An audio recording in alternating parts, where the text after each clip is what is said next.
Welcome, uh, fans and other heat relief methods, to the last day of the first week of the VCS Summer Split 2022. Here to welcome you today is the quietest Italian with the two loudest German. I'm Clockwork. Hello, team. Hello, Quincy. How is it going? I mean, the two loudest Germans, I'm not sure about, but it's great to be back first time in the split, and I'm excited to see what they bring to the table and who we see also then going into Worlds. I mean, this is the split where it counts. Yeah, definitely the split what counts. And what I want to see today is like the second appearances of some teams because I mean initially we saw Team Secret winning, but did they really win? We saw Saigon Buffalo losing, but was it maybe just the winter split champion of Cerberus just showing up? And I want to see them facing off against each other, and maybe we will see a little bit of surprise there. There's really a lot to see today, especially as you mentioned, for our first series, which is Team Secret against Team Buffalo. And that's not only the semifinals rematch from Spring Split, but it's also kind of a new test because, as Quincy said, we only saw one game from each team and they both weren't really convincing. So let's start from Team Secret, right? Have they played how we expected them so far? They only won 2-1 to Genius on Thursday, if I remember correctly. I'll start with you, Quincy. What do you think of Team Secret so far? My answer to the question if they played to expectations would be yes, but actually no. I mean, they did win, but how did they win? I mean, it was a 2-1 against a new team that was promoted. To be fair, in their regards, I mean, they are like known players, but we haven't really seen them together as much. And they should have a huge macro advantage, especially considering that in the spring split, they were arguably maybe the best or second best macro team in the whole VCS. And they definitely didn't look too convincing, especially in the second game. I remember calling out maybe they get the perfect game right here, and then they eventually even lost that game. And it was a wild ride, to be fair. And maybe it was just Genius Esports showing up on their own regard. But to some extent, I have to criticize what Team Secret brought to the table. I definitely expected a little bit more. I see. How about you, Tim? Do you think it's more like in Spring Split that they started a bit slow and then ramped up? I can definitely see it with the players they have, right? I mean, they showed end of spring what they could do. I mean, they brought it all the way in the semifinals. They it was really close for them going to finals and then going to MSI, right? And then Saigon actually snatched it away. So I can see them improving, but they do have to improve if they really want to contest again. Absolutely, yes. And now let's jump to the other camp, to the other ranch of the Buffaloes, because as we saw at MSI, they had a stunning performance and very impressive level of play from all players. But this first 0-2 is rather concerning. So I'll stick with you, Tim. What went wrong for Buffalo in their first game? I mean, they just didn't hold up at all, right? And on any position, really, they were just the worst team. And I think you can kind of say, okay, Cerberus, they maybe found back their stride. They maybe are the team that we saw in winter. And at the same time, you always have to say, okay, coming back from MSI, these teams are usually burned out. Like there's a huge debate always if it's actually good to go to MSI. For younger teams, often the sentiment is yes, because you can learn so much. But for especially older or more advanced teams, they even say that sometimes it's a weakness because you spend so much time and you just get burned out. So maybe it's also that burnout that they're facing right now. Right. And what do you think, Quincy? Do you expect Buffalo to replicate their winter performance, or actually it's just a bit of, getting used to the patch, getting used to the meta? I really hope it's the latter because I don't want to see the Winter Buffalo again. I mean, it's the same lineup exactly, and they kind of underperformed there, I would say, with this middle of the pack trio where they actually ended up being the worst team instead of the best team out of the three. It's what really was disappointing me. And what I would say about the first day is like, do not overreact over that. Their draft were kind of iffy, and maybe it's just a bad read on the patch as they were like doing stuff like still picking Shin Zhao, just going for the blind pick Sejuani when Gangplank was open, which kind of triggered me. And also to some extent, it was just Foggy going back to his sadly winter days. In the spring split, he was definitely insane, but him just getting bodied by Yado in both games in lane is something that kind of surprised me, and I don't want that to happen on the regular, as I think Froggy definitely has a talent in him he can do better and actually at least go even in lane and then impact the map as he usually uses to do.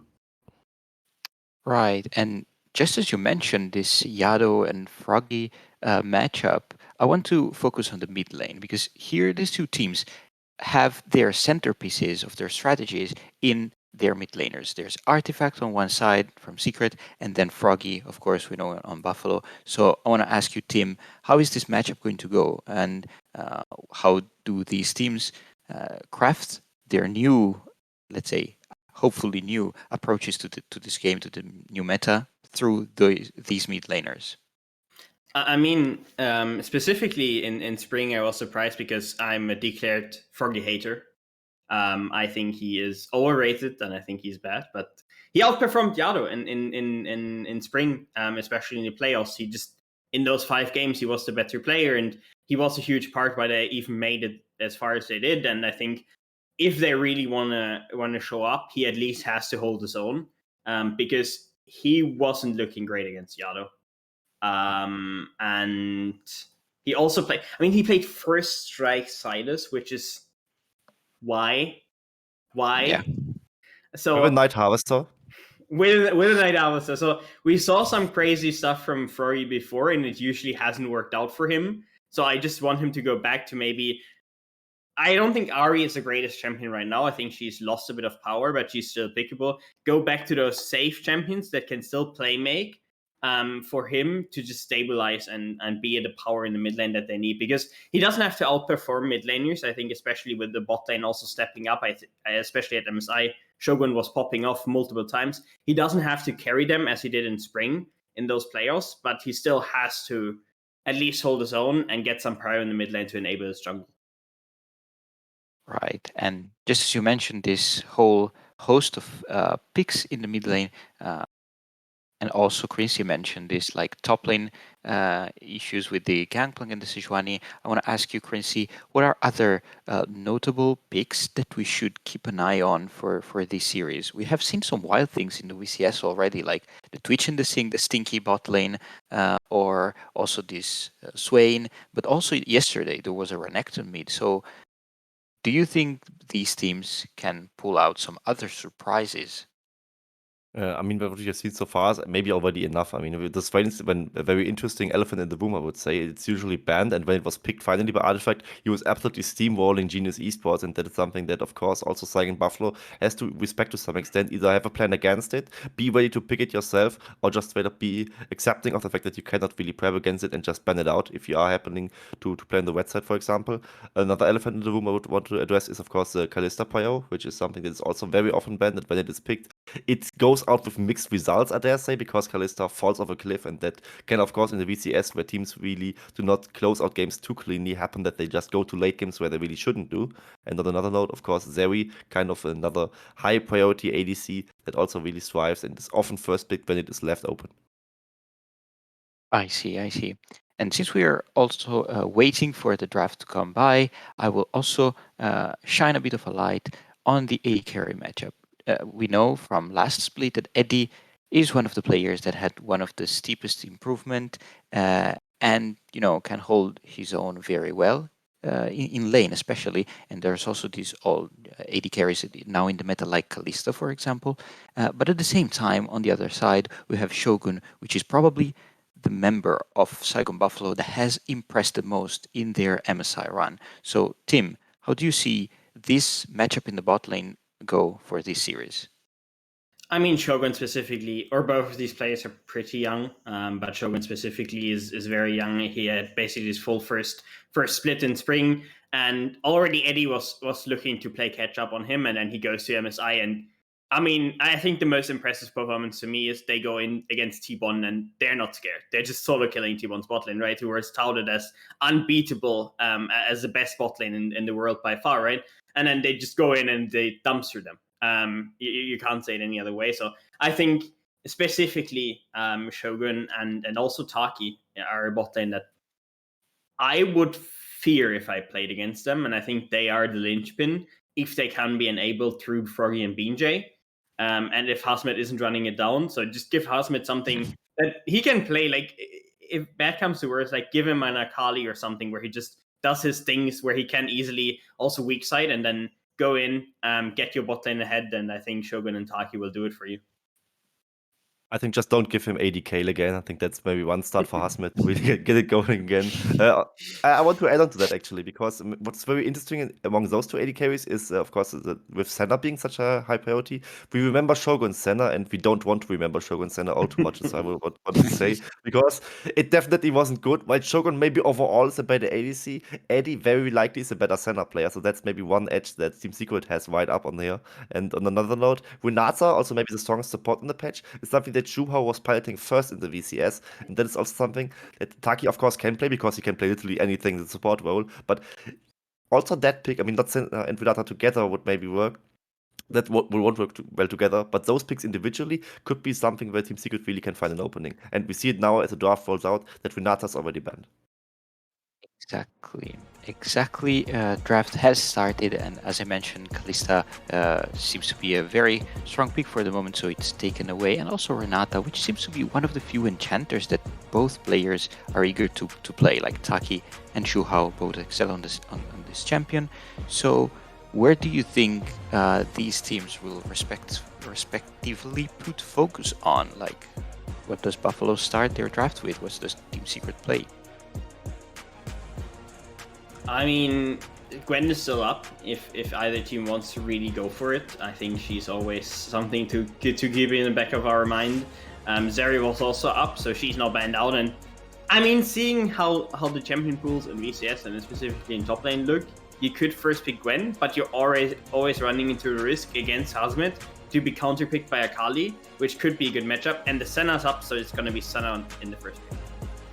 We aren't really seeing it, but Yura is probably smiling right now as Senna is having such a high priority, and Team Secret is already getting one of the priority picks that they really want to have here. I mean, with so many AD carries being banned out, like Lucian Lam is no possibility as Lucian is banned out. You cannot play the Kalista to smash the early game. Zeri also being taken away means that the best options on the bot lane are already kind of gone. What you can, of course, maybe go is a double enchant on the bot lane, or they just pick the Seraphine to deny a potential Senna Seraphine bot lane, which would also be very strong in the current patch. Talking about you always smiling, here's the Seraphine pick he's been asking for the whole week. And we're sitting up in top lane. We're just blind picking Gnar. And Gnar currently doesn't have the greatest of win rates. I think it's 28%. I think he's 2-5. And yeah, they're definitely picks that can work against them. If you want to pick a losing lane, but something that can just pretty much scale, it is the Gangplank. If you really want to smash, then I think Aurelia is your pick. So I'm interested if Team Secret actually goes for a top laner here, or if they're going in support to match with the Senna, because if they want to, for example, secure the Tahm Kench, they do have to do it now, or it's going to be banned away. They can just secure the Tahm Kench now and maybe go like for another Gnar counter pick. I mean, either one of Aurelia, Camille, or Gangplank will be left open, so you can go for either of those. I would actually want to see the Camellia for hero, as Aurelia is a bit more high risk carry what than the Camille would be, because Camille is a little more of a safer option, and Gangplank not really the style that hero would usually play, so I don't really see that as much as the other picks. And now Ashe secured by the side of Saigon Buffalo. In the current meta, I could actually see Seraphine bot with Ashe as a support, and that is something that has also risen to priority. And maybe that is the way Taki plays as well, because we know that Taki, right? I mean, an ADC as a support is something that is even somewhat close to convention for him, right? Yeah, I mean, especially the Ashe is very strong on the current patch. And finally, something we talked about, we were like, yeah, Senna Ashe and Seraphine Ashe, and then you probably just put the Ashe on support. But the Seraphine could also go in mid lane, because when we talked about mid lane Seraphine, Froggy was the player that came to mind, and it would be something with very easy mid priority that can just hard push every wave and just move with the jungler, help out BNJ to dominate the jungle and then push the lead into bot lane. Exactly, and now it seems that jungle might be the selected counter pick for Buffalo. They have this option.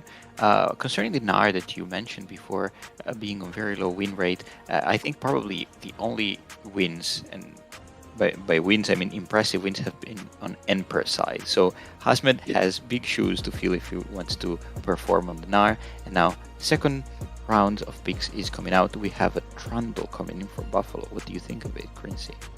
I dislike it actually. I mean, the Trundle kind of blind picked here. I mean, it kind of tells you don't you dare pick anything of a front line, but they usually just want to pick something strong against the Na anyway, which would be like something like Aurelia or Camille, as we addressed earlier, and you don't really play these Giga tanks anyway. You have Tam Kench as a bot lane where you can maybe use a Subjugate to really get resistance from, but I think the meta read from Saigon Buffalo seems a little bit off to me. I also in general hate that they use the blind pick Na for Husman, as he's such a strong counter pick top laner, and they just gave in the likely carry top laner versus carry top laner matchup him the weaker pick, and also Froggy likely on the Seraphine, which was immediately counterpicked by the Silas, is not something I can agree with.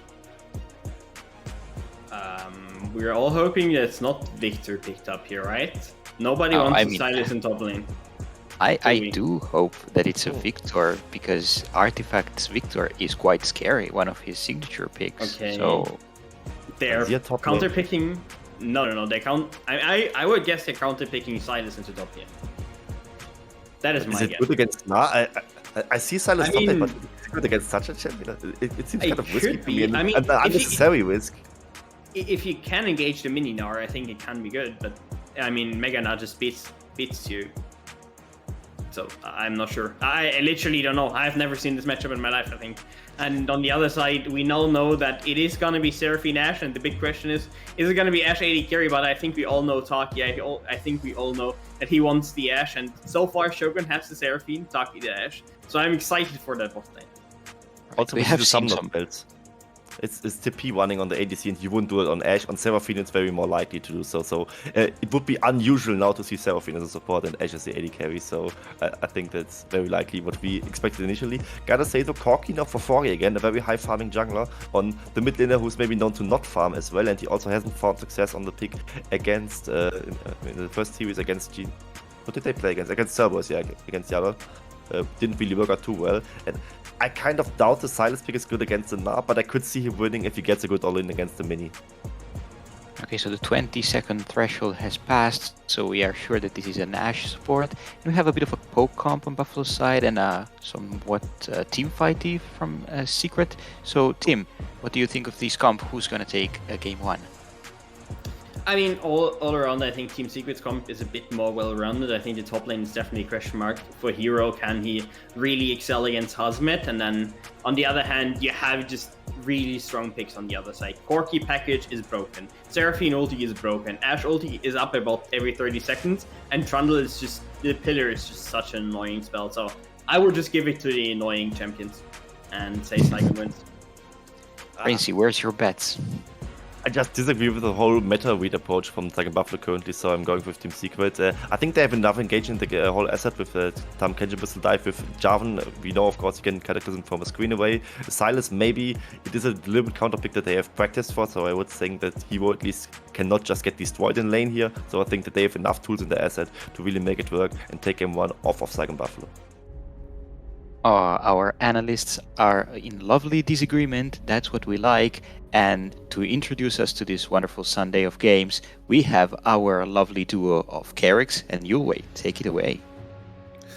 Now, this is a draft your way. This is a Taki special. Once again, well, not so much a Taki special, but it is Taki once again pulling out the unconventional sports, going for the Ashe Shogun, who for some reason doesn't have a team tag on the Seraphine. You get your center, I get my Silas, and we have a cracker of a game ahead of us. So, we had some criticism for SGB in the first draft, but this is a redeeming draft in my opinion from Ren, because they're playing Seraphine. I don't even care about anything else. I just want to see, I don't actually really want to see this champion, to be fair, because it's unbelievably broken, but I was losing my mind over Seraphine not being a priority whatsoever in the VCS, so it's good to see VCS team picking up this disgustingly broken champion to show everyone you can't leave it open, just ban it every time, wait for Riot to fix this champion, because it's not okay.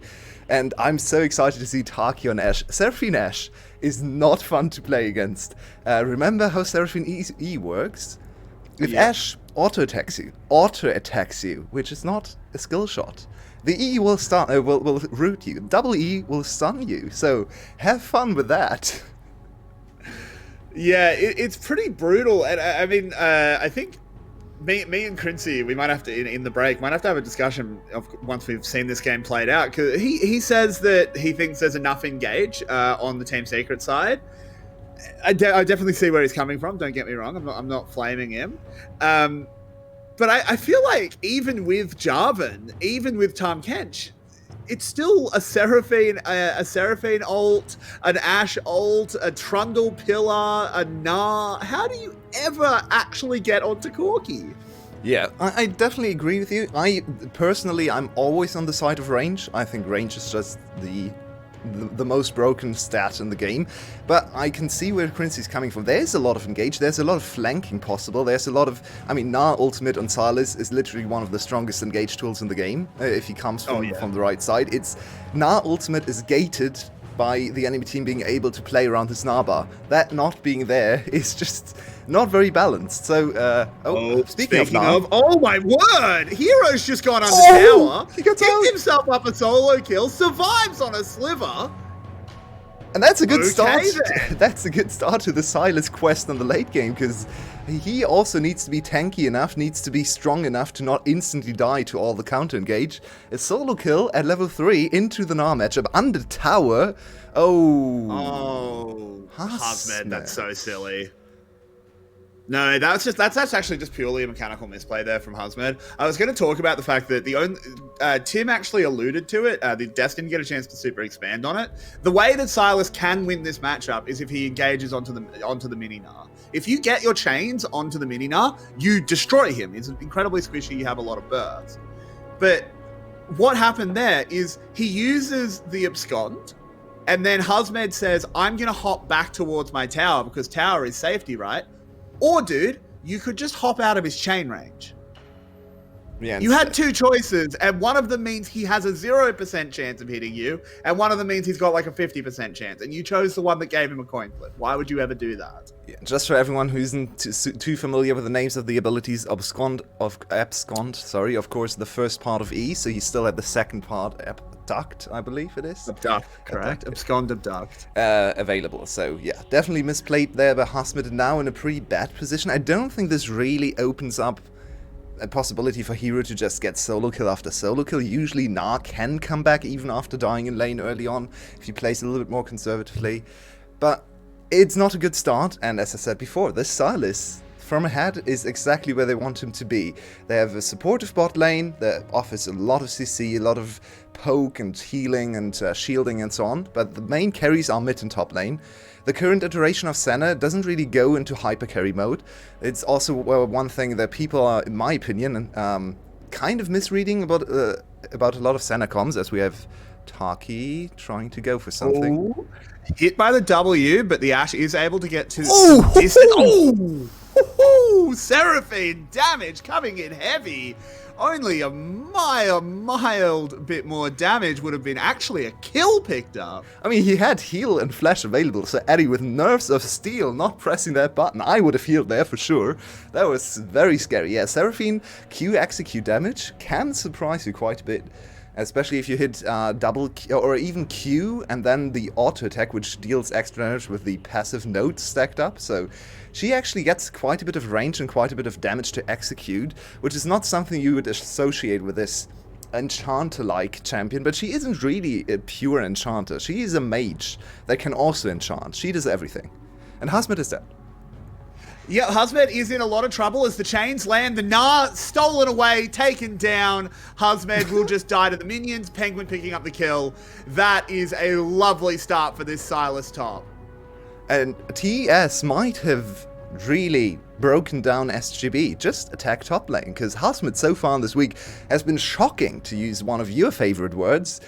He is having a real stinker of a first week, and he's 0-2 already.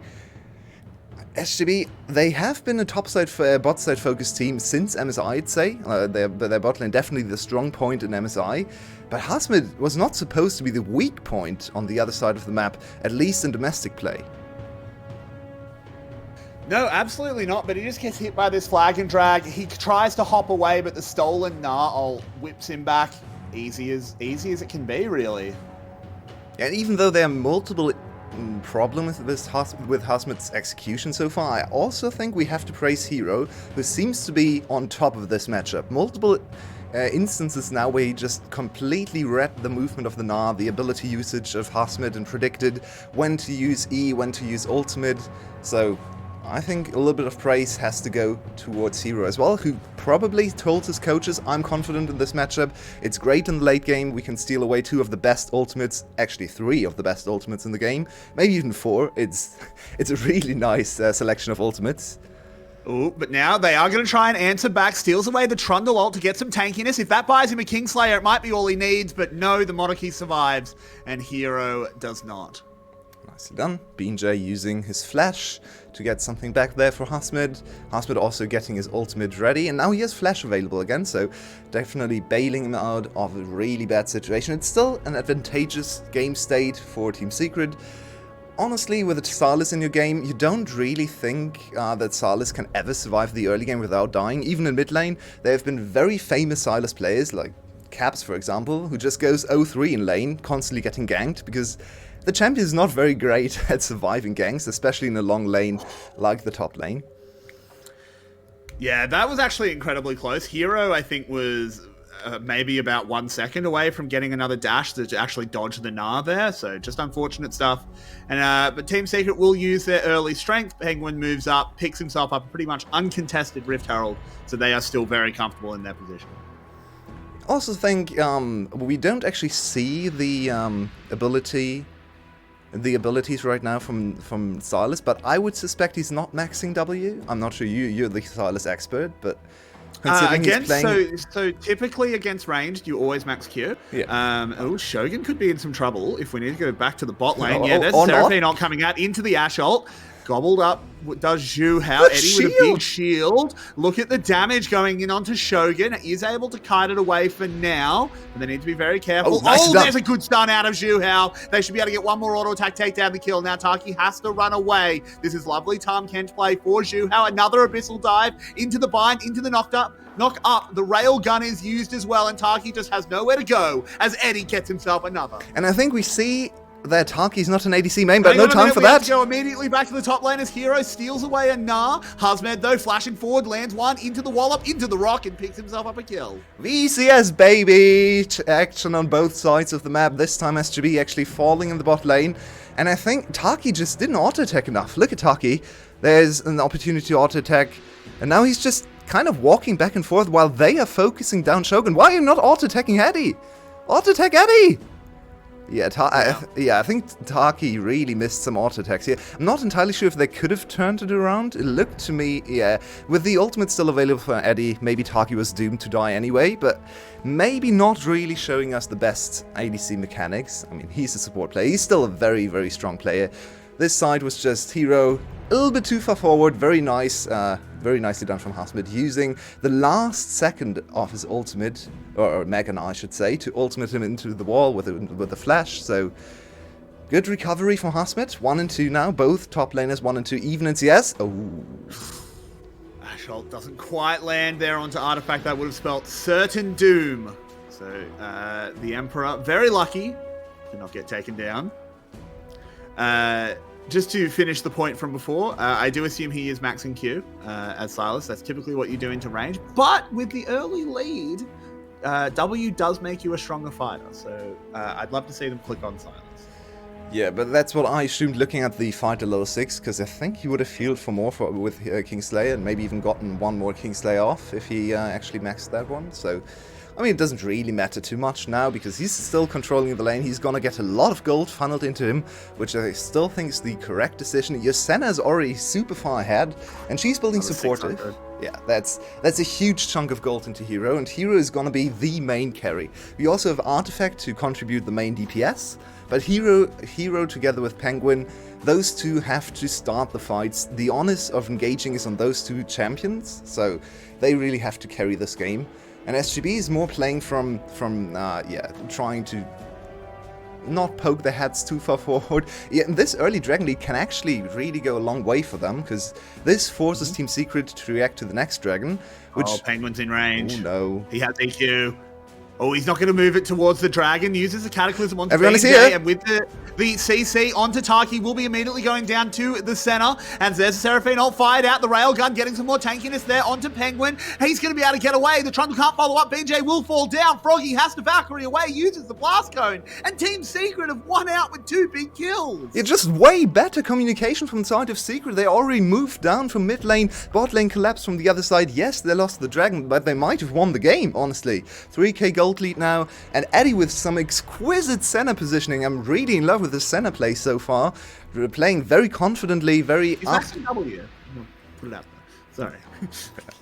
But yeah, he's playing a really strong center game so far. He's very far ahead now, and with this supportive build, he's much stronger early on in the game with the early serrated Dirk, especially after getting a kill. So this is now the strongest, one of the stronger points in the game.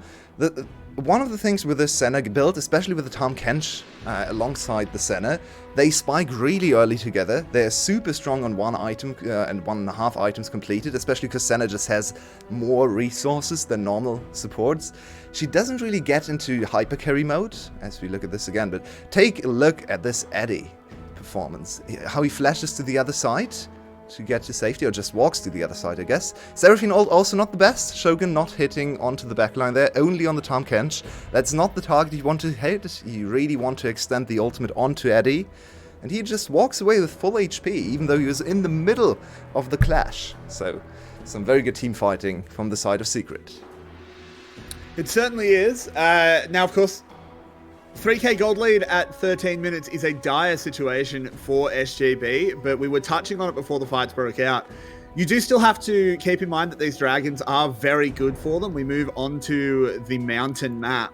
They do have a Corki that is pretty happily scaling. They have this Seraphine.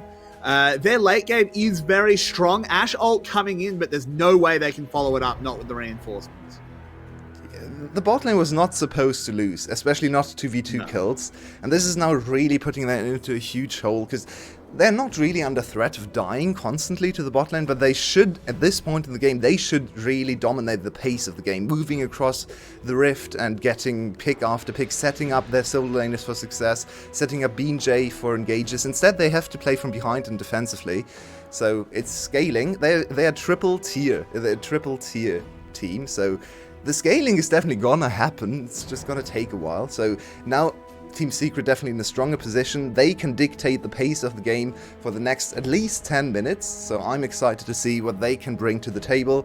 I would assume they go for the next dragon and maybe try for an early Baron, because with Azir and Senna healing and Tahm Kench tanking, their Baron is quite fast. And very safe, It's certainly very safe, yeah. I 100% agree. They are going to get the Herald at the moment, so this will be both Heralds going over to Team Secret. This is actually something we've seen in both Team Secret series, that they haven't really prioritized these early dragons. They'll be much more focused around the Herald side. They are okay sacking some of that Dragon Soul scaling in order to get the early power, as Hero knows he's incredibly strong, can chase Froggy well and truly out. If he gets onto Corki, Corki just dies. And Froggy knows that, will respect it, and just walk on away. Yeah, let's take a look at Froggy, because Froggy on Corki still, even though we have seen it so many times now, and he has been a very good Victor player as well, so it's not like we have never seen him on Control Mage Hypercarry style champions.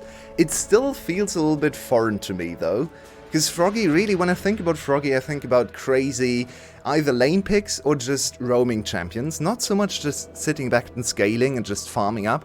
And he's doing a great job of farming, 160 CS at 60 minutes. For Froggy, a year ago, people would lose their mind, right? But we've seen this before. Now he really needs to show us that he can actually carry the game, carry his team back into the game, and maybe give the Seraphine, give the Nile a little bit more time to scale. He's already level 11, so this might be what they're looking at for their late game success. The Corki is certainly gonna be something you can't ignore forever. Let's have a look at the other side of that matchup, though, because we haven't had time to talk about it, even though it was somewhat of our featured matchup due to how much action there's been, because Artifact is on the other side. You say Froggy's doing a great job farming. Well, Artifact's right there with him on this Azir. Are we headed towards a little bit of like the battle at the mid lane? Maybe. I don't really expect Artifact to play hyper carry DPS Azir, because it's all about the engage here, and I think he's gonna engage too. Speaking of Ash engaging... misses. Stolen away the Seraphine ultimate. The Rift Herald charges in. I think Team Secret just wanted to escort that. Zhu Hao will take a little bit of punishment. They don't want to keep going. There's the Seraphine not going out. The Stylus one as well. And the Railgun rips across the team. BJ will get absolutely destroyed. Artifact goes in with that Shrema shuffle. Has to go gold immediately though. Gobbled up by Zhu Hao. Great teamwork there as Husband trying to move forward. Very close to his Gnar, but he's used the hop. He can't really get into this one. Whips out the rock. Slows Hero down, but that's about it. He does have Flash, but doesn't want to use it. Apparently, they think they don't have the damage, and honestly, I think they might be right. And you see, it's on a knife's edge, even from this far ahead. Team Secret, okay, there was a tower in the picture as well, right? Contributing a lot of threat and kind of cutting their way short. Eddie needs to be very careful. They don't have Tahm Kench ultimate. This could be an overstay.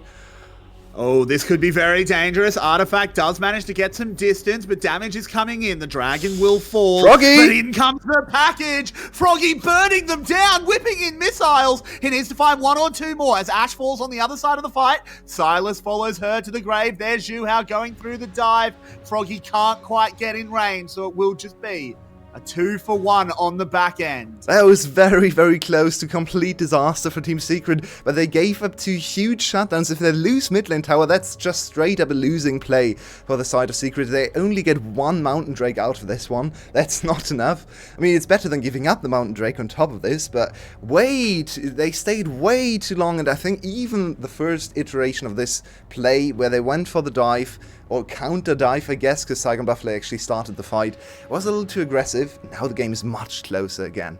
So the Seraphine ult is going to be important for Hero. The problem with Seraphine ult from this position is it's a little too slow to really start the fight, but now that the side of Saigon Buffalo overextends, now he has a perfect opportunity to shoot it into them. I don't actually know where did it go. It kind of just petered out. He hit onto 2 or 3. Yeah, but it was not quite like impactful enough. I think the Gnar ult is probably a stronger tool there, especially with the tower and all the terrain around him. Maybe he can get into the back line and get a 2-3 man stun. Later on, maybe the Seraphine ult would be great. But yeah, this is a huge problem. Eddie just too low. They don't have Tahm Kench ultimate, and they really want to force this dragon. They have another Silas ultimate to fight, but they completely forget about Froggy, and he gets a 700 gold shutdown on the center. They get another shutdown onto Shogun, I believe. Or Hasmit. No, it's not a shutdown actually, but still another kill on Hasmit. So 2 important kills over to Saigon Buffalo, and they can breathe a sign. They can see the sign of life. For sure. That is a huge deal for them. Team Secret 2 managed to pick up this bot lane tower, so they continue to sit at about this 2.3k gold lead. So they are still in the lead, but now I'm starting to worry about this Corki. I'm starting to worry about this Seraphine, where previously I was thinking, oh, well, I think Silas is just so far ahead that maybe it doesn't matter. Yue, we might be destined for a very, very tight game. Oh yeah, it's gonna be very interesting later on in the team fights. We have some enchanters in this game. We have some huge team fight ultimates. We have some safety with Tahm Kench. Interesting. I mean, Taki he's just gonna shoot a lot of ultimates. It's just...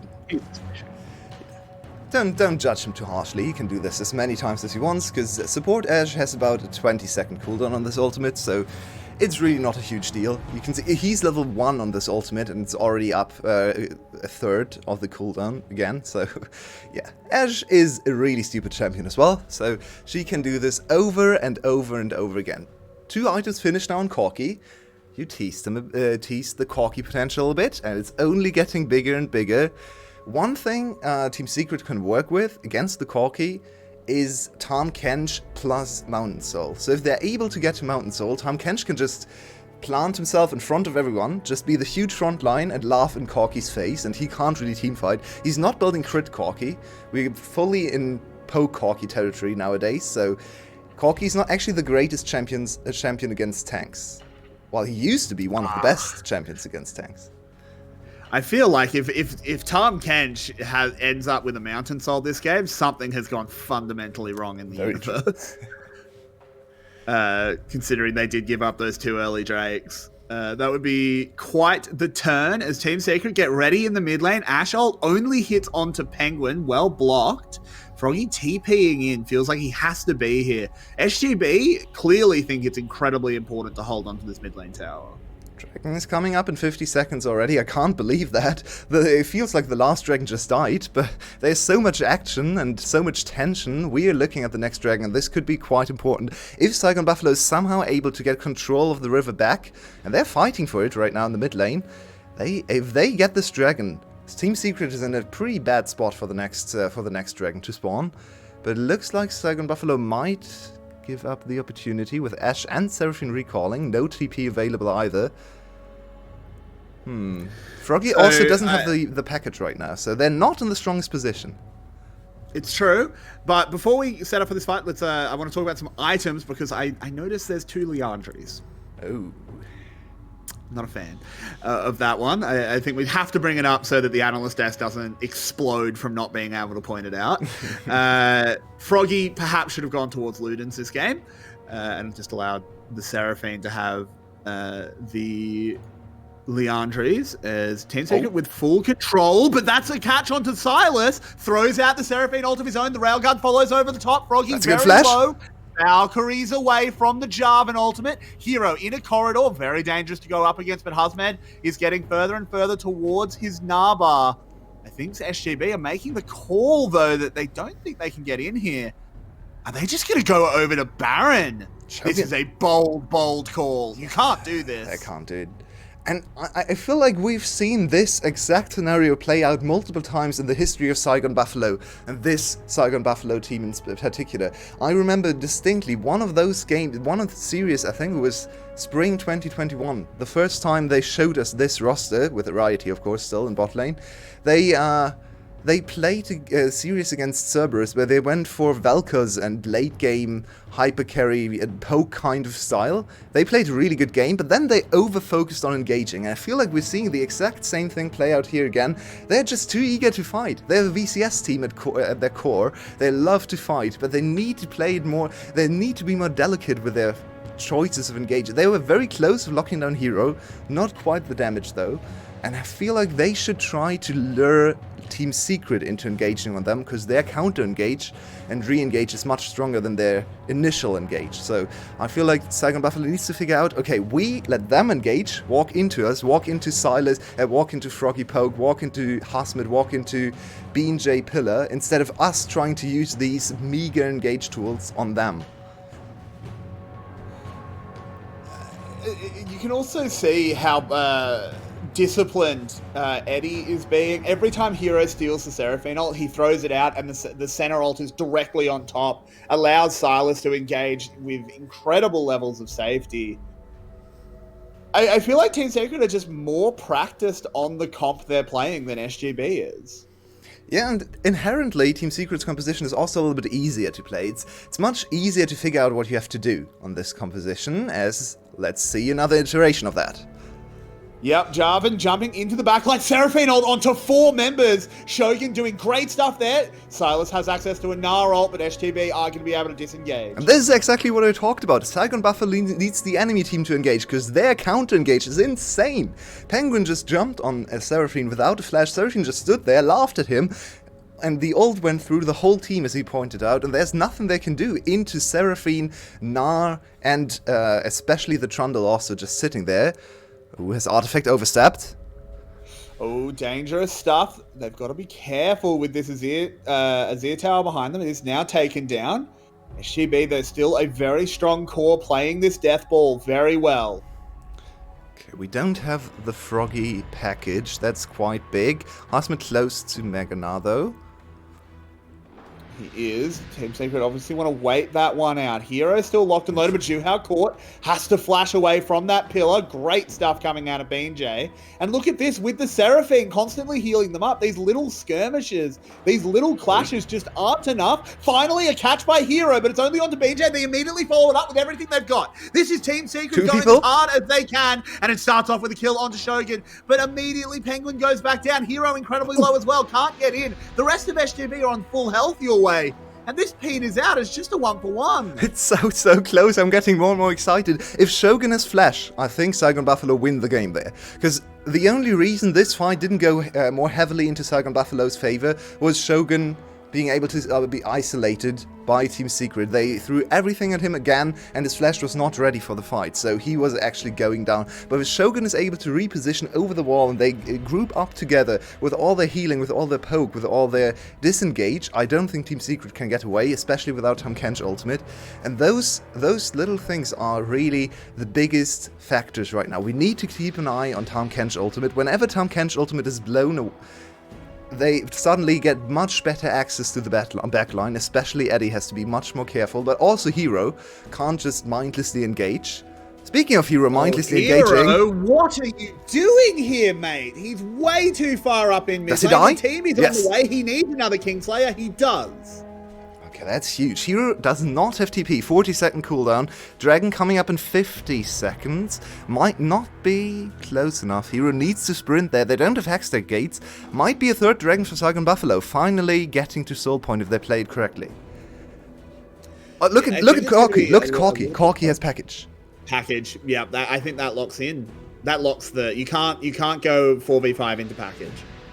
But does Team Secret know? Have they figured it out? They haven't seen Froggy.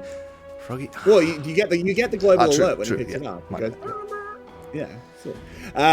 It's all good.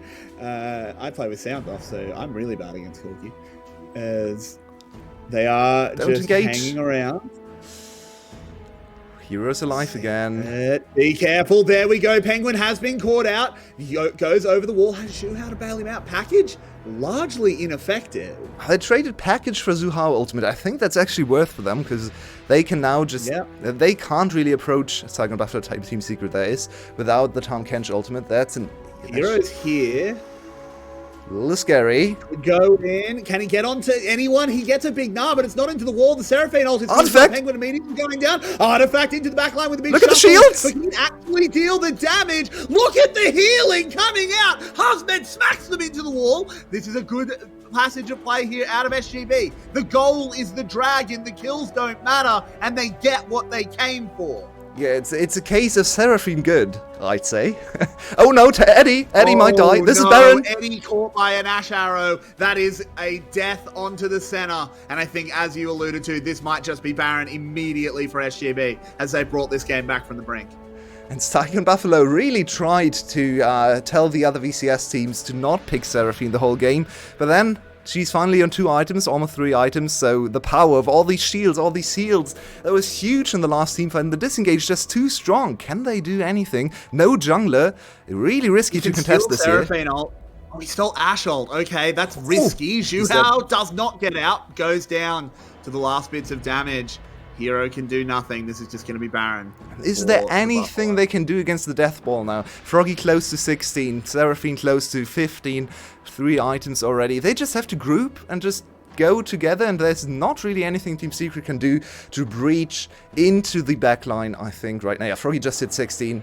Bean J is just wandering around. Yeah, he's okay. He is deceptively tanky. I don't think he can actually do much against BJ. They will crack open this outer top lane. I mean, this just feels like they had their chance. They had that 3k gold lead, and then they gave it up against a comp with superior scaling. So there's still hope, right? We have Hero almost hitting level 16, and yes, we saw it looked unfightable. The last fight did look quite dire for Team Secret, but maybe if you get one more item, then they can actually overcome some of the shields. They can't give up the Mountain Soul. I think if Mountain Soul is secured by Saigon Buffalo, the game is well and truly over. But there might be one last fight in Secret's hands where they can maybe get on Shogun again. He doesn't have Flash. Last time he didn't have Flash. They were able to isolate him with all the engaged tools. It should be possible to get onto Seraphine. And if you eliminate Seraphine from the equation early enough in the fight, maybe you still have enough left to deal with Froggy. But whenever Froggy has his package up, I think the Corky is probably just going to take over. So, and this is a really good redemption game for Froggy, actually. I don't think he had the worst series in the first one. He just wasn't really the carry, the playmaker we know him to be. He was just another mid laner. But he's showing up today. 650 gold shutdown, 3-0-2, level 16, 3.5 items. So this is now Corki supremacy territory. It absolutely is, and I'm so impressed about SGB being able to play this kind of composition. Yeah, okay, it was a little bit rough in the early game. It was mostly due to laning issues, though, not necessarily knowledge of how to execute the competition. Once they've gotten into this 5v5 stage, they've been pretty much unchallenged. And how do you even approach this? Look how tanky they all are. Yeah, I can tell you a secret how to deal with this kind of composition. You go into game 2 draft and ban Seraphine. It's quite effective, actually. Doesn't help for game 1, unfortunately. I'm also not really seeing any anti-heal getting picked up, which seems like you really need to. As look at this. Silas This is so away disgusting. the Seraphine ultimate, but there's nothing. What can you possibly do? They don't take damage your way. Yeah, they poke you away. Poke you out of the equation from 2 screens away. Seraphine Froggy is such Seraphine Corki, apologies, is such a strong duo, and add an Ashe on top of that. Speaking of Ashe, Corki, a little bit out of the way, but he slows everyone constantly, so the annoying thing about support Ashe is she doesn't actually do anything in terms of damage, right? She tickles you, it's maybe 100 damage, who cares, you have a Senna, but she slows you constantly, and it's so hard to approach through this slow zone. Add the pillar on top of that, that is not only a huge slow, it's also extra terrain. And you just have to walk through this death zone of slows that are constantly getting spammed at you. Support Ashe has a cooldown of, I think, 2 seconds on a W, so even though it doesn't actually deal much damage, it's still so annoying to deal with. You're basically just... Your movement speed is just reduced. You may as well just have a passive aura. As Hero, trying to look for something. I mean, I have to say, I understand why he's picked up Banshees. I don't think it's incorrect, but God, does it feel useless against Ashe. Okay, here we go. That's an engagement SGB. The package. Eddie! They find a way in, and Eddie immediately dies. Team Secret are in so much trouble. Hero with a big gnar, but I just don't think it's going to be enough. And his health is low. He takes down Shogun, but they don't have anything more for Froggy. And that's going to be another one falling to the Rockets. They dive over the wall, and here come the Buffalo stampeding down the mid lane. It was Froggy leading the charge, and the rest follow up, and it looks like they'll get themselves a game 1. Zhu Hao dies with the ultimate up, the one thing the champion is picked for, and he doesn't use it on Eddie. A huge blunder. Eddie has flash up. He could have flashed to Zhu Hao. What happened there? Just the package once again, the demise of Senna. We've seen this multiple times over in the LCS. Quick little reference for all the NA fans. Staying up or getting up early. Finish. Artifact gets the shuffle, gets the shield. He's able to get the GA out. Eddie, though, he just can't kite this one out. Senna can do absolutely nothing. It's going to be another ace. They've got a teleport coming in. They want to finish the game, but I don't think they actually can, not with the respawns coming in. This one will continue for at least a little bit while longer. Nas getting back to teleport onto minion 2. Oh, that's a wasted that Seraphine ultimate. Uh-oh. Yeah, that's not good. Hero now access to no ultimate in this fight. The teleport is coming in. The tower is under siege. Husband on his way in. BJ going extremely low, but the damage is so big. Out of the Buffalo. Hero gets spat out. Moves on back, and SGB are going to call this one off. We're going to have to play this one fair. Yeah, but look at the price they get to collect here. Ooh, nice teleport from Hero. They have to be a little bit careful so their jungler doesn't get burst down. BJ could try to W smite to get like 1.5k. He has to steal Froggy ult. Yeah, steal Froggy ult and snipe BJ. It's your only chance. Good zoning from Froggy. Very good marking from Husband and Froggy to secure this one. That should really be game. As I said before, if they get Mountain Soul, it's so impossible to fight against these 250 HP worth of extra shields on everyone. That just makes Shogun tankier, Froggy tankier. I mean, everyone. But the most important targets are Shogun and Froggy. So now, I just can't see how Team Secret can even win this game. Just, they don't have the damage to deal with them, and they're trying the Hail Mary on the Baron. Yeah, and I think, look, this is the correct decision. This has a 10% chance of working, but I think you have a 1% chance of anything else working. True. So you may as well have a crack. But you can see the fact that they are just simply not taking damage. Husband has already chunked Hero out as well. Smart. Just needs to go stand near Seraphine for a little bit, get some lovely honey fruit. SGB are back at full health. Team Secret are just unable to recover. I have no idea what just happened, but we're just going to keep on going. Baron still under attack. As Team Look Secret at the can't even really shield. find a way in. Penguin in the middle of the enemy team. He tries to do his best. There's the railgun ripping across them. They're stuck in the Cataclysm. Zhu Hao going Oh my low. Penguin God. going even lower. And Eddie gets detonated. Artifact goes down as well. Froggy is doing a hell of a lot of damage. Taki chasing down onto the Java, knocks him into the GA. Triple kill now picked up for Froggy. They'll let him make it into a quadra as well. No, they won't. Husman takes it away. Garrick's, Doesn't they're all matter. full SGB HP. walking down the mid lane. They've already got a minion wave. The health bars are full. Shogun has healed them back up once more. The Nexus falls, and Saigon Buffalo take a 1-0 lead. That must be the most one-sided team fight of all time. They are they won the fight 5-0 with full HP bars on every single member. That's the power of Seraphine in the late game. We see a very good reason as to why this champion is banned in every other league. So VCS, please maybe check some of the win rates. What a game to start the day, though. Such an interesting matchup between the compositions. Two compositions that wanted to achieve very different things, and for, let's say, 50%, maybe 60% of the game, it looked like Team Secret actually had the upper hand. They knew how to play this game, with some very clutch team fighting, some very good moves from some of the carries, especially impressed by Froggy, I am. So, Saigon Buffalo finally win their first game of the summer split. We're back in about 5 minutes. Don't go anywhere.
welcome back, humans, and what a game that was. Exactly the banger we expected from that series, wasn't it? So let's start to unpack because there's a lot that we want to talk about before game two comes in. So I'll start with you, Quincy. You predicted Secret, even if they had a great lead coming off their lanes, they eventually didn't manage to actually snowball off their initial advantage. So what do you think Secret should have done or corrected in order to win that game with their composition? I think they needed a bit more discipline and like not giving away shutdowns just to deny single Drake, which happened at the third Drake fight where they were like getting afraid of Saigon Buffalo getting too early, too close to the Mountain Soul, which was a rightful fear, I would say, because we have seen later on where they kind of started fights and didn't really deal any damage against all the shielding and healing coming out from Seraphine. And of course, the Ash and Trundle with their slowing fields making it pretty hard to even go up against them because everything was snaring them to the ground. And what I would have maybe wanted to see more is going different item builds for the side of maybe the Jarvan coming out from Penguin. He tried to go the tank way into the Trundle, which I think is already questionable. I think if he goes for the Godric standard item build, maybe even got the Serpent's Fang to go for the anti-shielding mode, maybe they can actually like snowball off the lead. They were like 4K ahead in the mid game of their competition and just crush all these squishy champions before they can really get online. Because eventually, I mean, they got online and then Team Secret just couldn't do anything anymore. Exactly, and especially the last fight was the epitome of I can't do anything. As you mentioned, everyone came out of the fight full HP, no deaths. So Tim was actually correct in giving it to the annoying champions of Corki and Seraphine. So for game two, now Secret is going to be on the red side. And Tim, what do they do to deal with these annoying champions? Ban is a very good strategy. I mean, at Number least the one tool. Seraphine. I mean, the Seraphine has to go. There's no way around it. I think that Seraphine, specifically also with the Corki, was absolutely untouchable. I think I underestimated a bit how disgusting this draft would be. I thought it was good, and I thought it could beat it. I wasn't happy with the Nar, but overall, like I believed in the draft. But I think I underestimated how good that draft was and how good it worked together. So it made the game near impossible to win. And I think that's a game where if Team Secret like hasn't snowballed the game to a point where it really doesn't matter what champions exist in the game because the gold lead is so big, then they won't win the game. I think there's no realistic chance to win the game. Quincy said maybe don't flip it for a third Drake, but the moment you don't go for Soul on fourth Drake, you lose the game anyways. Like at 4 Drakes, the game is over. So like you have to snowball 4 Drakes, or you have like 15k gold lead in like 20 minutes, and then you may win. But like those are really hard win conditions to play around. Right. And as you mentioned also, this disappointment about the Nar, Quincy, let's talk a bit about top lane because, yes, we've had a bit of questionable performance from Hazmet again. This is second series where his level of play wasn't really satisfactory for us longtime VCS fans. But at the same time, a hero, after his first solo kill, which was incredible, by the way, kind of didn't deliver for the rest of the game. So um, what can these players do? Like, what picks? Sorry, should they go for in order to have a bit more of an impact in these games? I'm a little bit worried for both sides actually, because I think Saigon Buffalo putting Husband on the Nah blind pick shows to me that they aren't really confident in Husband's individual performance at the current state. And also Team Secret, I think they kind of tried to outdraft them too hard and ended up outdrafting themselves a little bit in hindsight as they go for the Silas top lane, which worked individually against the Nah, but them going for the Azir as a last pick to flex the Silas up to top. They could have instead just had Silas mid, which would still be fine against the Corki to some extent. Of course, not the greatest matchup, but you can manage it to some extent. And could just pick a standard top laner, just pick something like an Aurelia, like a Camille, and with Hero likely individually outperforming Husband in lane anyway, you would really make it work wonders there. And Husband actually, by the time mid game came around, he actually team fought decently well and actually ended up being the VTV MVP on their side to really have anything of a showing for himself. And if you have like something like an Aurelia or Camille, maybe he just doesn't get to have that as he's constantly forced into the side lane, which he wouldn't even win. Right. Of course, we don't entirely agree with the VTV MVP assignment. I also think Taki deserves a lot of praise because he is he was the main reason of the swamp zone, other than the pillar, which made it impossible for Secret to actually engage onto Buffalo. But, ladies and gentlemen, we are getting into draft for game number 2. We have Buffalo now on blue side and Secret on red side, and we're already seeing some of the bans replicating from game 1. So, where's the Seraphine? Why is it not the first ban already? You don't need to ban it, by the way. You don't need to ban it. It's fine. Saigon can go 2-0 here. It's fine. It's you can beat that Seraphine. It's Not as the first ban, it could be the second or the third. That is true. I really like the Nocturne ban because it has seen some play in VCS, and specifically Team Secret had a huge pop-off performance on it. I think 8-0 was the stat line there. So I think banning that out and just taking out that randomness factor is really nice. We've seen it in last game as well. And now we see Lucian ban. And I pray to Lord Jesus that the next ban isn't going to be Kalista, because if they ban Kalista over Seraphine, I think that's an angle where you just report Archie and go next. Right. The thing that you know what's going to happen. Like they will ban the Kalista, absolutely. I mean, it's just a Oh, Saigon saved them. It's fine. It's fine. I want to spin that here. take on the different level though, because this might just warp around the whole draft. If they likely just now ban Seraphine if they aren't trolling, and if they do so, then different picks are left open, right? So you can maybe go for something like the Swain, which just, of course, for some reason left through in the first game, which kind of surprised me in hindsight. And maybe it just now changes everything. And please ban Seraphine. Oh my god. What is that? They abandoned our... Please, no. just first be Seraphine. It's like Saigon, there's... Okay. Yeah, So, okay, yeah. GG. So Saigon wins 2-0. We Good knew. luck. Okay, so the only Nice, I secret don't miss thing my primary that is game. happening. The only secret thing here that is happening is the mental process inside Secret's drafting. We will never know what that is. Yeah. Okay. Yeah. So, I mean, pick Yasuo maybe, and Artifact can play it, and Eddie can play it, and you might have a chance. Pick Silas again, because you can just steal the Seraphine ultimate, which would be at least one of the broken abilities in the game that you can at least snag away and maybe have a high impact with, and actually get something that can easily build anti-shield and anti-healing abilities. And I think the Gwen is not a terrible start, I would say, but why did they ban the Na? I mean, Gwen is not a great laner matchup against the Na. You also just look at Wukong, which would also not be horrible into it. I mean, they played it before. They used actually Wukong top again on this patch, which is something most teams really like to do, and they made that work. So why are they banning the Na? It's just absolutely baffling me. Yeah, I mean, they probably wanted to really go for the Gwen, but anyways, I mean, moving on, you have the chance now to maybe give Hazmat the Akali. I know he likes the matchup into Gwen. He picked it in the last season, but it is going to be a Mordecai to lock in. Another AP champion, which tells me that Seraphine's probably going on the AD carry position, but now you need Furry to play AD champions, and I'm not really sure what AD champions he really brings to the table, because if he also picks AP, it's going to be so much of an overstack. Already Mordekaiser lock-in is kind of surprising me. I mean, it is decent against Wukong and Gwen, I would maybe assume so, if they are confident picking it up that early.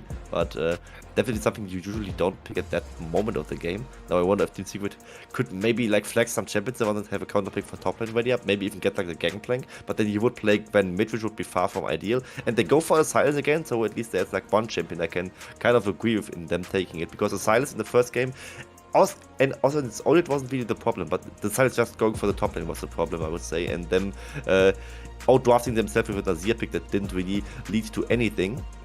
Now I wonder where they really go with this draft, because they really need some clear answer against the Seraphine, which would mean more than just taking away her ultimate, because that is definitely not enough, as her healing and shielding is just so broken.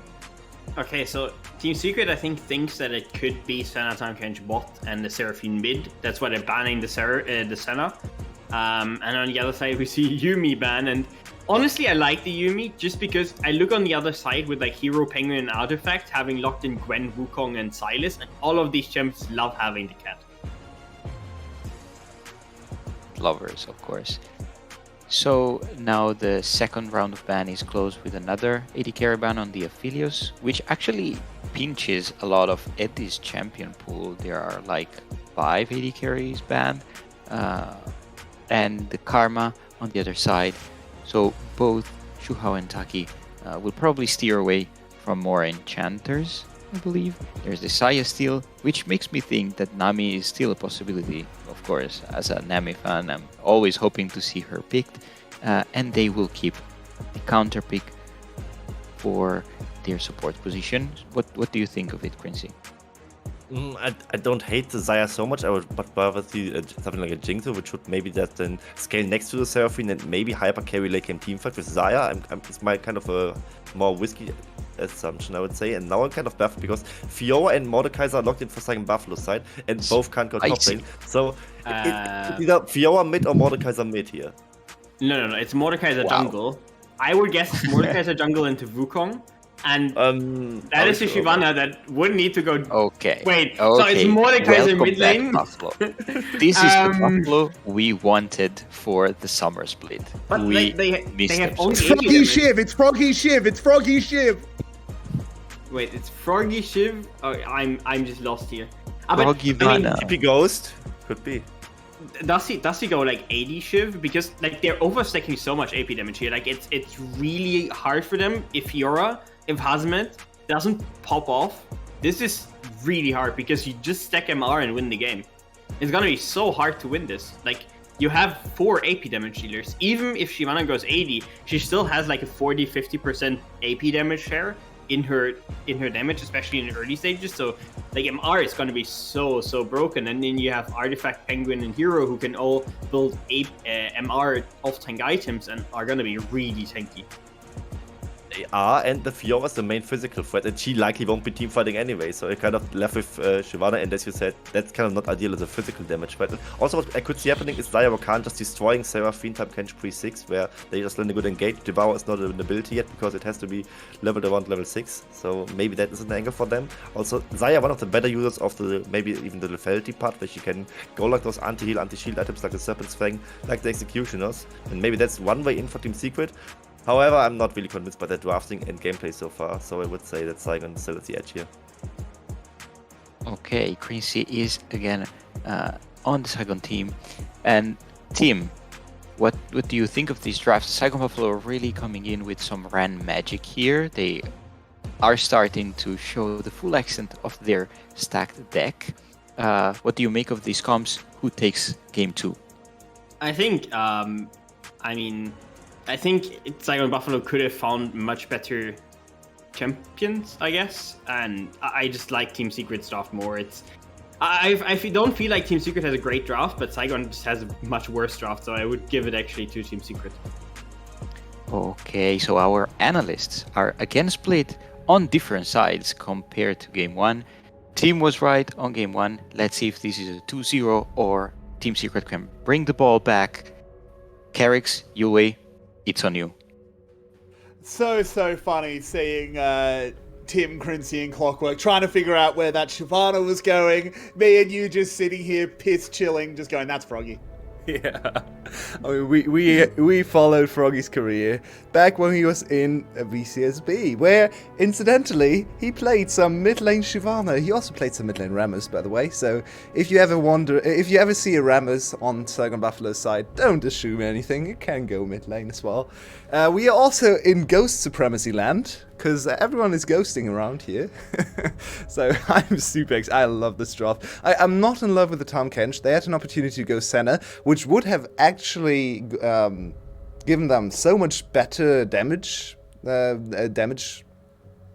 split, I guess. Yeah, because yeah, they're kind of overstacking on AP, as some of the analysts also pointed out. Everyone is AP apart from Hasmid, and I don't really like solo AD Fiora. It reminds me very much of one composition C9 played in 2019 Worlds with Yuumi Garen, I believe. No, they played Sona Tahm Kench, and they had a very similar draft, only AP and then Fiora top lane. It almost worked against Griffin, who played Garen Yuumi in the same game. Very stupid game.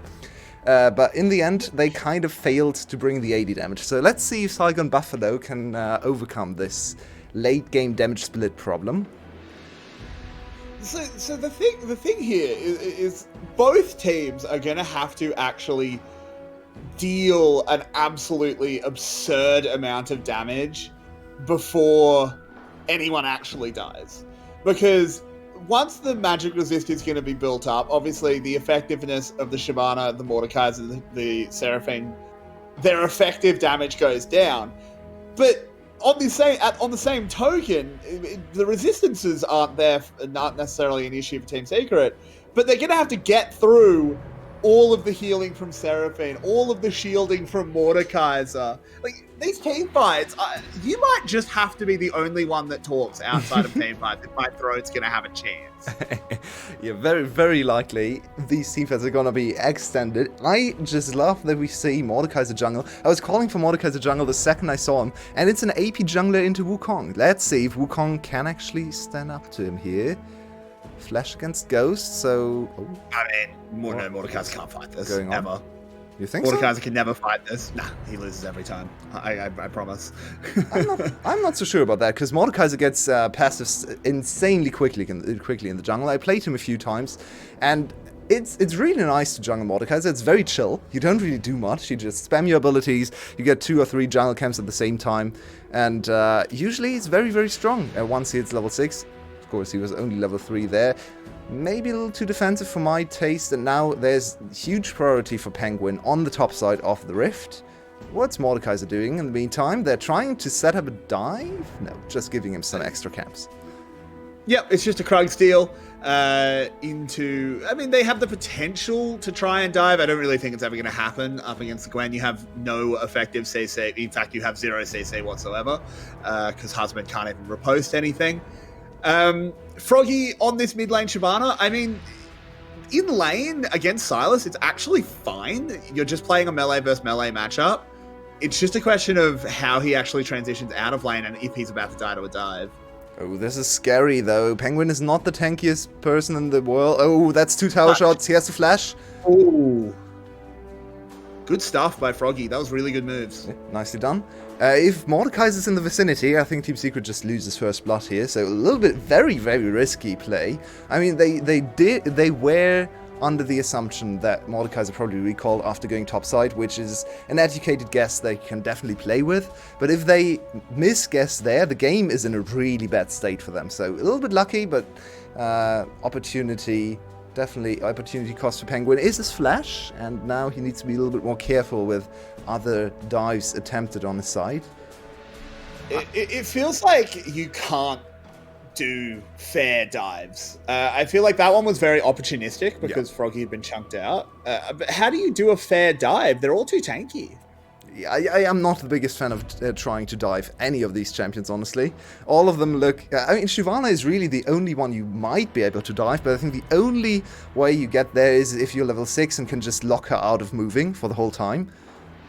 Yeah, I mean, this is the Seraphine lane. Nothing is ever going to happen. I'm telling you, there's no way for Rakan and Zaya to do anything if Seraphine doesn't end. So, yeah, she's just farming up her tier. She's even starting tier, so you can see Shogun is very confident in not dying in lane. Which, to be fair, last game he did die in lane, but it didn't matter at all. So he's chilling with his tiers stacking up. And this bot lane should have no interesting plays whatsoever on either side. No, it should just be a farm fest. You expect Team Secret to have priority, which is obviously important to track as we move towards this dragon that has been started up here by Penguin. I don't think there's going to be any contest. And yeah, Mordekaiser's on the top side. I feel like we might be in store for a very late first blood for VCS. Yeah, all these champions rather defensive, they don't bring much CC. I mean, Sylas might be the only one to really make a play happen. I think bot lane is too safe, top lane is okay, interesting. Yeah, they're going to have a crack grant challenge coming out. Hero incredibly low. Yeah. There's the repose, but Husmed's going to go down. They trade it 1-for-1, but this is durability patch. The towers are scary. And do you know when this happened before in VCS? SGB against Cerberus, game 1. Double kill for... No, it was against Enper. It wasn't actually SGB. That was my misremembering. But they tried to dive Enper over and over again, and Enper just got double kill after double kill on the Gnar. But yeah, it's just not very feasible to go for these kind of dives. As you pointed out just 2 minutes ago, interesting transition. Not being vindicated. There's no CC between these two champions, apart from BJ's E, which is very easy to dodge on an instant move ability like Gwen E. So, ill-advised dive. They do push her off the wave, and BJ is still here. BJ loves his top lane. He has ult, but you don't want to use it, obviously, because you just don't have a friend. He will recall now. Down to the bot lane. Eddie's in some trouble as Taki bearing down on him. Doesn't have the Devour, so will be able to back off, but you don't like seeing Isaiah Rakan losing trades. Yeah, but it's also not very surprising to me, because the counter engage, or the counter, just the counter play from these two champions together is very, very potent. So you really have to one-shot Seraphine, and that window has closed now that Tom Kench is very close to level 6, so you will never be able to 2v2 kill them. I'm just straight up going to say that this lane should never die 2v2. If you can't kill them level 1 or level 2, they are so safe. Froggy has ultimate now, so ooh, this is dangerous. Has to use it immediately, just straight over the wall. Does get the Cyclone. Artifact stole the Dragon form as well. So that's 2 ultimates for 1. Not the worst there for Froggy, honestly. Yeah, Artifact looks very, very cool in this dragon form.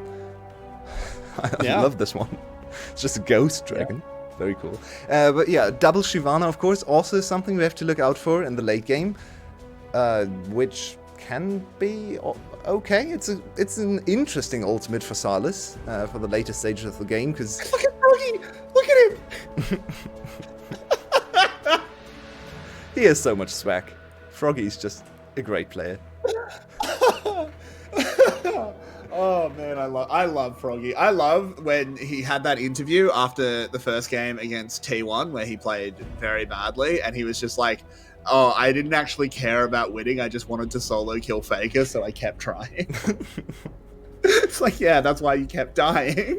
What did he go? 0-7 or something on Silas? It was it was horrible. It was really bad. He just kept going for completely insane engages because he just wanted to solo kill Faker. And funnily enough, that's really not what's happening so far in the split. We talked about the last game. He's not dying at all. He had some games against Cerberus where he had very little impact at all. And last game, I think he went deathless, if I remember correctly. Yeah, I don't remember him dying. Yeah, so he is playing much more safely. Maybe he got a spanking from some of his coaching staff after dying 7 times in the opening games. It wasn't even the Rumble stage; it was the first stage of MSI. It was the group stage. So to be fair, those games against T1 didn't really end up mattering because no one beat them. I think he more likely got a spanking from Shogun, who was sitting there going, "I just solo killed Gooba twice. What are you doing?" Yeah, and now Shogun gets the reward of having to play 2 games of Seraphine after solo killing T1 spot lane. You know, it's a rough world for ADCs out there. Though playing Seraphine, while you do feel bad about playing her, it's actually kind of fun. I have to admit, it is kind of fun. Do you really want to say that on broadcast? We've got that clipped forever now. You just admitted that. I have to agree with you, though I know where my bread's buttered. I love Jungle Mordekaiser so much. I've played Jungle Mordekaiser ever since his rework, even when it's been completely terrible. Oh no, Hero's dead. That was a really stupid way of starting this fight. That was a really stupid. Well, they still kill him. That's like one of the only ways. They can definitely try. Yeah, the Grand Challenge coming out means it's very safe. He will burn down. The healing field doesn't really do much. Not the cleanest way to do it, but the kill in the tower is what matters. Penguin reinforcing means Husband has to be safe, but he can't actually do anything, not against the Death Realm. So tower goes down. SGB are looking good. I'm so confused by everything I'm seeing on my screen right now. Why wouldn't you start with Tongue Lash? It's really hard to react to that, and then she's slowed. And that's the ability max anyway. There's also a Nash's Tooth first item on my screen for Mordekaiser Jungle, which is interesting. Awesome. Best item. Shogun in some trouble, needs to get a good ultimate, but he's just going to get locked up. No real ability to move. The charm comes out, doesn't hit anything, and Juhao will pick himself up again. Very nicely played from Eddie, but he might still die. Oh, the dragon! Oh, Froggy! That flash was an absolute disaster, and now he just has to run away. That is disgusting Shyvana play coming out. You hate to see it. Whips an E in. Husmed bearing down on them, but it's 1v3. This is so dangerous. It's a good core drink. He picks up the first kill. Froggy supporting him with the artillery from the E, but they can't keep on going. And oh my word, it's a bit of a clown fiesta, but goddamn do I love a circus. That was so stupid. I like that they nerfed dragons, because these dragons are not very scary, I have to say. They just look silly walking around on their 4 legs, or whatever it is. they get a really big prize, actually killing Eddie and getting flesh from Zuhao as well, plus Dragon. So SGB in a super good spot in this game. Hasmet, I think, even got a kill there as well. So Hasmet very strong, Beanjay very strong. Shogun dying really doesn't matter in the long run, as we saw last game. Seraphine is gonna Seraphine. So yeah, it's still a good spot for SGB and a much better early game than the last game. This is definitely a game your way. This is an interesting one. I completely agree. The fact that SGB have a lead with this composition already makes me very, very scared for Team Secret. This is something we talked about in game one as well. MR but now check. it's, MR check? We're checking in. Yeah, checking in. No MR in top lane, no MR in jungle, no MR in mid lane, no MR in bot lane. Not a single item, not a single piece of MR board on the side of Team Secret. I feel like this was the game for Merc Treads. I'm going to be honest. You think so? This was a Merc Treads game. I know that might be controversial, but I think this was a game for Merc Treads. Though, I mean, maybe there's actually an argument on Silas that maybe the extra Kingslayer actually gives you more health than Merc Treads. Silas may be forgivable, but I think if I'm not saying, okay, the fact that Gwen hasn't gone Merc Treads kind of hurts. Yeah, it's also the fact that even not Merc Treads, because I think there are very valid arguments against these boots just for MR. I've heard them oftentimes, that it's not very effective buying them just for the MR part. And to be fair, the CC... Yeah, the CC is not super great. As the tower goes down, there's the Rakan ult. Doesn't actually use the charm. Didn't want to get reposted, so Team Secret will just be happy with the gold injection. Froggy evidently... Oh, that is bad. BJ just killed Zero. That is really bad. That's the jungler solo killing the top laner against Ignite, against hero reduction, by the way. I mean, that should never happen. Ooh. Gwen should never die to a Mordekaiser. That is really, really bad. I need a replay on how that happened, because that's like... I mean, I have several million mastery points of Mordekaiser, and I could probably count on like both hands how many times I've actually killed a Gwen. Okay, let's see. He's a level behind. He has red buff, which is quite strong. And Hero has no mana. Why use your dash? Hero. Dodge the E. And the replay, it actually looked really comfortable for BJ. Interesting. Well, yeah, he hit the E. If you hit the E, you win. But you should never hit the E. There's a knock-up coming in, though. BJ is in trouble. I think they will be able to avenge the Gwen. Oh, he shoves them away using the backwards hand tech. But the chains will come in regardless, and a shutdown goes over to Artifact. That's a good target to have the shutdown on. Silas 1-0, 150 CS, so he's very strong right now. Can he do it? Can he carry game 2? He might have to go away from his Dragon fantasy, because so far he's only stolen Dragon Ultimate, I think. Now he's sitting on Mordekaiser, and it hasn't really panned out for him. I don't think it's the correct Ultimate to steal here.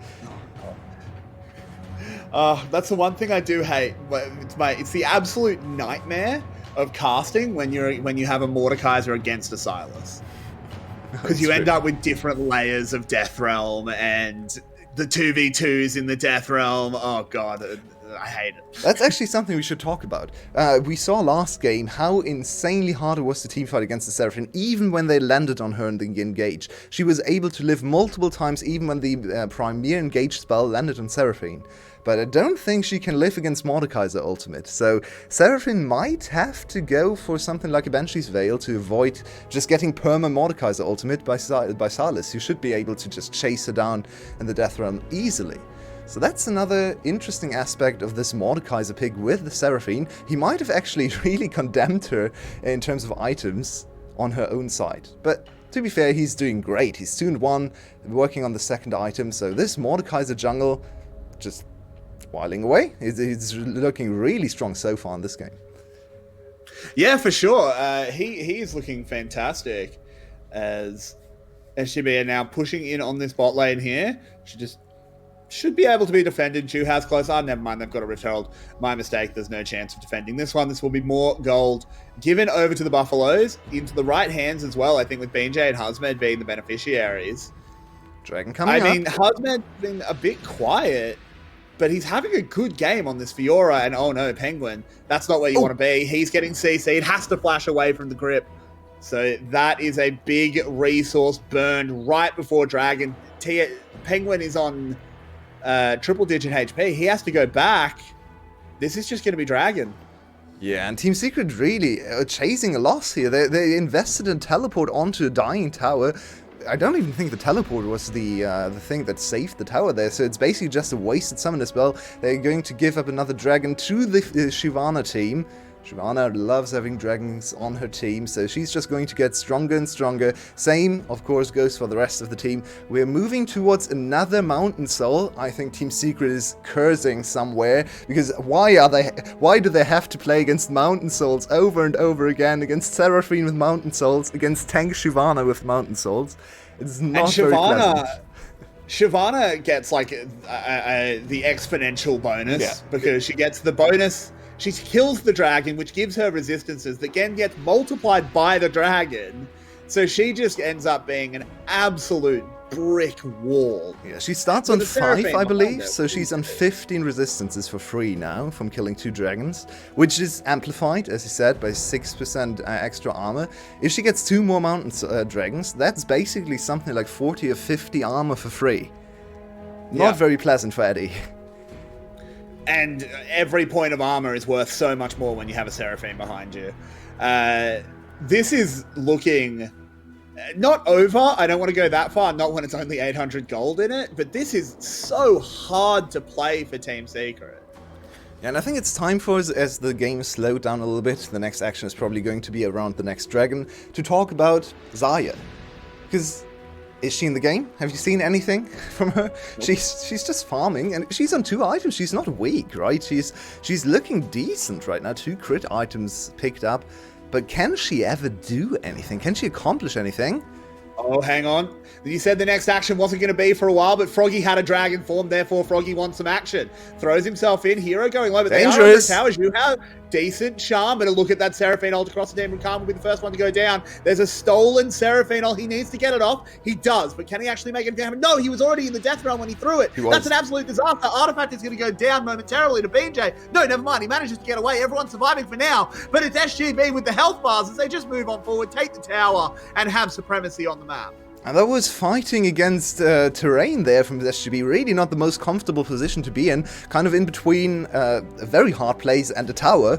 So this already is looking pretty bad for Team Secret. They might have just lost the whole series in draft, which is not something you want to hear, especially when considering you play against your semi-final opponent from Spring Split. Team Secret got very close to actually toppling Saigon Buffalo and going in their stat to MSI. But today, it's once again back to regular season Team Secret against better teams, where it just seems like they play them closely but never win. Yeah, so this party got started by Froggy, but then it turned into a real rumble. Yeah, look at Shogun. He buys so much time on the other side. Perfectly done. I don't think the Seraphine ult from Shogun is perfect. I think he should have still cast it to the other side. But this is really huge. BJ goes into the Death Realm with Artifact before Artifact can Seraphine ult. So Artifact is a one-man Seraphine ult in the Death Realm against BJ, which was really hard to spot because, yeah, the Death Realm is very, very, very hard to see. But yeah, if he steals Seraphine ult, Mordekaiser's just going to ult him. So it's a very fun little mini-game where if he steals Mordekaiser ult, your Seraphine has to be super careful, but if he steals anything else, Mordekaiser just goes into the Death Realm with a Silas and then just wins there. So a cool little interaction to track. Not sure how important it's going to be for the rest of the game because Saigon Buffalo look very, very confident here. The interesting thing as well is BJ actually gets an extra layer of that minigame where he can actually, be Superman arriving to the fight to save the Seraphine. If Silas takes him, you just take Rakan and come in the 2v2 and come save your Seraphine. Because that is how that works. If the Death Realm is only 1 layer, so if both of you cast it, it's a 2v2. Extremely fun stuff. It is a fun interaction, though it's very hard to play by play. But I mean, now it's a 3k gold lead. We have the items coming in, 2 items for Froggy, 2 items for every member of SGB except Taki, of course. Where's the chink in the armor that Team Secret can actually exploit. Yeah, they could build some MR maybe. And Hasmid is... Oh, Hasmid just W'd the Mordekaiser ultimate, I believe. No, he did not. He didn't manage to... Or did he? I'm not I think sure. so.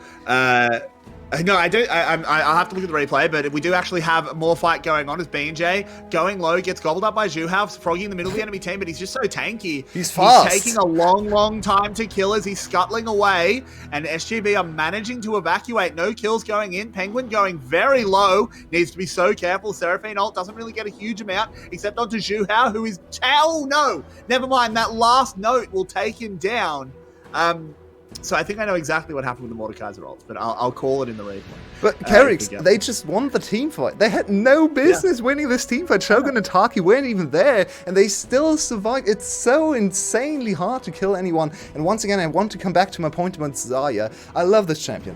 Some of the best metas of all time, 2019, were Xayah metas, where she dominated team fights. But she is kind of outdated in the sense of being a full crit hyper carry, because she just doesn't bring the range. And every single time we see her in these kind of compositions, she has damage. She has abundance of damage. She's one of the highest damage champions in the game if she plays it correctly, but she just can't hit the targets. Her auto attack range is a meager 525. She's not really set up for success, and everyone is just walking in and out of the fight, and she wants a very stationary fight front to back, and that's not what's happening. So Xayah is struggling so hard to have any kind of game impact. It's not a badly played game from Eddie.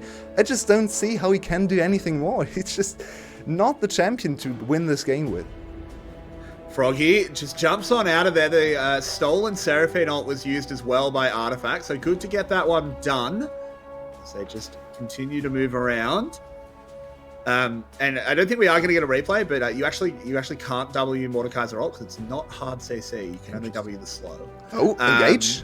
As there is an engage, the Wukong going in, does land a few knockouts, but not a huge amount of impact coming in. Froggy going low, and oh my word, that's a big Seraphine ult. Onto 3, that'll take down the Wukong so easily. BJ on the backside in the Death Realm with Artifact holding him out of the fight, and he just walks away under the tower. Now Shogun can go to work being the field medic. The towers are going down, and SGB just looks so good. They can't die. It's impossible. What is this composition? I love you, Ren. This is so genius. 4 goons and a singer. Oh my god, Froggy's just full tank. He doesn't even bother building some AP items as you usually do on this Shyvana. He just goes full tank. He's just the nuisance. He's just there, honestly. He's just basically the one holding the bow for Seraphine ultimate. He just jumps into the enemy backline and then Seraphine ults him and he extends the ultimate. That's all he has to do. He doesn't have to contribute damage. He's just annoying, running around, dealing AoE damage and being, yeah, I think he could even go for something like a Rylace. I would love to see that. Just be annoying, be a singed, basically, and give the Seraphine something to fire her ult into. But man, these teamfights look so incredibly doomed for Team Secret. I just can't see them winning anything here. The level, I said this early on in the game, but we're starting to see it really play out. You effectively have to be dealing tens of thousands of damage to actually kill anyone. Very true. And it is absurd. Xayah just, this is what you've been saying, Xayah just can't do that. Yeah, especially because the enemy targets aren't even just standing still for her to auto-attack or for her to build the feathers to then pull back and move from target to target. They're running around all with ghosts and all just moving in and out of the fight, waiting for Seraphine to heal them up again. Then Seraphine is just 5 screens away, and even if you get on top of Seraphine, as they did in the last fight, there's still the Tahm Kench to gobble her up. She's always full HP, she always provides the shields, the CC, she even provides a very decent amount of damage, so you really have to wait for SGB to overextend. Maybe a bad target for BJ, or maybe Artifact finding that ultimate onto Shogun, stealing away the ultimate from BJ. I think this is maybe the one thing they could try to do in the next fight. Try to isolate Shogun again, try to kill him with Mordekaiser ultimate and go from there. And one thing I do want to put out there as well, because we're talking about how this team comp synergizes so well, and maybe I'm a little bit biased because I love the champion, but I want to give shout outs to BJ, because the one person who doesn't get to benefit from everything that Seraphine is doing is a Mordekaiser in the Death Realm. But he has been so good at picking his moments, picking his targets, that he's going into the Death Realm, completely neutralizing Artifact, as Husband's actually in some trouble. Has to play this one really safe as he goes down. That's not great. 1 minute on the Baron. He's got teleport, not the Baron, sorry, the Dragon. He does have TP, so he should be okay, but still not ideal. Not ideal, but in the end, inconsequential, I think. They really need another kill. They need another pick, maybe on B. Oh, Beanjay. They have to find a fight. Beanjay doesn't take any damage from the Wukong. Artifact has access to the Seraphine ult, but can't get close enough. So the Mordekaiser ult, I should say, but can't get close enough to Seraphine to really get the target he wants. And with Husmed coming back up in 15 seconds, I don't think Team Secret can actually make anything of this. Yeah, that's a really unfortunate thing for them, because they were so happy finally getting a pick, finally isolating one target, being able to burst through 1 HP bar. But it might just be the exact wrong timing. They still have Mordekaiser ultimate, there's still a chance. And Husband has to come here quickly. Yeah, he's looking for the flank TP. Yep, they missed one of the wards. They did miss that one in the blue bush. As Froggy jumps in with the dragon form, takes a fair bit of damage, but definitely nothing lethal quite yet. Seraphine, there's Artifact. Froggy is in the middle of the team. Zhuhao desperately trying to dive across. Artifact trying to get something done. It'll actually be Eddie with the first kill. The Seraphine goes down as well. SGB are falling apart here. Penguin extremely low. The E from Froggy not good enough to snipe. He got Artifact another has ult. a Seraphine ult as well. Yeah, he certainly did. This is going to be SGB having to back off. Lovely, lovely navigated team fight by Secret. And there we finally go. We got to see the one thing they can try to do against the Seraphine supremacy in team fights. Isolate her, and instantly Shogun comes back with a QSS. He knows he can't afford to die to this. They need his power in team fights, because in the end, the rest of the team can't function without the Seraphine. But it might be enough for Secret to get back into a decent state of affairs in the whole game. The Sylas is scary. The Sylas is now almost level 16, probably gets to 16 of this Baron, and you still have to deal with Seraphine on the ultimate on Sylas. You have to deal with Mordekaiser ult on Sylas. Everything is great over there. So now it's a little bit more dicey. I'd still favor Saigon Buffalo in almost all situations. The Seraphine can now get out of the Mordekaiser ultimate, so maybe Artifact should now never go for Mordekaiser ultimate again. But take another look at this. I think the TP was also a little too ambitious from Husband. Just TP to your team and help your team. Why are you flanking on Fiora? Fiora doesn't bring any CC. Great, you get to go on Zhuhao. Why? He even tries to go for Eddie, just dies. I think Husband should have just TP to his team. There was no reason for him to try to go for a flank. I think he played too many Aurelia games, where the flank is much more impactful. But yeah, now the game is in a much closer state, and we might be here for a while longer. I think we are your way. We're already crossing that 30-minute mark as these teams continue to just pound away at each other. Team Secret finally managed to find a gap in the armor, but they have to do it again and again and again your way. It gets harder every time.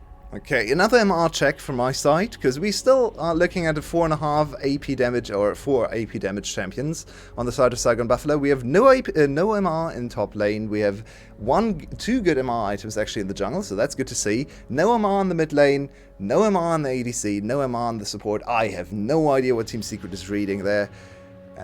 Oh, hang on a minute.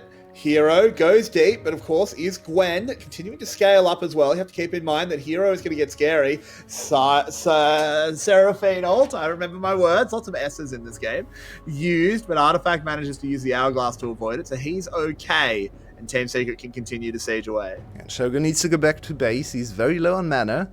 That can happen even with the fully stacked tier on Seraphine if she spams a little too much. Almost looked like a death realm to me. Oh, Hero needs to be careful. That missed completely. It did. Now Froggy feels like he can go in, doesn't have to worry about that tool being used. Cyclone from Penguin, but I don't think he can actually get a huge amount done. Has that Headstring, his shield. Is it going to be enough with Zhuhao as well? It is. The monkey will get out of there, and Team Secret are able to get away with their spoils. You really don't want to use your flash to disengage from a fight as Wukong. Now it's not available for the next fight, which means access to the back line that's already insanely hard is not going to be available for him. So Saigon Buffalo buys a little bit of a reprieve and gets an extra minute and a half to go towards Dragon, because that's the big prize. Once again, Mountain Soul is probably the end of the game for the side of Secret. I don't think they can pierce through all the shielding that comes from Mountain Soul and all the extra armor and MR they're going to be able to work with. They do have priority though, so Team Secret trying to set up this Dragon. And Saigon Buffalo is going to have a hard time going into their own jungle again, because their waves are just not far enough away from their base. So are they going to mount a quest to go towards Dragon, or are they just going to give it up?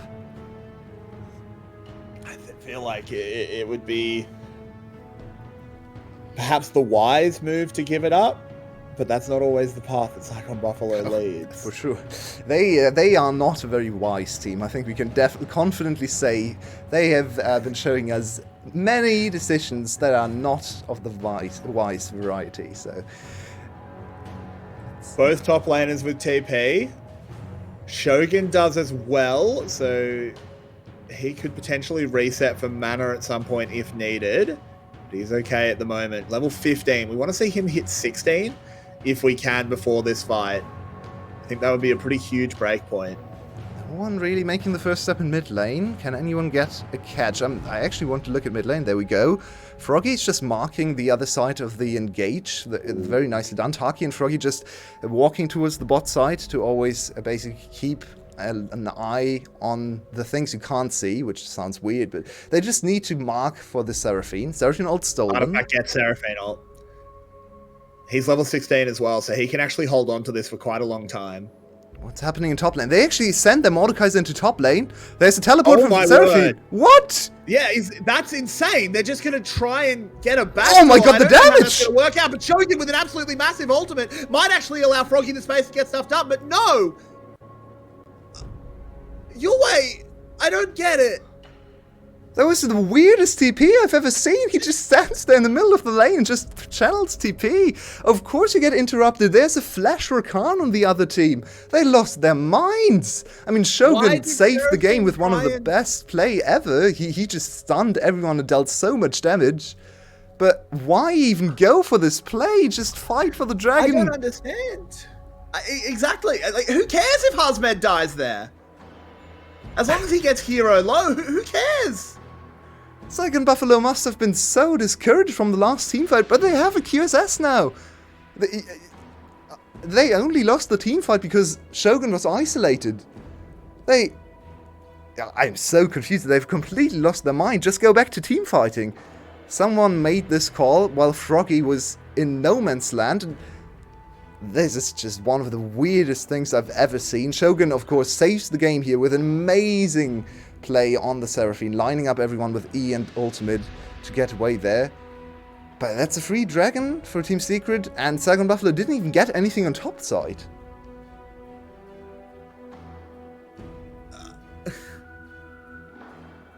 What were we just saying about wisdom? Yep. Well, it's Saigon Buffalo, you guys. They are the most VCS team in the VCS, and we moved past some of these blunders with our best team and Garment least last split, but Saigon Buffalo is the epitome of why everyone thinks this region is crazy, and we're just going to go for a Baron on a pink ward, because why not? As everyone is just posturing about. Evidently, Hazmed doesn't win this side lane matchup anymore, which is a bit of a disaster. This forces the Fiora to kind of come to team fights where she's fairly muted. I don't think she's actually that bad in teamfight in this composition, because she gets set up so well. She just shouldn't go for flanks. If she just teamfights normally, just together with Froggy and BJ into the backline with all the shielding, she's still gonna deal a lot of damage, right? 3.5 items, almost 4 items, so I think she can afford to group. It's not the best node for Fiora ever, but I don't think it's gonna be detrimental, so I feel like Saigon Buffalo is just misreading their composition so far and just got scared once, lost one team fight, and now they're so reluctant to try it again. Froggy's still committing to this full tank Shyvana. I kind of want to see a demonic embrace, at least. Yeah, I don't think it's going to happen. 4th item finish for Husmond. And we are in a little bit of a weird spot of the map. Froggy's just trying to find some way to start a fight, it looks like. Seraphine is grouping in bot lane, shattering the Fiora. I think they want to try and make a play on bot lane. But there's no one here. Your way, they're not there. Yeah, oh, there's the recall. What is happening on the map? Saigon Buffalo really just trying to move around the map? They're just trying to deny recalls, but Juhao will actually find a way back. So it is a 2v2 down there. Mordekaiser ult stolen by That's Artifact. actually good. This is very, very tense. Hero takes a bit of damage, but they're not able to do anything to the tower. This mid lane inner extremely low. So if Saigon Buffalo put some pressure mid, they can definitely crack that. But it just feels like Saigon Buffalo have gotten really antsy. But I think the Mordekaiser ult steal could actually give them a good team fight here, because this time Mordekaiser ult is only really going to be effective on Seraphine, and she has QSS. So now they have Seraphine ult against no Seraphine ult, but they're still doubling down on this bot lane push, giving up Baron for it. If they can steal the Baron somehow. Ooh, this is dangerous. This could be the game. So. It could potentially be. There's the Baron going down. Froggy uses the Dragon Form to get a little bit of distance. All they will get in exchange is an inhibitor and a Juhao. Now look at the timer for Dragon. Like they have to get more. 40 seconds. Yeah, I mean, they won't have their support, but they just burned 2 teleports as well your way. It's Baron against numbers and vision advantage. Saigon Buffalo should be able, in theory, to get this soul here. So it's an extended Dragon for Baron trade. If Husmond is able to kill him, onto the Glen, he has to pop the Grand Challenge. He can't. The last vital hero protected it well, shoved it up against the wall. As there's that Mordekaiser ultimate coming out of Artifact. Husband has to buy all the time he can. Husband is alive. Has that Hex Trigger still to do it. There's a big Seraphine ult going across the top, and in goes Penguin with the Cyclone. He gets a good amount of knockouts. Froggy going low as well. But we have to see something happening, because Saigon Buffalo are melting away. 4 members dead, and Team Secret have actually turned this one around. They hold their nerve and they win the fight. what is going on in this game? Saigon Buffalo just losing their minds after one lost team fight in mid-game and then trying to play the map instead of grouping with this insanely strong 5v5 team composition. In the end, another overstep from Husmond, just pushing too far, and Team Secret is just going to end the game. The timers aren't there. Shogun can't defend alone. Nicely done from Artifact. Yeah, and that Shogun might be able to save his life. No, he gets snipped in half, and that is going to be Team Secret picking up a win. And your way, honestly, I'm happy they do, because that means we get a Game 3 between these two teams as the Nexus will fall. Game 3 is locked in, and if Game 1 and 2 are anything to go by, this one is going to be a cracker. That was one of the craziest games I've ever seen. So many weird decisions, so many fun team fights, so many interesting little interactions between the champions. A game of chicken between the Silas, the Mordekaiser, the Seraphine, and I can't help but feeling like Saigon Buffalo had this win. The last 10 minutes were really puzzling to me, and I feel like they really squandered the opportunity to run away with a victory and a 2-0, recovering from their early loss against Cerberus. But you have to say Team Secret was the better team, even though their draft might have been the inferior one. They were certainly the better team. They played well together, came back in team fights, and forced this to a deciding game. That it did. We'll be back in about 5 minutes for that final game, and you will not want to miss it. We'll see you guys soon.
welcome back, people of the Earth, and another banger game. And this series is going to Game 3, as we all wanted, as we all wished. And we at the analyst desk, admittedly, we're still trying to make sense of that absolutely wild draft. And we're still trying to piece it together. So, Tim, you predicted Team Secret, you were right, and also you focused on Buffalo having no way to win. Um, what was a piece that they could, shift in order to make their composition, which was very creative with the Mordekaiser and the Shivan and so on, click? Actually, what would you have changed in their draft? I mean, there would have been two, I think, solutions to the draft. Specifically, if you go the same 1, 2, 3. I think Seraphine, Mordekaiser, and Tahm Kench is fine. I think specifically Seraphine, Tahm Kench can be a good bot lane if played out right, and you have decent possibilities there. Then you can even go for the Fiora if you really want to, but then you have to do one of two things. Either you have to decide to put the Seraphine towards the mid lane, put it on Froggy, and basically say, okay, we have a mid jungle duo that is double AP, but it's fine. And then you pick a normal AD carry. Jinx, for example, was open. Jinx, Tahm Kench can still be a very solid lane. And with the resets and the Seraphine, you do have good team fight prowess still. And the other option would have been to put Frog on an AD champion. I mean, the most obvious one we had here on the desk in the green room was the Yone that was played by Froggy before. So that could have been an option. And I think both options would have been much better than the solution they found with the Shyvana. I just think that overstacking so much on AP and giving, especially, I think in team fights or in skirmishes as well, we saw how long the Team Secret players could just survive based on the missing AD damage. Right, and this Seraphine, despite how strong it has looked in these two games, actually proved to be beatable. And Secret managed to do that despite the initial advantage that Team Buffalo had through their lanes, through their early skirmishes. Team Secret came up with a way to revert the game and snatch victory out of the jaws of defeat. Quincy, what do you think was the crucial strategy, this crucial moment that defined Team Secret's victory? I think the crucial moment was where we had like this one fight where the Mordekaiser ultimate got stolen away by the silence from Forge, and he could just absolutely nullify Seraphine by just flashing to her face and just removing Seraphine out of the picture just for a few seconds, so all this healing and shielding cannot really be put to any effect. And then with Seraphine being gone, also Seraphine kind of replaces an AD carry in the composition, so you don't have much DPS either way. You also kind of don't have the healing and shielding that would kind of make up for that fact, and then you are just kind of screwed in this whole 4v4 scenario, and that is where Team Secrets strike back and got some dragons that they otherwise wouldn't have gotten, and got eventually too tanky for the comp of Team Saigon Buffalo to burst through, and also eventually they started stacking up some MR. At least I saw a few Negatron close or non-magic mandals on the side of the Wukong, so he was eventually too tanky for anything that could come from Saigon Buffalo's side. And also Fiora in general, right? We addressed it before. She is their solo AD threat, but she cannot or doesn't really want to team fight because she's kind of bad at it, and that was also one of the parts that were kind of missing a piece on the side of Saigon Buffalo. I think with the blue 4 and blue 5 rotations on both games so far, the teams kind of botched their draft, despite it already looking kind of good for them. Right. And as we are preparing for Game 3, I also want to talk about this a bit of top lane matchup, as we mentioned before, Hazmat versus Hero. But in this game specifically, we've had a bit of more focus on the side lanes with the Fiora and the Gwen. There was always this tension between these two players. At some point, I remember also Hazmat was trying to split push because he recognized that win condition through 5v5 was not going to be achieved, but he couldn't match the Gwen in the side lane to the point that, who was it, Shogun on the Seraphine needed to go and help him, and eventually didn't work out. So, Tim, I'm asking you, does Buffalo want to go for another split push composition, or do they just abandon the idea and go back to teamfight champions like the Gnar in game 1? I think both games have basically been decided by who has the simpler teamfight comp. I think that the trio of melee champions made it just really hard to play against and made diving really easy in the later skirmishes and teamfights, and that gave them some advantages. We heard about the Mordekaiser's ulti stolen away, so I like to see that, and I don't like to see split push champions. We're in the VCS. Teams are in great and macro. Some teams are, others aren't, and I think just having the best chances to win team fights is the win here. We are getting into draft for game 3. We are seeing a bit of standard bans. Buffalo once again on red side, Team Secret on blue side. So there's always this danger of the looming Seraphine. And Quincy, what do you expect Team Secret's first pick to be? Now it's a crucial point. Do you ban Zeri or Seraphine now? Because Zeri has been the usual permaban here, and now in this series meta alone, or maybe in the meta overall right now, we have seen that Seraphine is so fundamental, and now Team Secret could snatch away the Seraphine first, and it looks like they don't, which is crucial, because I think just like in game 1, where Saigon Buffalo is also the winning team, they just picked the Seraphine away again, and good luck Team Secret with going to Senna comp again. The first time it didn't quite work out, and they really need to, make some changes in that regard, because they really kind of fell into the trap of not being able to really find a substantial engage against what was wrong in game 1, which was again playing against Seraphine, Trundle, and the Ashe. Oh, Tim, look at the summoners. I'm seeing a lot of speedy blue man here. What are Buffalo coming up? Still selected from last game, right? I mean, they did have the Ghost on top lane, the Ghost in the jungle last game. So if it's Gwen jungle, I expect maybe the Ghost coming in the jungle, of course. On the other side, the Cooper is now shown. And something I want to talk about is, okay, Team Secret doesn't want to first pick the Seraphine. Fine, you've shown that he can win against Seraphine. It's just, I think the Senna in game 1 specifically wasn't great into that Seraphine lane. Seraphine could basically do whatever she wanted. Senna isn't really great at having the DPS to burn through that. So I think, especially if you go for the Ahri as well, oh boy, you don't have the damage later on to really get through anybody on Buffalo's side.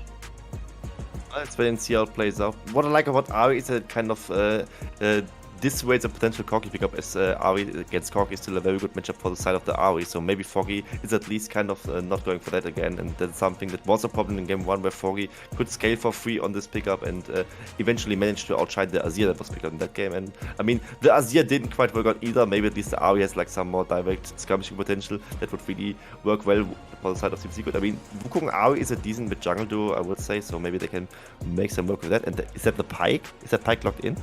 That's Pyke locked in. I was hoping for the Kitty Cat. I was like hoping for Taki Rengar together with the Seraphine or something.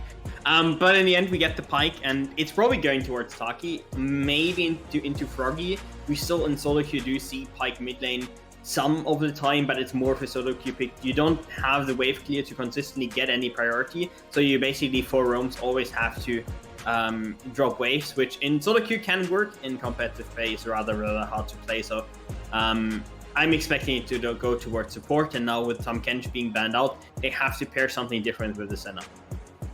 And Wukong again. It seems that Buffalo went to the river and brought us another bucket of very spicy water for us. And now we'll have to see. It's probably going to be in the bot lane, as Team says. Now Team Secret still has to choose their support pick, and also probably top lane. Wukong can still be a flex. I personally like it much more in the top lane, but they can choose the matchup more or less. And Buffalo, this moment, they lack still a mid laner and probably an AD carry or jungler, I suppose. I mean, Wukong is mostly played in the jungle right now. You can play it in some matchups top again, and actually Gwen is, I think, one of those. Or I think a Team Secret at least played against Sana, which was also played by Hero. And I said it kind of jokingly that maybe Sana Wukong is actually a flex they could play. I saw it recently in like scouting grounds, where one team used it as a flex to get a Lucian against Gangplank top lane matchup working for them. Maybe that's an angle that they could go for, but I wouldn't expect it. I still would assume it is Wukong jungle indeed, and they just go for a different support. Maybe a bit more of a standard pickup on their side. Maybe some melee champion would really work well with Senna again, but you just need a decent DPS source for the side of Team Secret, because Ahri and Senna alone can't really do that, and Wukong is something that really falls off in the later stage of the game, so they might just fall into something like the Fiora trap again, and I really would like to see something different there. The Xinjiao now, of course, also blocking some projectiles, makes it very hard for Senna and Ahri to be relevant. Yeah, and something to talk about is specifically that when you have a Pyke in bot lane, you always want to have a champion that is basically free to 1v2 a lane. And I think Seraphine is one of those champions. Very good wave clear, very safe, very hard to dive, can protect herself very well. And you still would have the option to put the Seraphine mid lane together with Xinjiao, have a strong mid jungle duo, and then maybe put an Ezreal in bot lane. Because so far I see a very hard time for Team Secret, for example, playing into the Ezreal. Yes, you might have a decent center lane, but it's not going to be easy to play later into him. So those are two options that I see here. Or you're going to pick a mid laner into the Ahri, which could, for example, be a Veigar, who could also be very, very strong into Team Secret's comp. And what just happened is what we need to address, because it is a Jax lock-in, likely against the Gwen as a counter matchup, so it will actually be Sejuani as a bot laner together with the Senna, and that's something I'm very excited for. Or I mean, they could actually still go Senna Wukong and put Sejuani jungle, as I just now remember. I really wonder what they are trying to do. We discussed Sejuani top lane a fair bit. I would really hate it against the Gwen, as it would just get destroyed, and it will of course be the Jax, as it's the prime counter pick. With that fix-up, maybe they at least solve the DPS problems, but the other problems are kind of still there. These two drafts are again very wild with the Pyke. I think this is the first Pyke of the split in the VCS, and on the other side with the Jax pocket pick and Sejuani Senna in the bot lane. This is another banger is about to come up. So I'll start with you, Quincy. What do you make of these teams? Who's gonna take the series and why? I really like all the matchups that Team Secret ended up with having the Sejuani support, so to say, against the Pyke, because it's quite beefy, and if they directly clash, the Sejuani would win out, especially if the Senna that can heal her up. Ahri into Corki is also a good matchup, as well as the Jackson to the Gwen. So Team Secret kind of won the drafts on all lanes, I would say, and as we know in the VCS, better draft always loses. I initially predicted Saigon Buffalo 2-1, so I'm sticking with that. Saigon Buffalo takes game 3. Better players, better gameplay, they win the game. Tim, do you agree with Quincy? So somewhat. I think I agree with him that Team Secret does have a good draft. I think Saigon also has a bit of disconnect. You have the Pyke that wants to roam, that wants to play around mid lane, and then you have Corki with basically 0 damage and 0 setup, which makes it really hard for Sinzal and Pyke. So I think Team Secret should win, but I think Saigon has a very easy team fight comfort in the later stages. I think that has decided the series, so I'm also voting for them. Another wonderful prediction from Tim and Quincy, and now we'll let the ball to Carrix and Yue for this banger game 3. Good luck. Game 3 your way, and I wouldn't want to have anyone else to do it with, as we've had 2 absolute crackers, and I think a third is on the way. Sejuani down in the bot lane, a Pyke down there as well, and as Clockwork said, this is a very spicy glass of water. Still trying to deal with that comment, honestly. Haven't recovered fully yet. But this is... I love these drafts. Both of them are very interesting. We finally see something else than Tahm Kench Senna. We have broken the curse. We can actually bring interesting Senna lanes now. Well, I haven't actually seen anyone play Sejuani Senna so far. Senna usually works with almost anything. You can play... ADCs are not very common in pro play, but you can do it.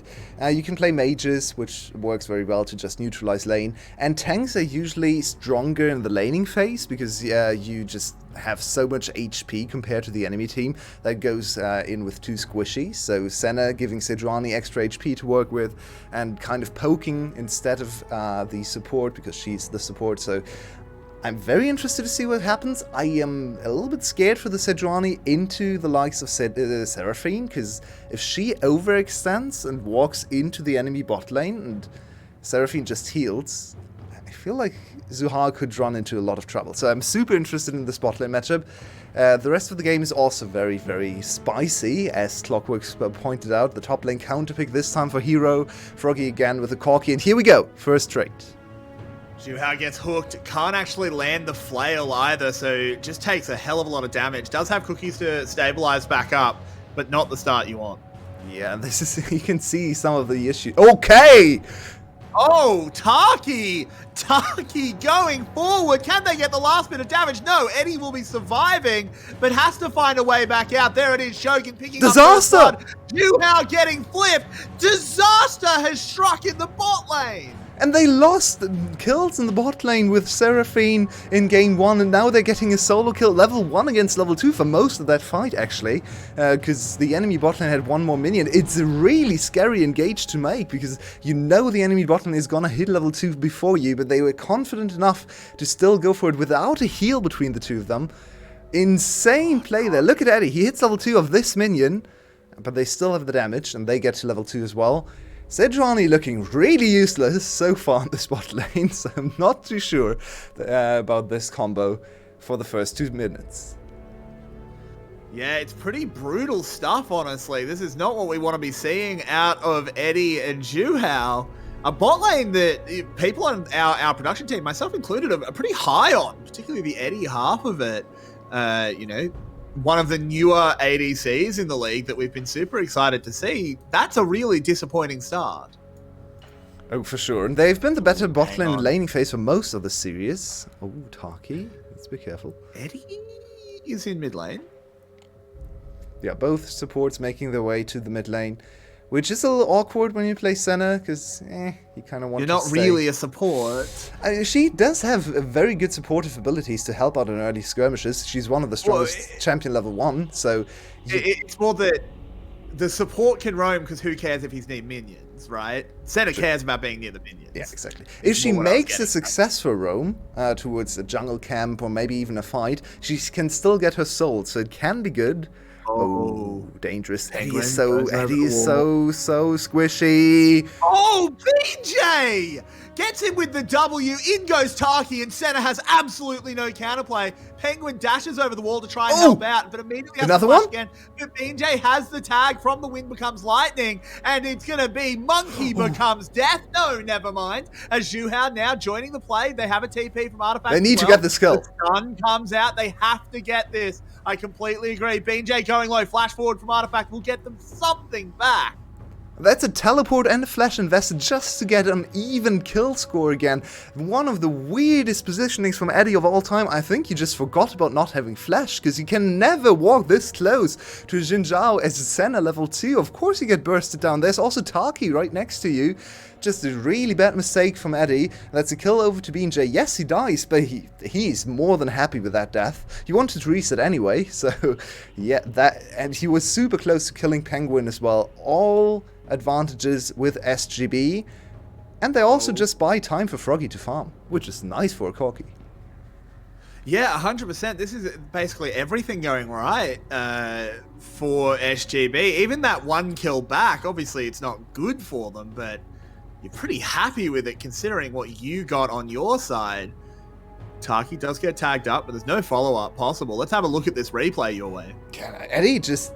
really nicely done from BJ as well, but I think even if he doesn't flash, even if just Taki is there to cue the enemy Senna, Senna is level 2, there's no way for her to get out of this situation. And here we see BJ was very, very close to getting 2 kills, doesn't hit the W, crucially. If BJ walks away with 2 kills, that's a really, really bad play. In the end, it's just a 1-for-1. Yeah. Something happened in the replay? No, I think we're fine. I think it was just a heavy trade. As you see, Froggy has been taken down quite low, but no ultimates burned. So, that's going to happen. Every now and then a charm's going to land, but Artifact is still just happy farming up against this Corki. Yeah, and Corki, as the analysts pointed out, is not going to be having a lot of fun in the laning phase, but he doesn't need to. He's going to have fun in team fights in the late game if the first game is any indication as to how Corki is going to function together with Seraphine. This composition not quite as compact in terms of tankiness with the Tom Kench not being there. Tom Kench was on the other team, I bet, but the first game still... The Corki had a lot to do in terms of damage and had a lot of freedom. In this game, it's more snappy, I'd say. More damage from the other position. So let's see if Corki can find his way into this game as well. For now, he's just farming. He's being pushed off his tower as well here. So a tower play will get picked up by Team Secret. Artifact tagged up by the Xin Zhao, preventing anything further happening. They are really keen at diving mid lane. They've tried this now 2 games in a row, really trying to punish Froggy early on the tower, and it's not really giving them any advantages. Okay, Taki, you're crazy. He's insane, but it hasn't worked out this time. They're going to go forward. I don't think that's a good decision, not against the Pike. But it works out. He's obviously not level 6. Artifact now Eddie with another Spirit Rush, but Eddie gets hooked, has to keep running, but with the Curse of the Black Mist, does manage to get away. Really good stuff by Team Secret. Oh, so close. Once again, super scary engage there, especially with Eddie having to flash again. Now Eddie, really, doesn't want to lane against Pike. If he gets hit once, he's just insta-dead, especially with Shogun hitting level 6 as well. So Eddie has to play insanely cautious, but he makes a kill happen for Artifact. He's now 2-0. He is the carry for the mid game. He's the one to push Team Secret over the line against this very, very scary looming threat of Corki Seraphim late game. Oh man. For sure, and Taki so far has just been using his flash on cooldown, but to the top lane we go as Hero is managed to buy a lot of time with that counter strike, and now the rest of Team Secret is here. Disaster strikes for SGB as Husmed will go down as well, doesn't get the kill back, and the Sejuani ult joining it as well. Taki does not have any more mobility left in the tank. Hero, I think he's going to pay with his life, goes over to the Gwen, probably not necessary, but a 3-for-1, you'll take it. Very, very good roams from Team Secret's bot lane. Yes, they got killed in the 2v2, but they're first on the map every single time with Eddie on Senna. Is out-roaming Taki on Pike. That is some really good Senna play, and Eddie just refusing to 2v2. He's in every single fight and providing so much utility. Look at Senna arriving here with W and Q, just bringing so much extra HP to the table. Together with just dealing a decent amount of damage as well. So Eddie with a very good recovery after his earlier mistakes. And it was very, very close to Penguin going down there, which would have been nice, but in the end it was just Taki being hunted down. Maybe they could have managed Tower Aggro a little bit better there, but no big deal really in the end. As we come back to live, and SGB are getting themselves a dragon. At least they're still the stronger team when it comes to dragons. And early dragon from the team, they're probably outscaled. We have to say probably, because these team compositions are very new territory. But if you get the first dragon, you kind of just chill for the next few minutes, because you know, the enemy team can't go to a 22-minute soul, so we are fine to scale for 30 minutes, and then our Corki should be there to provide the damage, even if we are 2, 3, maybe even 4k gold behind. I'm so depressed at this level 5 Senna, by the way. It's fine. Senna... It is, but... Yeah. Senna is the champion that cares least about levels, because she has no AD, she has no growing AD. She doesn't get AD. But she also has a global ult. That is very true. She wants to get to level 6, so that's very fair. But on the other side, Taki only recently hit level 6 too, so it's not super far behind. He's having a great impact. Speaking of Taki, Artifact, you've got to get your dancing shoes on, and he does it well with the Spirit Rush. Also still at Flash available. Probably the one target Taki really can't chase down. So, yeah, just an attempt. I mean, getting the ult out of Ari is buying another minute of freedom for Froggy, and that's really all you're playing for. 100 CS of Froggy on 10 minutes, once again showing us he's a very good farmer if he's playing a farm-focused playstyle. Yeah, generous interpretation of 10 minutes, as your way calls 10:58, 10 minutes, but hey, it's okay. There's another way of hitting the tower now. He's on 106 now. No, Froggy is playing well. I actually think Froggy's had a good series in general. The Shyvana was very weird, but both Corki games so far have been pretty great. Binding onto Husmed, but no follow-up ready. 3 members of both teams around this bot lane. And this is just skirmish. Bot lane. We finally get to see interaction between these two champions. Oh, nicely done from Shogun. Good sidestep. It's one of the weirdest 1v1s in League I've ever seen. Sejuani against Seraphine is not something I thought I would ever see on my screen. Here we go. Yep. Look at this counter gang. Husband doesn't know. They were hiding in the brush for so long. Gets the shield from Senna, but can't get anything else. Pike did get a cut as well, so more gold being printed from the Menace of Bilgewater. But really, the first time in the game that Pike has successfully roamed. So far, really, Eddie the better roamer between the two of them. And we finally see what this composition was intended or was picked to do. Shogun just winning bot lane, constantly pushing into the Sejuani. Sejuani is struggling just to clear the waves because her mana management is not supposed to be in the lane. She's supposed to be a jungler. But, yes. This Pike now finally unleashed on the map. Let's see if they can repeat that. Oh. Hook thrown, doesn't land. Eddie had 2 seconds on his flash, by the way. He would have insta-died.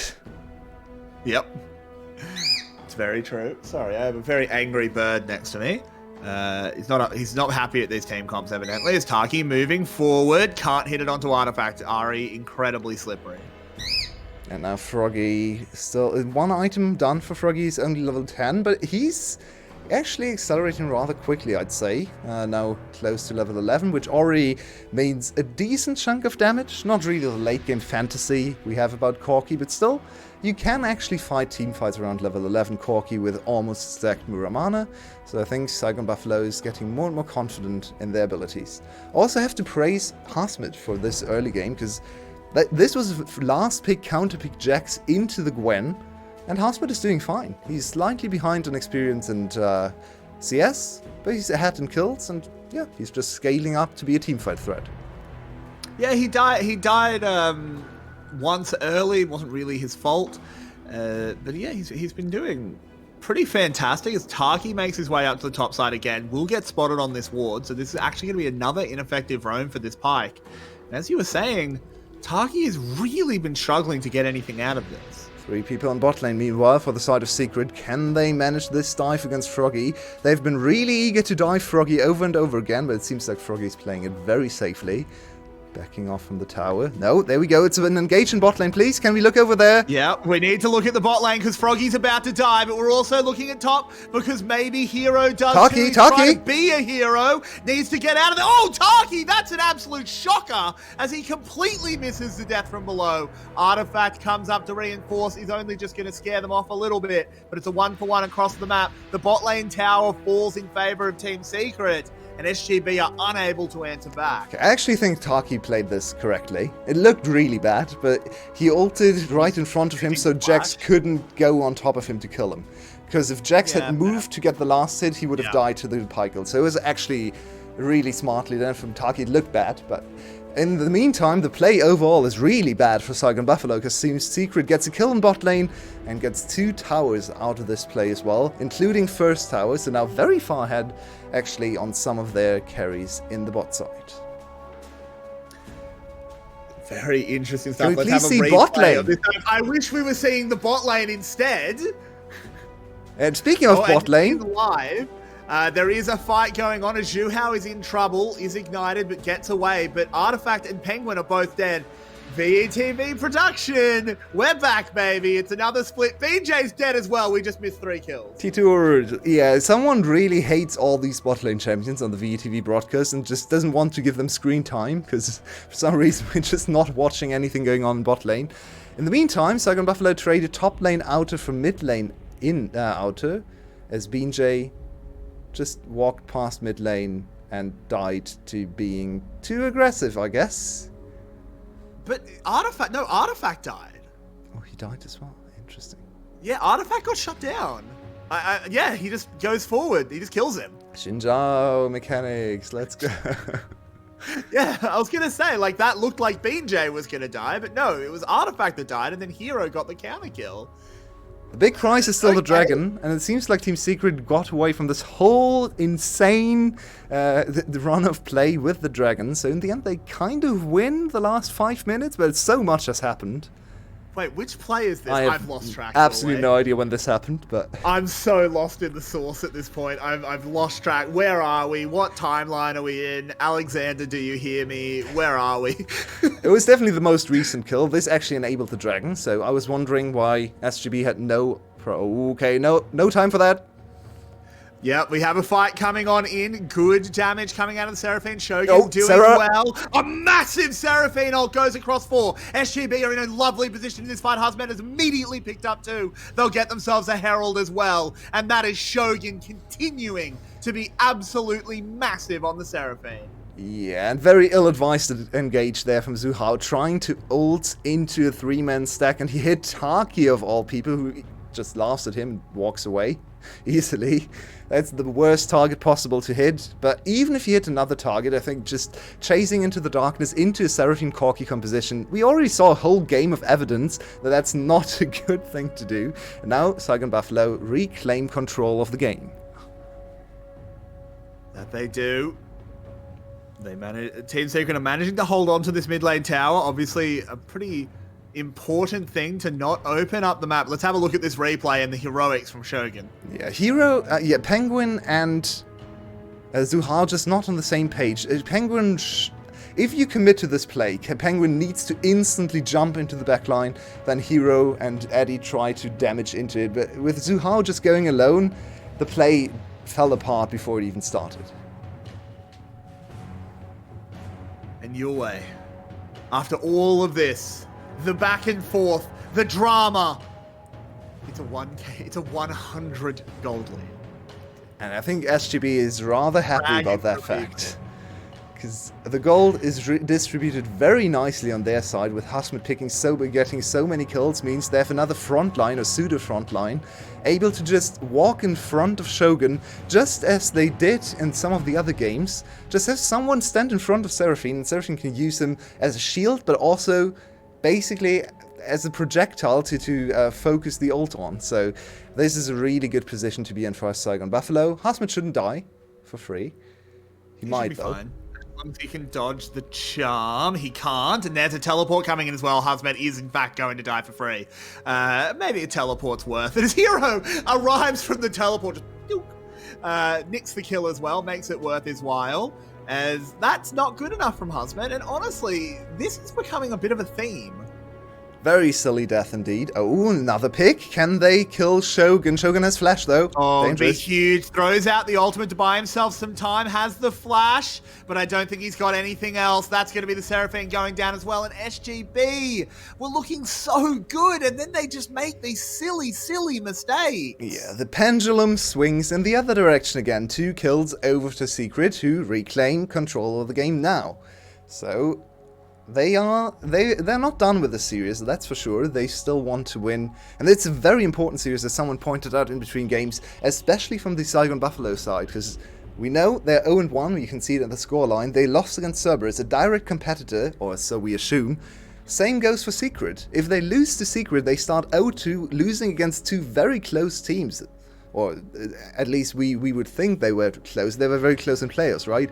So Saigon Buffalo can't afford to go 0-2 in week 1. They really need to win this game. Secret already has 1 serious victory under their belt, so it's not quite as crucial. It would be great for Secret's mantle, though, because they haven't been able, to win against Saigon Buffalo all year. Froggy in some trouble, and just to give credit where credit is due, that was Panda that said that in the VCS English Discord. You should join it, as Team Secret had a bit of a foray into the enemy jungle, but didn't make it stick. Well, Froggy, level 13, is getting stronger and stronger, and I think one thing Team Secret as a whole can take away from the series, regardless of win-loss, don't try to kill mid laners early under tower this many times. They have definitely over-indexed into trying to dive Froggy in multiple of these games. I think they should just focus more on protecting maybe their bot lane, or propping up their very strong top laner Hero, who has been able to get back into the game now, sitting on 2 items, and late game Jax, while we don't really think of him as a great team fighter, with help from all these other champions, especially Senna, healing him, shielding him, giving him a lot of freedom, maybe the Jax can actually be the carry they needed. Maybe. Wukong ult is burnt, but they go into the river, they take a fight, the Seraphine ult hits, but it doesn't do enough, and Shogun will go down immediately. And now they're fighting in the corridor. Hasmed is enabled, but he's gonna fall. Taki, unable to find any big resets with his ultimate as well. That's gonna be Team Secret hard winning a fight. They'll get the dragon as their reward. Very nice engage from Secret, once again singling out Shogun, who didn't have his flash available, so he just dies very quickly. It looked stupid from Penguin to engage on Froggy, who had his package ready, but he actually forced Froggy's package, and usually you don't think package to disengage from Wukong ult is worth it, but in the meantime, they just focus on Shogun. Imagine if he had package in this corridor. Exactly. So actually, it looked really stupid to me at the first instance when I saw the Wukong just wasting his ultimate, but it wasn't a waste at all. Now Secret moves up to even more kills and another dragon. I'm not ready to call them really in control of the game, because I think there's so much potential for Saigon Buffalo, but they are the better team on the Rift right now. Let's see how long that can continue. I 100% agree. The Team Secret, I actually think they've been the better mechanical team in all 3 games, even the one they lost.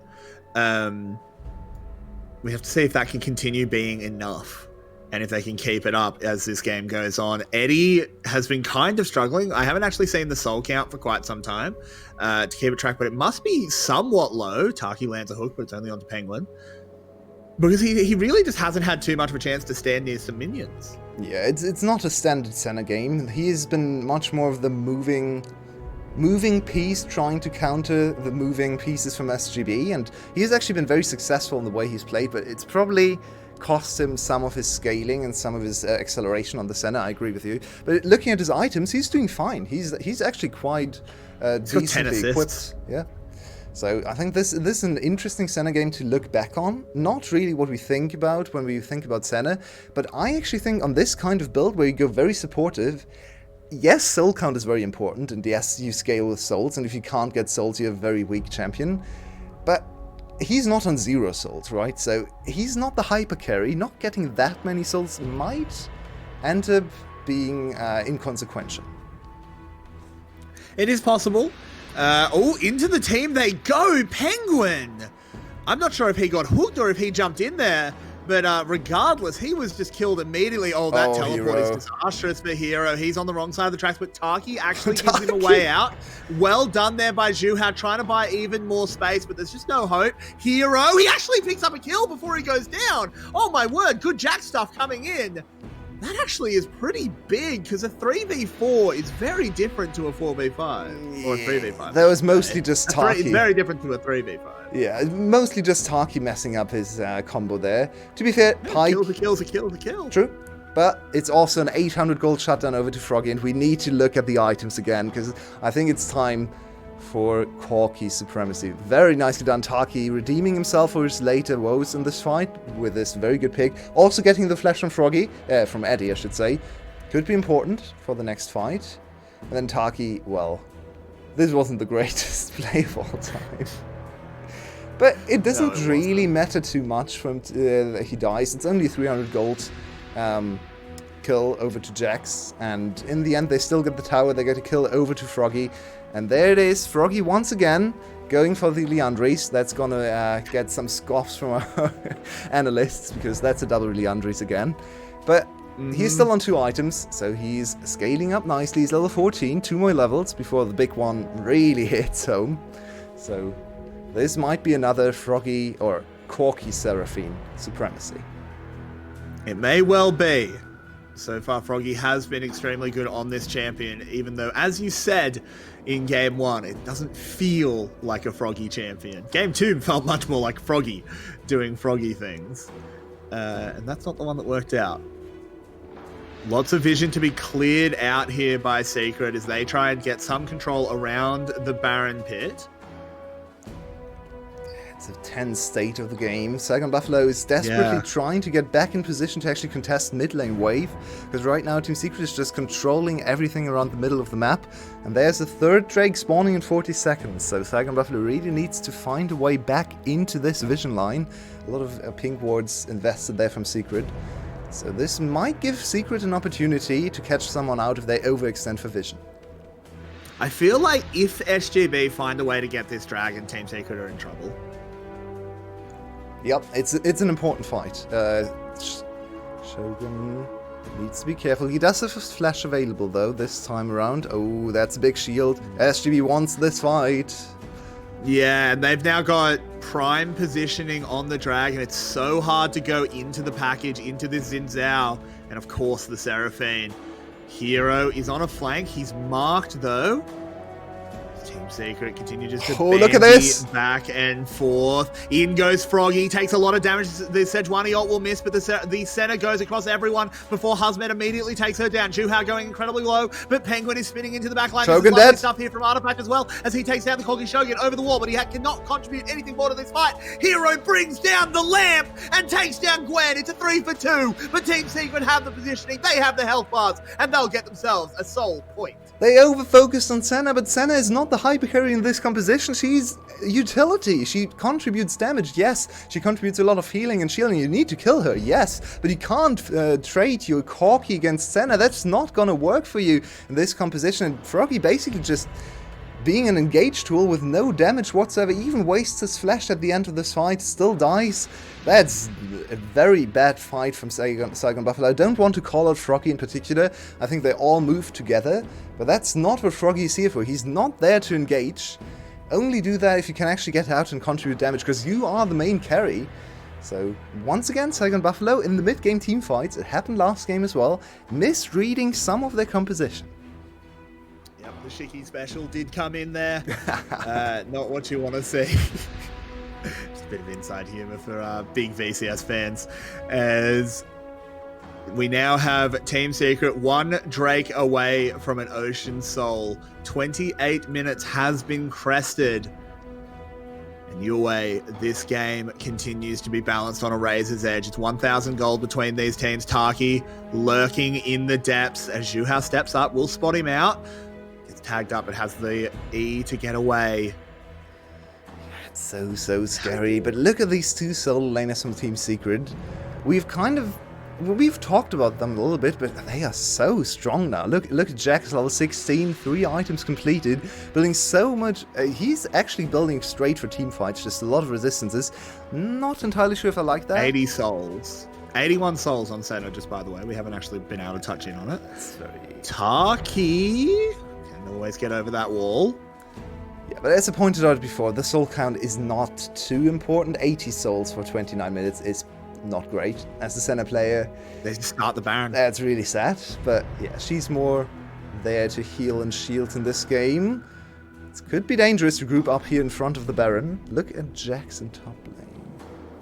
Yeah, he takes a tower. I think they read that Taki obviously wanted to reset and maybe just wanted to see if they could catch him when he wasn't there to throw a ward over. In the end, they lose very little from starting the Baron, and Jack's picked up a tower. So I think Team Secret are playing this little dance quite well.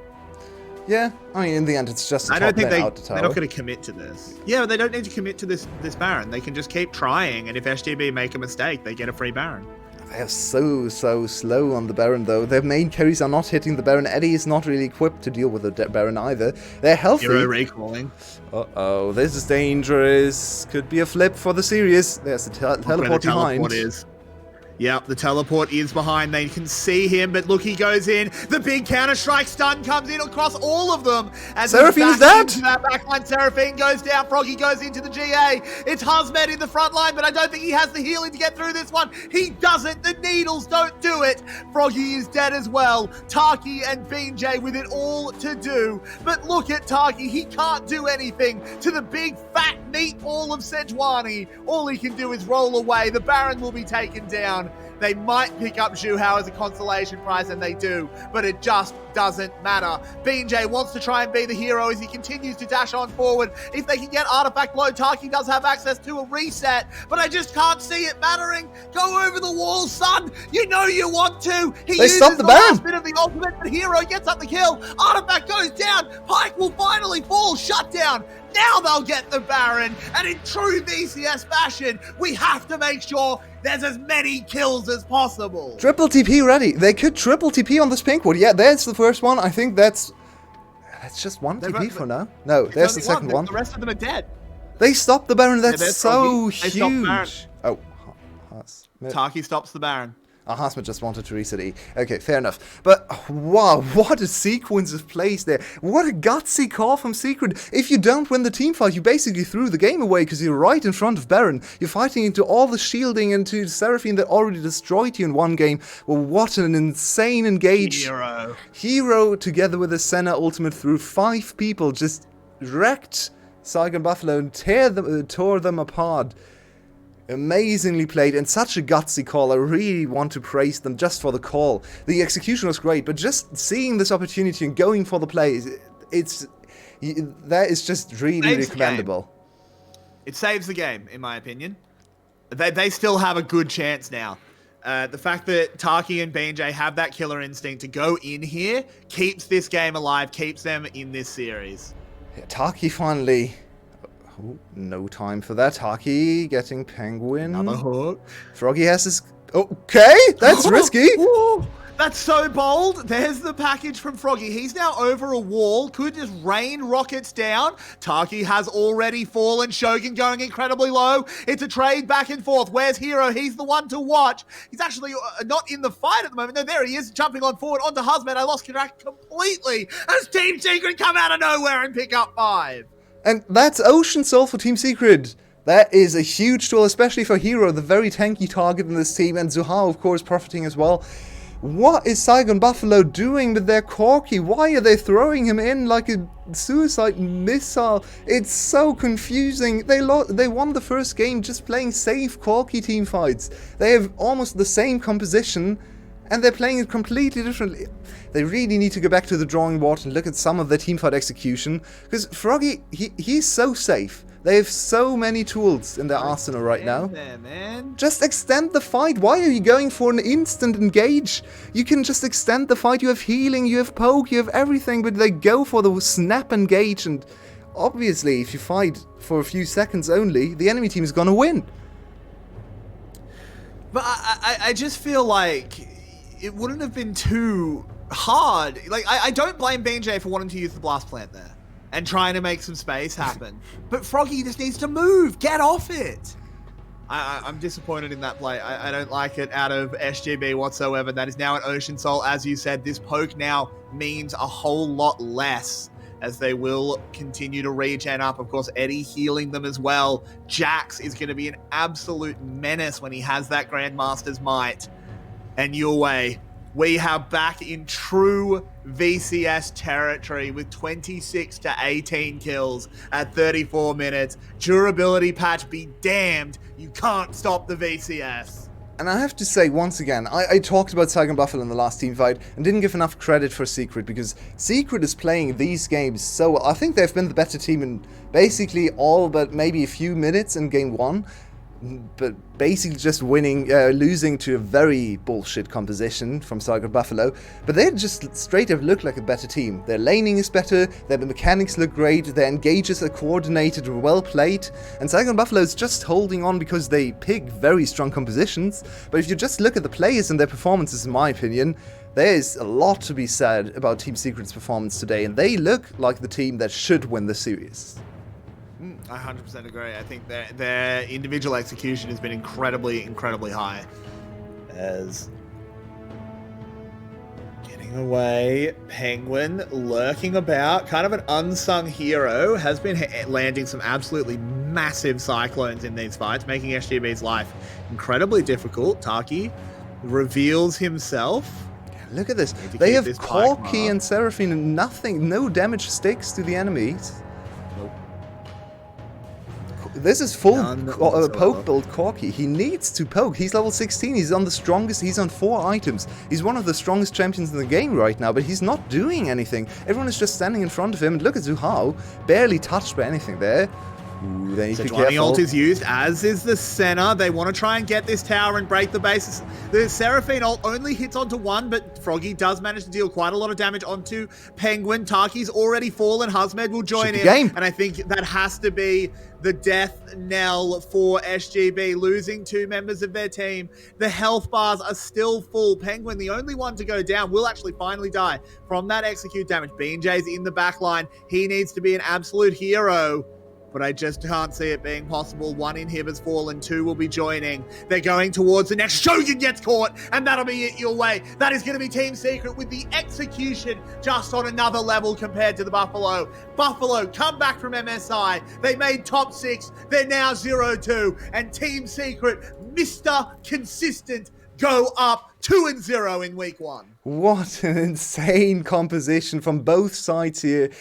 Team Secret really tried to find something to counter the Seraphine without banning her, and they're 2-1 against her, so apparently she can be beaten. What a series, and in the end, Team Secret walk away from week 1 with very strong opponents on a 2-0 streak. Saigon Buffalo on the other side, 0-2, back to the drawing board, 1-4 in games. As the MSI representative, we all thought they were the front runners for Worlds, but now it might be a very, very different conversation. Well, front runners to come second, to be clear. And with SGB having GARM and SPTC next week, things don't look easier, but I'm sure our analysts will break it down. Take it away, Clockwork and the Germans. Welcome back, dears and heavens. Okay, game 1 was close. Game 2 was very close. Game 3 was at within atomic distance. So this is exactly what we want from these two teams. Buffalo and Secret were neck and neck in spring and are neck and neck now. I hope this rivalry keeps developing. But let's focus on this game 3. Tim, I'll start with you. So this bike was very exciting. We all expect him to roam and create action all around the map. But eventually it didn't work out greatly. What was Taki doing wrong, and or what was Buffalo setting up in a wrong way with around this pick? I think what overall came to bite them in the end is that Pike doesn't exactly fit the composition they want to play. It's very similar to game 1. They just put themselves front to back in front of the enemy team. They play for the shields. They play for the survivability. This time they even have the Gwen to bring more survivability and more frontline killing potential. And the Pike usually wants to go for those backline assassinations, but he himself doesn't have the damage or CC to really set himself up. He needs somebody to dive. He needs, for example, a Wukong, anything like that, to go in with him, get some damage down, and then for him to get that reset on ultimate. In early game that worked, and we saw some instances like in the mid lane where he could get 2 more assassinations in the team fight, but overall it wasn't really panning out. And then also I think something that went through with both Seraphine games, the second and the third one, is that Team Secret became very good at flanking. They were always just breaking up the fights, making sure they were coming from every angle and never giving Seraphine the ability to not only hit the big ultimate, but also just front to back, play backwards, play forwards as she wants to. She always had to fight into multiple directions. Right, Tim, you talked about Team Secrets moving around the map, and they were also, on top of that, always ahead when it came to objective and setting up, dives and everything like that. So, Chris, I'll ask you about Team Secret's players, because we have seen Eddie having a strong impact in early game roams, and then just providing, as Yuli mentioned at some point, utility. And then Shuha was just more of a tank with a big ultimate. So, who was the one player that made the difference in Team Secret's plan? I think it's hard to really pinpoint it down to a single player. I think they are kind of both in their right there. I mean, of course, in the early game, they kind of had their own 2v2 disaster happening where they actually died 2v2 against the Seraphine Pike lane, which should never happen. If I had to pick one, I would probably actually pick Shuhao here, because the Sejuani pick as a support was something that most teams probably wouldn't come up with. Even paired with the center, that's kind of an unusual pick. And it really worked wonders this game. Especially like when the Team Secret moved around as a unit, the Sejuani tanked so much poke from the Corki and kind of nullified the pick on its own as a support, where Corki, even with the 4-item power spike, where he was like the strongest champion on the map in the theory, couldn't really do anything, and Saigon Buffalo in general struggled to really make the pick work, as all the champions on the side of Team Secret really found their frontline really gelling well, together with all these flexibilities they had in the draft, right? With the Wukong that could potentially go bot with the center as well, could go jungle, could go top lane again against the Gwen, and then using those counter pick strats and using the flexibility of what center really offers is what led the Team Secret to win here. So Team Secret actually cracked the code in 2 different ways. Number 1, Seraphine, not that good actually. And number 2, Sejuani, not a good top laner, so you should pick it as support. So that's how Team Secret are teaching the VCS how to play the Sejuani. Now let's look ahead at week 2 for these 2 teams. Because Karix mentioned that Buffalo have a really tough schedule ahead with GAM and then SBTC. So Tim, do you think we're going to see a Buffalo with a 0-4 start? I can't see it, honestly. I think the schedule is really not getting easier. But then again, you also have to ask, are they even a top 4 team? Because, to be honest, I expect that Cerberus, Team Secret, Saigon Buffalo, SBTC, and GAM are probably fighting for top 4 spots. And we might be seeing Wales, of course, coming in the next series. But overall, that's my expectations. And so them losing to all 4 teams already puts a really big dent in that top 4 gamble. Right. And talking about the teams that you mentioned, Chrissy, I have for you a bit of a tricky question, because Team Secret's matches ahead of week 2 are exactly Team Wales and Team Cerberus, which are the main characters of our next series. So, who do you think out of these three is the most favored for the top four?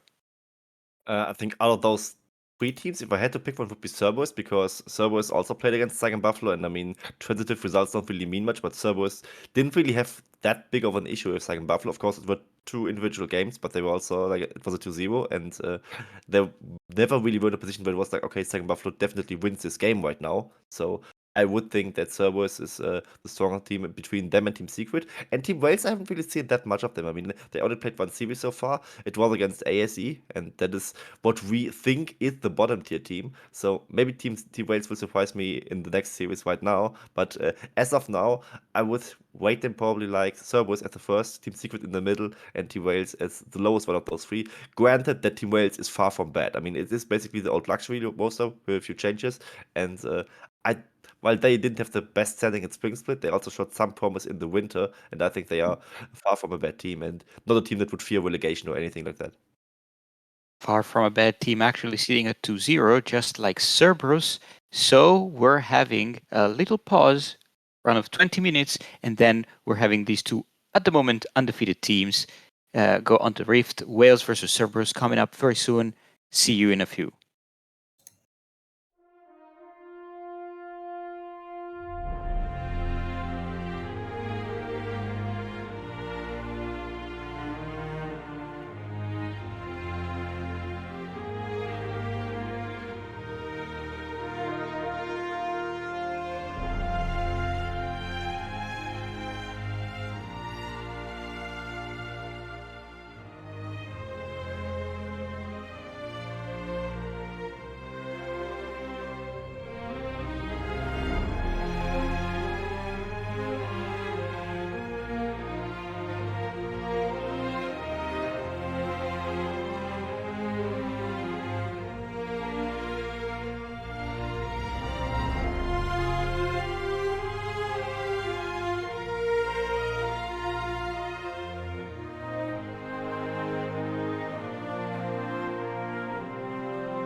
Welcome back, land dwellers. We are in for another hype series between two undefeated teams, Team Wales and Team Cerberus. Water versus land. Let's see this battle of mythic animals come online. Again, with me are Tim and Quincy, two of my favorite Germans. And let's introduce this series here that we have on our hands. Let's start talking about Cerberus, okay?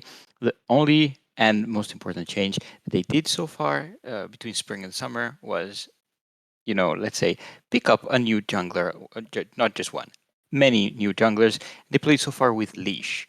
So, Quincy, do you think this is what they needed from a jungler not named Ego? First of all, before I start with the actual segment part, did you just call a whale a mythic animal? Either way They, of they're, that, they're banger. They live in spicy water, I've heard. true. I mean, those whales that do live in spicy water actually are mythic animals. But either way of that, speaking of Ego and Leash, Leash had a very good start, I would say. What I want to see more of him is just him keeping those performances consistently and seeing him play multiple styles, seeing him also play towards the bot lane a little bit more, as we have seen what the identity of Cerberus in the past. He was playing a lot around his landsman in the top lane with Post being there as another Korean, and that worked surprisingly well against Saigon Buffalo, maybe caught them off guard a little bit. And we have seen in the past Cerberus basically weak-siding whatever top laner they ever chose to play with, and that is definitely a new phase we can see out of Cerberus, and I want to see more of that, but I also want to see more of the other thing, and that would be Leash playing towards the bot side. Ego was almost a full package in winter for them, and the only kind of thing that he was missing on was, surprisingly his ego, and of course, like maybe sometimes being a little bit too flippy using the ego with heralds and having some optimal early games. But overall, Leash so far has impressed me, but I just want to see more. Right, and Chris, you mentioned Leash is a Korean player. I remember up to last split, we were very hyped and eager to see the first import in the Vietnamese league, which was Pose. Now, team, we have two because there's Pose and Leash in the same team. So, do you have any insight or opinion on how this double import is going to go? Like, usually there's language barriers, but maybe coordination. What do you think? I think language barriers won't be that big of an issue, or shouldn't be that big of an issue for Puss anymore. I mean, he has been over for the entirety of this year already, in the gaming house and everything. So if that is still an issue, then Cerberus is doing an incredibly bad job at fixing it. And then when you have another Korean coming in, you always have a player that can sort of translate when problems are coming up. And as much as I understand, is that part of the coaching staff and ownership is also Korean, so you should have this infrastructure to really support Korean players coming into Cerberus. And I mean, Cerberus still got fourth place, right, last season in the regular season, 7-7 in series, and that was with the roster that was majorly inconsistent. I mean, we talked about the jungle situation with Fubon and Ego. Fubon really wasn't it. Top lane, they played two different top laners. They played two different mid laners. Bot lane was a complete cluster what they did there. So overall, I just hope that they've now found a roster with Leash that they can just stay on, that they can proceed through the split, improve through the split, and then be the force that we know they can be from Winter. And even if Leash maybe isn't as good as Winter Ego was, they can still be easily a top contender for the league because they are not weak in the other lanes. And if they find consistency, which they didn't have last split, then I see great potential in them. Exactly. So I personally would love to see Draktar playing a game of two, or a game or two, but let's see for the future.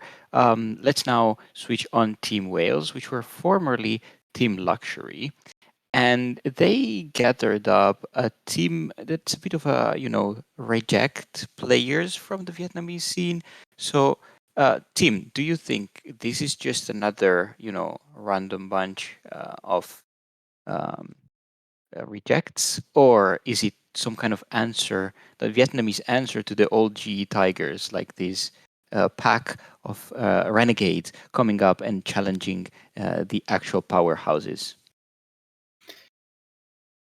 I wouldn't compare them to the GE Tigers in my dreams, because even the GE Tigers, like everybody coming in there, either at one point were the best players on their position, or at some parts even were the best players considered on their position in Korea at the time. So they brought together a few new and old gods of the game, and together they formed this really weird bunch.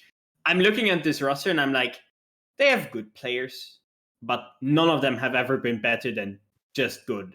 And I think just a bunch of random good players thrown together doesn't mean they have a good roster. Mm. I mean, I could compare them to the GE Tigers in my dreams, but those dreams would be nightmares. What I would maybe more compare in an actual sense with them would be like what Genius Esports brought to the table, because they are also like a bunch of known players. Some players we like more, some players we like less, and they actually put up a strong performance in their first series where they look quite good in the loss, I would say. With Team Wales, I mean, yeah, they did 2-0 Team ASE, but it is remained to be seen if ASE is really taking any games this split so far, because they really look like the on paper and also so far on eye test worst team of the league. And whether Team Wales is really anything like the GE Tigers might be a really stretched call. Just so you know, I picked Tigers not because I think they're on the same level, but because they are also an animal team, and that was the joke. But let's talk about the players that we are focusing on the jungler now, on the junglers. Especially, we've talked a bit about Leash, but on the other side, he's also one of our favorite and most, pyrotechnic junglers in the VCS, which is Killer Queen. So, Tim, in your opinion, what does this matchup bring to the table? Oh, draft is already up, by the way. So let's talk about this through the bans. Yeah, I mean, Killer Queen, I think during the regular season in winter 2021, he probably was one of the most hot prospects coming in and really performing. And then from there, it went downhill. Playoffs were mixed, and then it didn't get better for spring, and he couldn't come back to the performances that he did have. And so I think, again, he is a good player, but he's not for me in that category of top 3 great player who could just on his own take over games. Okay, and we're seeing some slightly different bans here, especially the Swain. I'm happy to see that these teams are actually considering the Swain as a threat, because Saigon Buffalo and Team Secret basically let the Swain go through all the draft, but we've seen in past series that it's actually the unkillable demon king, other than Faker. So I'm glad that they took that away. Now, but there's both the Senna and the Seraphine we've seen very strong on game 1, on series 1, still open. So, Quincy, who do you think puts their hand on these two bot lane supports? I think Team Wales has an angle here to go for the Seraphine right now, with, of course, those standard AD carries being taken away right now as Lucian and Zeri get taken away. Maybe Senna something they could also consider, and that's apparently what they also plan to do. And I want to harp a little bit onto the Swain ban, because it seems like word is getting around that Yado is actually a good player again, that he could pilot the Swain to much extent. So far, I mean, we have seen Team Secret accelerating with the pick as well, and just now they didn't consider it as much, and I think the Swain would be good against what Yado usually brings to the table, as he still likes to play LeBlanc, and the LeBlanc would be something that wouldn't fare any decently against the Swain, so them taking away the Swain makes sense in that regard. And servers, I mean, they still have Leash, right? They still like to play the Lee Sin stuff, and also a good takeaway from Killer Queen, as we know that Killer Queen also loves to play Lee Sin. I've also heard that, I mean, Senna isn't on the board for servers, but I've heard you can actually flex that pick, as shown by T1. I think,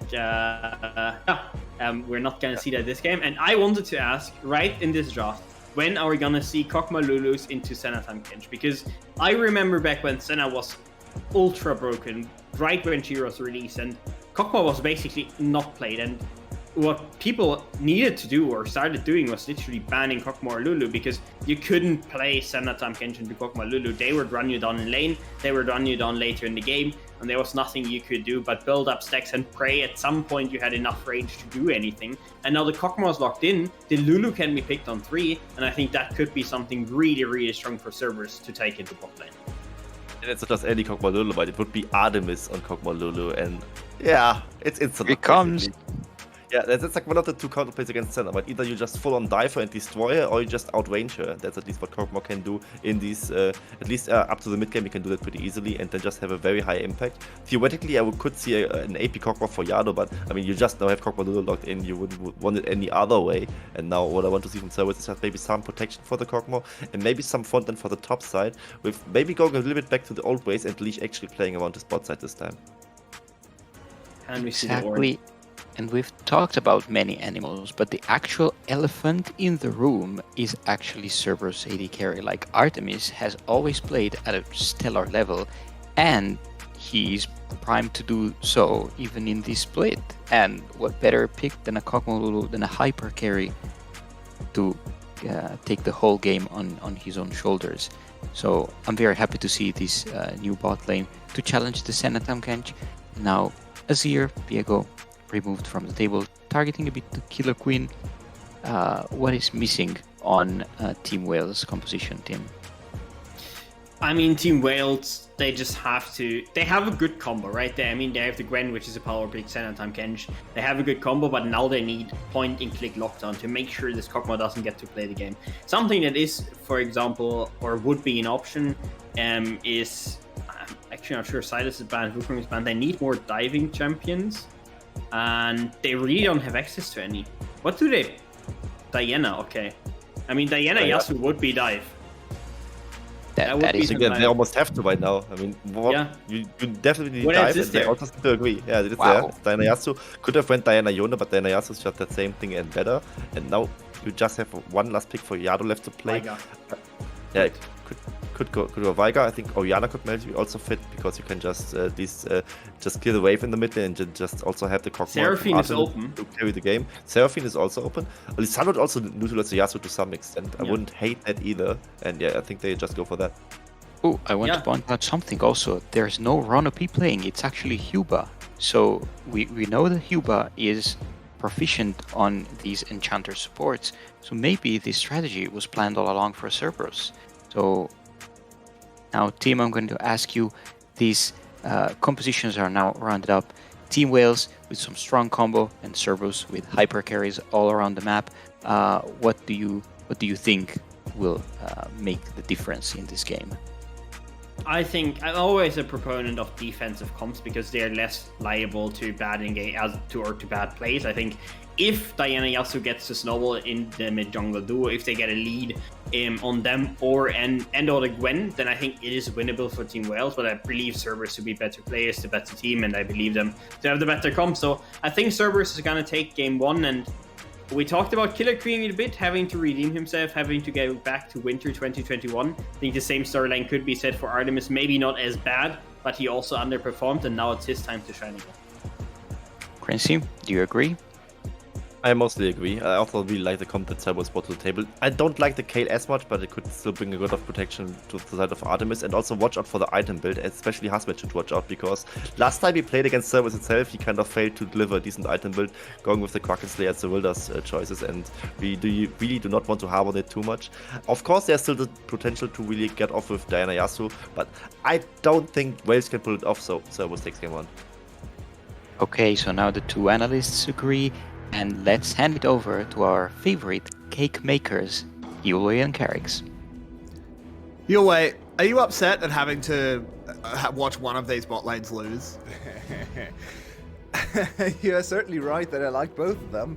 I actually am okay now with Senna losing, because we only ever see Senna Tahm Kench, and I really want to have other things in my games. I don't understand why everyone is just picking Senna Tahm Kench.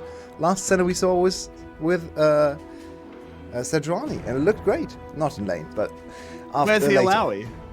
I know you love that one. Yeah, that's a fun one. Where's Seraphine? I'm going to stop talking about Seraphine. We have a Ghost Artemis, and we have an Invade too. Yeah, but CBL, he is a level 1 Tahm Kench. He's very powerful at this point, takes a hell of a lot of damage regardless. Artemis has popped the Ghost. They're running on forward, forcing the flash out of the Kench. Yeah, that's a flash W from Yado to lock down the Kench. We also have the heal force from Ariety. And this bot lane is... Oh my god, they are in for a lot of trouble in this 2v2. That is brutal. Yeah, Senna against Kog'Maw is really rough in lane, because later in the game you can actually kind of control the Kog'Maw, especially Kog'Maw Lulu. One of the things to counter Kog'Maw Lulu is just poke and a lot of range, which Senna, once she has like 80, 100 souls, can really control the Kog'Maw and force him away from her. But early on in the game, Kog'Maw W actually has more range than Senna, so he just walks her down. Yep, there we go. Ariadne's dead. Cogmore's going to go down on the other side, but you take that trade every day of the week. You get first blood on your ADC. It's answered back onto the Tahm Kench. And oh boy, Artemis doing this? It's very unusual for Artemis. It's not unusual for Kog'Maw. Kog'Maw has been framed for years now, because back in the day, in Season 4, he was a very defensive ADC. No one ever did anything with him in lane. That's not the case with Kog'Maw anymore. He has the highest auto-attack damage in the game, especially level 1. And this is what he can do. It's just...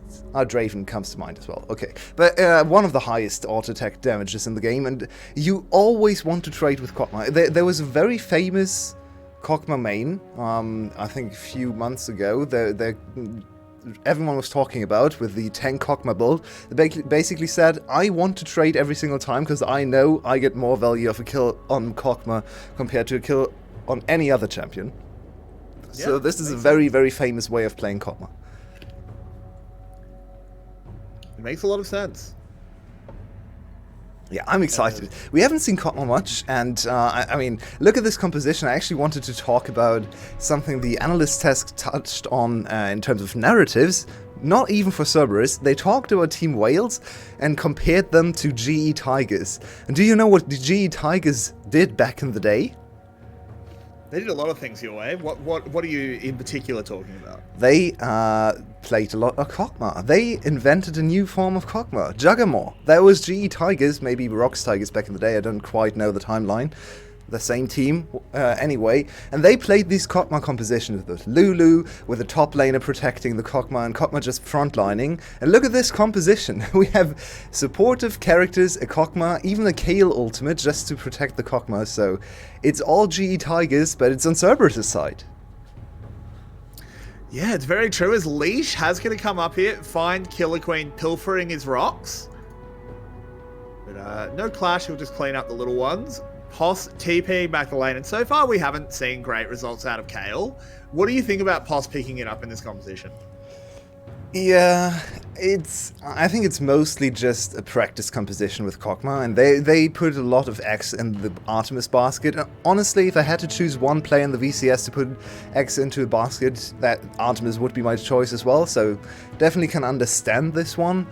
Kayle, it doesn't really fit the VCS style of game, right? We don't really want to scale up too much most of the time. We don't really want to go for defensive top lane positions, so it makes sense that she isn't super successful here, but I think she can definitely work, so look at this Kog'Maw damage. Fair enough. He just keeps walking. Ooh, taking the tower shot's not great. The CBL now helping forward. That means Artemis does have to use his Ghost to get out of there. Man, I need to play this now. This looks like so much fun. Ghost Kog'Maw just running at the opponent. He's a scary, scary thing right now. And he's going to build... I actually have no idea what the build is. Probably Blade? Especially considering he's playing against a lot of melee champs with a lot of base HP. So I'd think Blade is probably the strongest item. And Blade, another ADC, basically only sees play because he has an insane power spike with Blade, which is Twitch. Hugh, whoa, Hugh! Whoa. Going a little bit crazy here is Ariadne going extremely low, but Huber pops his heal. Leash is here to help out, moves on forward. Can he find the last little bit of damage that he needs? CBL desperately trying to stop him. And with the Killer Queen reinforcement, Leash is in trouble. Leash has gone down. That was unnecessary. That was the VCS part of Cerberus. They are trying to pick and play like a Korean team, but they still can't contain their inner aggression. And there was no need for this play. Kog'Maw was walking back to lane. And sure, if you get the kill, it's nice, but oh no. This could really backfire now. We go immediately again, and now Artemis is in trouble. Oh, he got the kill! The Cogmore passive, so he got the kill. He can't get close enough. Oh my god! He can! Kaboom! And there he goes, the revenge! That's 2 kills for Kog'Maw. Oh, that's the worst possible situation for Wales. They didn't see this damage coming. Honestly, neither did I. Kog'Maw just stood still, just fired his auto attacks, became a tower, as you always do on Kog'Maw. But this early in the game already, and now he has boots. He can just chase down everyone as quickly as he wants. Look at it. How is he able to kill a righty? No, Killer Queen, I mean.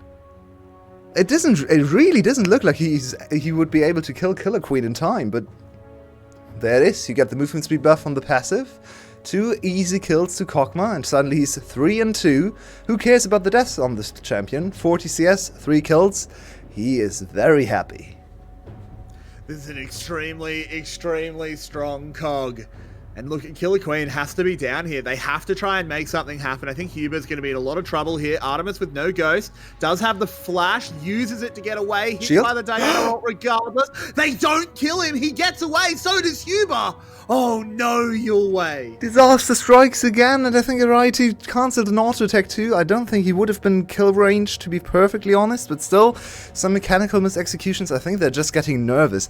Kokma is one of those champions like Vayne, like Twitch to a lesser extent, where every time he does something, every time he gets a kill, you're like, oh my, I don't want to play against this. No, I need to do something now. So a little bit of panic reaction maybe on the side of Wales. They invested flash from Killer Queen in the last gank, now his ultimate, and Cerberus walks away scot-free. So, ooh, they could really accelerate the game towards the Kokma. And you have to understand, Kokma in the modern League of Legends game is not actually that much focused on late game. He's a super strong mid-game champion. Oh, hang on.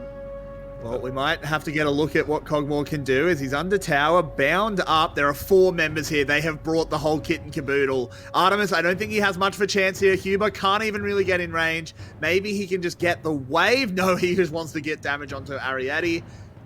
Good stuff there from Team Wales. 3rd time's the charm. If at first you don't succeed and so on. Try again. Yeah, I think Cerberus, we have to put a little bit of blame on Cerberus. They should be able to anticipate these kind of ganks. Has happened so many times now, and neither Yardo nor Leash were there in position to defend the Kokma. You pick a composition entirely centered around the Kokma. Oh, no time for that. Yardo gets a free kill. Yardo flashing forward once again, but Zhuhao goes in. I'm looking at the dragon fight though, because look at this pick. Killer Queen on no health. Leash wants to get the dragon. He wanted both, but unfortunately Killer Queen survives on an absolute sliver of health. Yardo still on the hunt, has the E, moves on forward. Killer Queen misses the ult, and he's got no protection from this time. Catch the Devour was already used. Yardo low, but not low enough. BBL next on the target. There's the Sonic Wave going in. Leash doesn't want to go under tower. Needs to be careful. Lulu with the wild growth. The Team Wales bot lane are very low. They need to be careful. Flashing away. Good job there by Ariety as Yardo will fall. And now Leash moving back over as Glory has joined the party. W's away to his teammates. And in the end, it's just a 1-for-1, but it's Cerberus who get a dragon. Wait, come again. That was a 1-for-1? That was a 1-for-1. Oh my god. The ECS 1-for-1 does not look like a 1-for-1. The Dragon for Cerberus, as always, very nice. They're playing around the bot side, mostly just for the Kokma, but the Dragon is a good price as well, especially when Team Wales actually had priority over it. Look at all these pink wards. Both teams are playing with a very high intensity. It's maybe a weird term to use, but I really feel like this game, this early game is higher intensity than some of the others we've seen. Everyone is investing so much to try and make the plan work or stop the plan on the other side. Suddenly, there's CBL on Tom Kench on 2-0-3 out of nowhere. Yeah, I mean, normally when you have a series of League of Legends, you know, oh, hang on a minute, as Glory uses the ultimate with Huber here, it's going to have to back off. Normally you have a series of League of Legends, you know, it's like a car. You shift into first and then up and up and up and up and up. This was not even a car. It was a shopping trolley with 10 Vietnamese men in it being pushed down a hill. Actually, 2 Koreans, but... Well, 8 Vietnamese men and 2 Koreans, exactly. Pause, can he get away? Oh, Leash for the counter gang. Has burned the ultimate. He's trying to... Poss still has that ult, denies some damage. Leash is here, moves on in, gives him the boot. Nagia incredibly low. Lovely pull back there by Killer Queen, though, saves his top laner. Man, today's drafts have been so cool. All these little interactions, all these little fights have so many back and forth. Oh, and Artemis under pressure. He has Ghost though. He could try to turn this one around. A little bit surprised he didn't go for the fight afterwards, because CBL, after using all his abilities, can basically just be auto-attacked for free. They are quite scared, and right now, Cerberus, the spot lane, is probably losing traits. But once the projected. Yeah, it is. It definitely is a Blade. Once the Blade is done, there's no way Team Wales' bot lane wins the fight, especially with such a high HP target as CBL on the Tahm Kench. So they're using the opportunity, their window of opportunity well, because Kog'Maw is just sitting on components right now, not very strong. But it's going to close very soon. Yeah, that early Umbral Glaive does allow Senna just to get that power spike earlier than every other ADC, even if she does get a little bit set behind. Artemis comes back to lane, continues to farm up. God, he's so quick with that Lulu speed boost. Absolutely zooming through. But I'm a little disappointed by... Oh, no time for that. Cuba is in trouble. Didn't pull the trigger on the ultimate there. Great restraint. Artemis, you need to be careful. Moving on forward, there are 4 members of the Whales here, 4 of Cerberus. Rift Herald coming to reinforce. They should be able to give these plates over. Finally, Cerberus actually moves in to defend their Kog'Maw. They picked the Kog'Maw, so please invest some time in it too. Can they actually make the push happen? I think it's gonna clash. Yep, there it goes. Yep. Smite not in all time. the gold onto Leash. And Leash is the one target I want to focus on. He's the newest member of the team. As the analyst desk, oh, Yada, what have you done? Yado, whoa! Has to use his flash there. Oh no, never mind, that was an E. Actually pretty well done. Gets out by the hair on his chin. Cerberus now lose priority with their mid laner being so low. I don't like that decision. It's a very strange game to watch because everything looks Team Wales focused and favored. They're basically dictating the whole pace of the game, but it's still super close. They're only 600 gold ahead. The enemy team has a scaling Kog'Maw and a Kayle in the top lane, so it's by no means over in the favor of Wales. But they have so much agency, and I think this could really weigh down on Cerberus as well. Always playing from the back foot, especially as a jungler, especially like a champion like Lee Sin, really hurts you in the long run. Oh, Nagi is in trouble. Post charging forward, has the divine intervention. He needs one more E. He needs an E. And he gets him. There we go. Oh, there it is. And Kale's just got a solo kill your way. Oh. And we thought about Kayle more as like another tool for the Kog'Maw protection, but of course she can also carry. She's the definition of a carry jungler and a late game threat, so maybe Kog'Maw, having 2 very, very strong DPS champions in your team just makes it all the much harder for the enemy team to focus one down, right? They have very much a single target composition for the most part, so having 2 targets to care about and then 1 Kayle ulti to keep in mind just makes it so much harder to play the game. Yado throws out the claw, gets away before Killer Queen can snap him up in the ult. And now the gold lead is actually turned. It's 400 in favor of Wales. This Infernal Drake should go 400 in favor of Cerberus, I should say. This Dragon is going to be in favor of Wales. Yeah, and it's a good timer for Wales, actually, because fighting against this Blade finished by Artemis is really, really scary, as I said before, so it's really fortunate for them, or well played, I should rather say, to get this dragon before Kog'Maw can intervene, because now you really just want to walk away from this Kog'Maw, especially with your high HP targets. We have to consider also that there is a Yasuo into Kog'Maw, which is one of the... Oh, never mind. Oh, Yado goes in, lands a 3-man W. Artemis having to navigate around that wind wall, as you were beginning to allude to. CBL jumps on forward, but Yado's got a lot of stasis to get through. Lee going hard into the back line. The Diana ult is only used on him, and they get away with the kill. And now it's a 1-for-1. Artemis still on the hunt, but won't find anything more. Yeah, not able to hit anyone. Really bad spot to fight for Cerberus. Yado saw an opportunity, got a huge CC boost, but no one can follow up over the wall. There's no one else who has the mobility that Yado has to just appear on the other side of terrain, so he was basically just on a solo mission, and that's AD Kayle, by the way, ulting you for no damage whatsoever, just buying time. There are some issues still with Cerberus' team fighting. I really like the idea here, but they need to show us that they actually understand what they're doing with their composition. We had some issues with the exact same thing in the Saigon Buffalo game. I don't like Killer Queen's decision making here, and I want to get your thoughts on it as the replay comes out. Where he ults. I didn't even see anything from Killer Queen. He does something on Leash. They use the Diana Yasuo on only Leash. I don't actually hate it, because, as I said before, no one is actually hitting anyone because of the terrain, so you have one decision could be to try and extend the fight and go onto the backline, It's a little risky though. You don't really know if you're going to win against the Kog'Maw power. Kog'Maw Lulu still very potent. Instead they just said, okay, we actually win on this side of the terrain, let's not extend the fight, let's just get the one kill and walk away. So I actually think it's a very conservative choice, which is something we don't associate with Killer Queen whatsoever. Maybe a sign of a breath of fresh air for this player, who was always on the aggressive side of things. Fair enough. Top lane tower will be going down. Leash as well with the Rift Herald means they might actually push on to try and get 2 towers here. Nagia's just backed. So yeah, ping's coming in. They're going to try and get 2 out of this one. Get more gold onto Poss. Scale this Kale. 3 levels left on the Keck W timer, chat. Get on that one. Get on that one indeed. It's AD Kale, and maybe Poss can actually show me why AD Kale is a thing everyone is doing.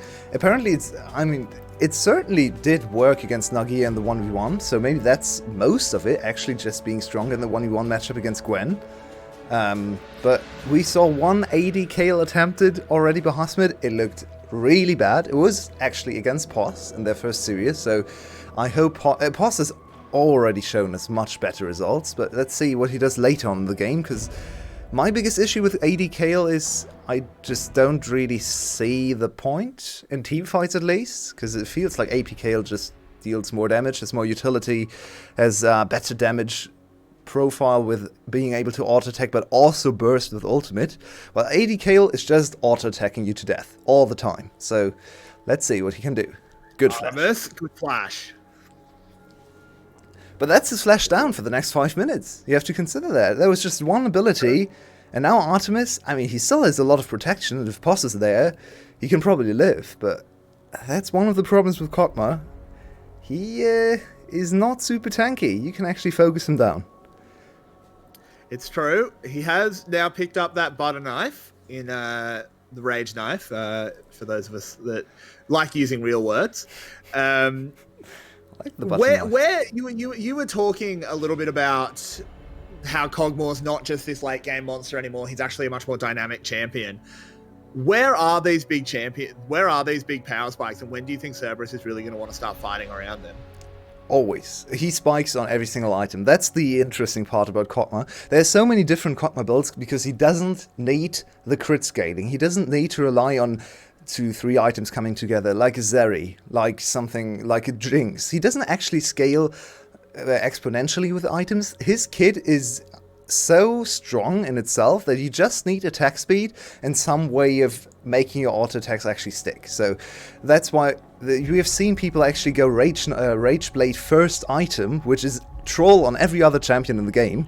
But it actually works on Kog'Maw. So he spikes with every single item, and on 2 items with a Lulu in a back pocket, he's unbelievably strong. So it would be ill-advised from Wales to go for a fight right now. I think you want to wait for 1 or 2 more items on Yasuo to actually have the threat of bursting down the Kog'Maw. Well, I think they might disagree, because Killer Queen's gone on in. In goes the Yasuo as well. That's a hell of a lot of damage going across. But Artemis gets the KO, uses the Ghost to get out of there. He's able to reposition. Nagia coming in. Poss steps forward, very ill-advised. I think they were actually out of there fairly safely. Yado could be in trouble. Leash kicks away to keep him safe. Ariete going down. And they actually didn't get the dragon in all this time. So really lovely stuff there from Team Wales. Killer Queen with the killer instinct. Oh, really.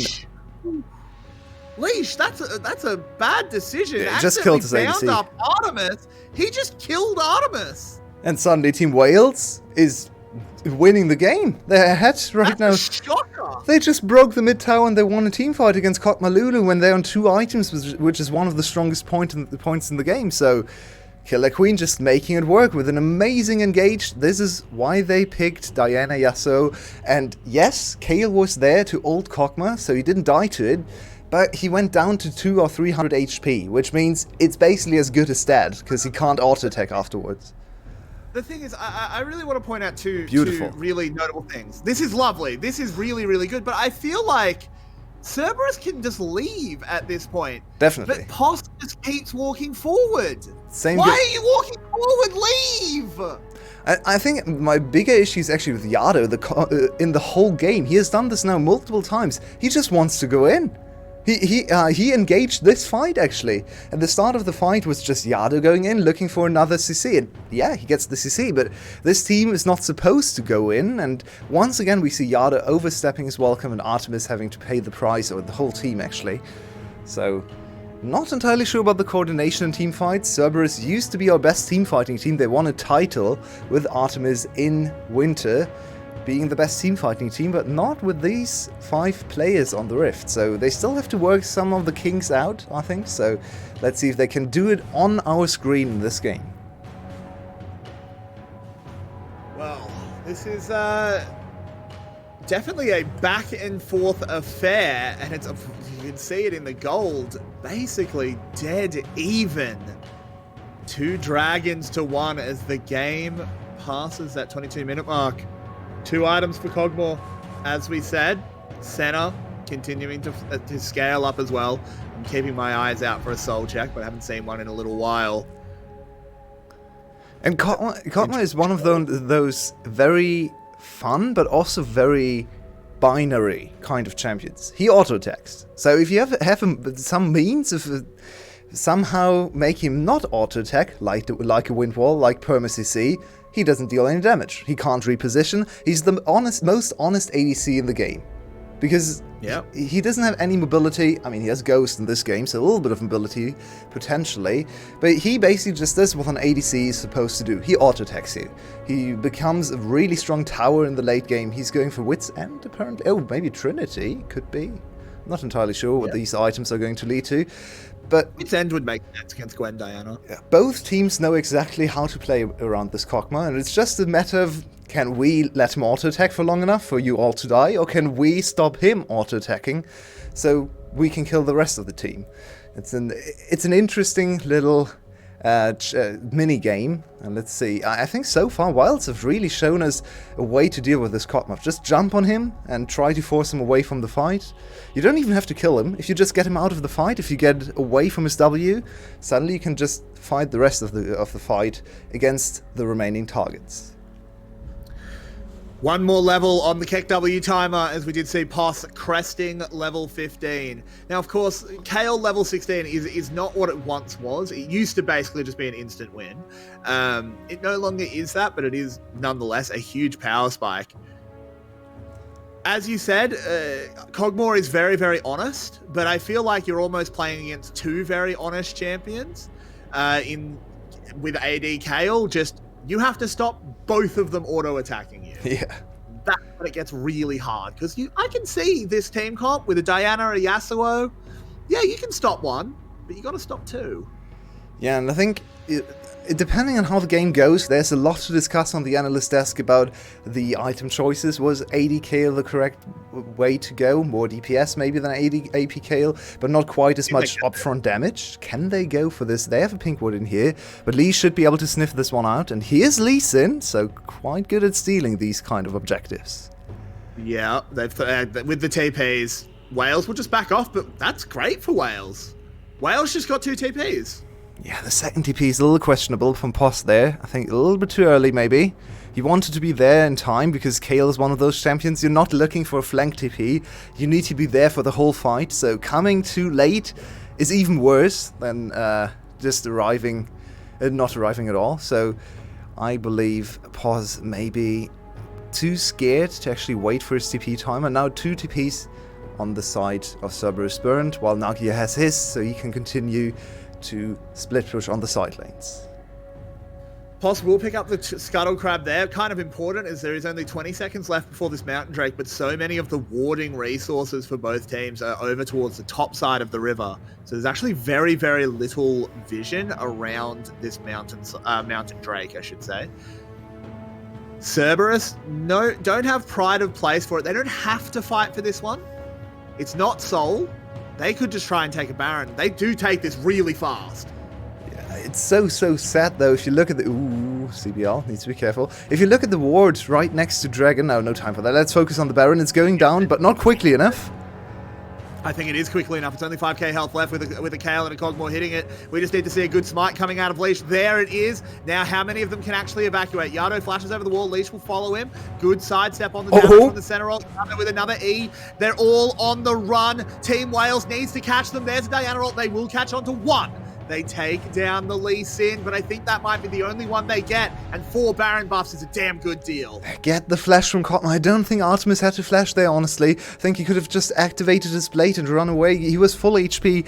That is a very, very twitchy flash from the side of Artemis, and now that's not available for the next team fight. That's almost as big as an objective as the Baron in itself, because it gives him so many tools to reposition and disengage from Killer Queen's unbelievably quick engage here. They used the Diana Yasuo combo just for one target, and I really don't think Artemis had to flash there. So that's now 3 dragons for Wales against the Baron on the side of Cerberus. Still no new items on the Kog'Maw. It's much more about the Kayle now suddenly. Level 16, as you pointed out earlier. I like that Cogmore being in the game does seem to have sent you back a couple of seasons. Blade is not an active item anymore. No, but you can still activate it by hitting three auto attacks. Yeah, I think you should have just auto attacked 3 times and walked away. But he was so scared of the Yasuo that he flashed on full HP, already being under tower. Yeah, it's not ideal, but I mean, they have so much power with this Baron buff that I think it's going to be hard to capitalize on the lack of the flash. They should at the very least be able to take this mid lane tower. And I think Cerberus, they gambled and it came up their side. Oh, there's the engage, and Artemis got caught. Artemis, he's got the Kayle ult, he's trying to kite this one out, the Lulu ult as well, but he can't do anything. Stepped far too far forward there, and now they're in trouble, but look at Kayle in the alley. You can't fight against the waves in this alley. That's a double kill already picked up. Glory incredibly low. Nagia will get 1 triple kill now. You know he's looking for this Penta. Poss hunting forward. I don't think he can find a Penta, but he might be able to find the kill, as Arietti will be able to back off easily enough. Glory as well does a good solid snake impression, gets a lot more distance. I don't think they'll be able to chase him down, but you cannot go in a choke like that against a level 16 Kayle. And wait a second, Carrix, was this all just to bait the whole game, where we all focused on Cotton of both teams, just for Kayle to be the one to win the whole game? They even used the wind wall against Kayle, but they still chase onto her after using the wind wall, and then this is this perfect positioning, as you pointed out. There's no way you should fight like this. Poss doesn't even have to move, he can just auto-attack for free. He's level... So scary, and that's probably another item, or half an item. Yeah, there we go. He goes for Armor Pen. We talked about Armor Pen on Kayle, potentially being the worst stat in the game to have, but it seems to be the standard build, so what do I know? Let's see if he goes for Shoulders again, as Hasmid did in his first game against Cerberus. I hope not. I really hope not. I hope not too, but regardless, it is a very scary Poss. And this is I think what I was talking about earlier. You saw how much they put into Artemis. They used all of these ultimates. He didn't have any effect, but then Poss did. And I feel like you could do the same thing onto Poss, but then Artemis does it. It's just so difficult to control both of them. Yeah, that's why we have to keep our eyes on Artemis's and Poss's positioning in team fights, because of course the enemy team does bring the AoE potential to hit them both, and if they ever get Killer Queen to hit both Poss and Artemis at once, that's probably the key to crack this composition from Cerberus. So the Poss and Artemis need to really stand far apart and try to fight from basically 2 different fronts. It's a very interesting study of team fighting here, because both of these compositions want to do very different things. Poss surprises Nagia, but can't obviously fight into the Hallowed Mist, but he'll just fuck clean waves up forever. You are never taking this tower with Poss here as the Sentinel. You can see he's still dealing a decent amount of magic damage, of course, also having the on-hit effect from the Wit's End, so that's one of the reasons why I really don't understand the Armor Pen. Especially considering the enemy team doesn't even have that much armor in the first place, so really don't understand this stat building this stat on Kayle, the champion that just, even if you build AD, her E automatically gives you AP damage, or AP on hit damage, so yeah, it's probably just Shoulders, for the utility. Oh, Team Wales looked like they were trying to make a call to potentially backdoor an inhibitor. Realized they were nowhere near fast enough, so all of them have to recall. Nagia will still pick up a tower, and the dragon is not super consequential, so not a horrible passage of play. And your way, we are at 31.5 minutes, and we are within 200 gold. Yeah, gold doesn't matter anymore. Look at Kotma still refusing to adhere to Riot's item policies. No mythic item for him. At this point, I think it becomes a discussion of actually wasting free stats, not going for any mythic item. Maybe he actually goes for a tank mythic just to get the extra stats, because that's actually quite a bit of just free stats squandered by not having the mythic passive apply. That's 3 completed items, so something like 300 HP for free if you build the Frost, how's it called? I always forget the name. Frostfire Gauntlet, right? So yeah, let's see what he goes for. Might also be something like yeah, there's a lot of crit. He might actually go for randoms. I've seen randoms Kotma multiple times too.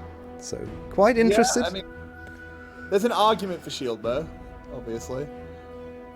Yeah, shield bow is a lot of free HP too. That's 210 HP for free just for building the item. Yeah, like you just kind of want the shield. That too. Just because it helps you survive Diana Yasuo a little bit better. But we'll have to see where he does end up going. I do think there are a lot of good options. Cerberus are back out on the map. Baron is alive. But these teams continue just to posture, to poke, and to prepare. Like a post just called at Artemis, basically told him, I'm auto-attacking more than you, give me the red buff. Yeah. But Artemis just took it this time. Let's see if Artemis dies again. It's probably Pos's red buff the next time. Oh, alrighty. Oh, it's so scary. Artemis, play careful. Yeah, but I like this from Cerberus, because the thing is, when Artemis goes forward, everyone is prepared for him to get collapsed on, right? So everyone is ready with their abilities. If it's the other way around, if it's Killer Queen coming from a flank with a flash ultimate, you're much less prepared for it. So it's probably actually better for Cerberus to play like this, with Artemis moving this far forward, because it's so much easier to just have your mouses over Artemis, ready with the shields, ready with the ultimate, and then the enemy team really has to think twice about actually engaging on this bait. Yeah, and he is tasty, tasty bait. Poss sitting off to the side. Level 18. Killer Queen. Glory. You have the weight of the world on your shoulders right now. If their engage isn't perfect, the Whales simply don't have a chance. That was just to spot out the Baron, I guess? It was Baron, yeah. Yep. It was just clearing Baron. So Baron is off the table. We have 2 minutes till Dragon is spawning. That's still soul point for Wales. So if they can somehow get a kill before, like 30 seconds before the Dragon spawns, that's a huge Mountain asset. Soul feel kind of useless to you against Kale Cogmore? The thing with Mountain Soul, yeah, it doesn't feel super great. It doesn't feel like Mountain Soul in Game 1 of SGB against Team Secret, right? It doesn't feel like an instant win condition. But it's always going to be nice, because it's just extra HP. Like, you can never say no to a Mountain Soul. Maybe the 250 HP you get for free can be the difference maker in one of the fights, but it's much more focused on Baron right now. They have insane Baron damage.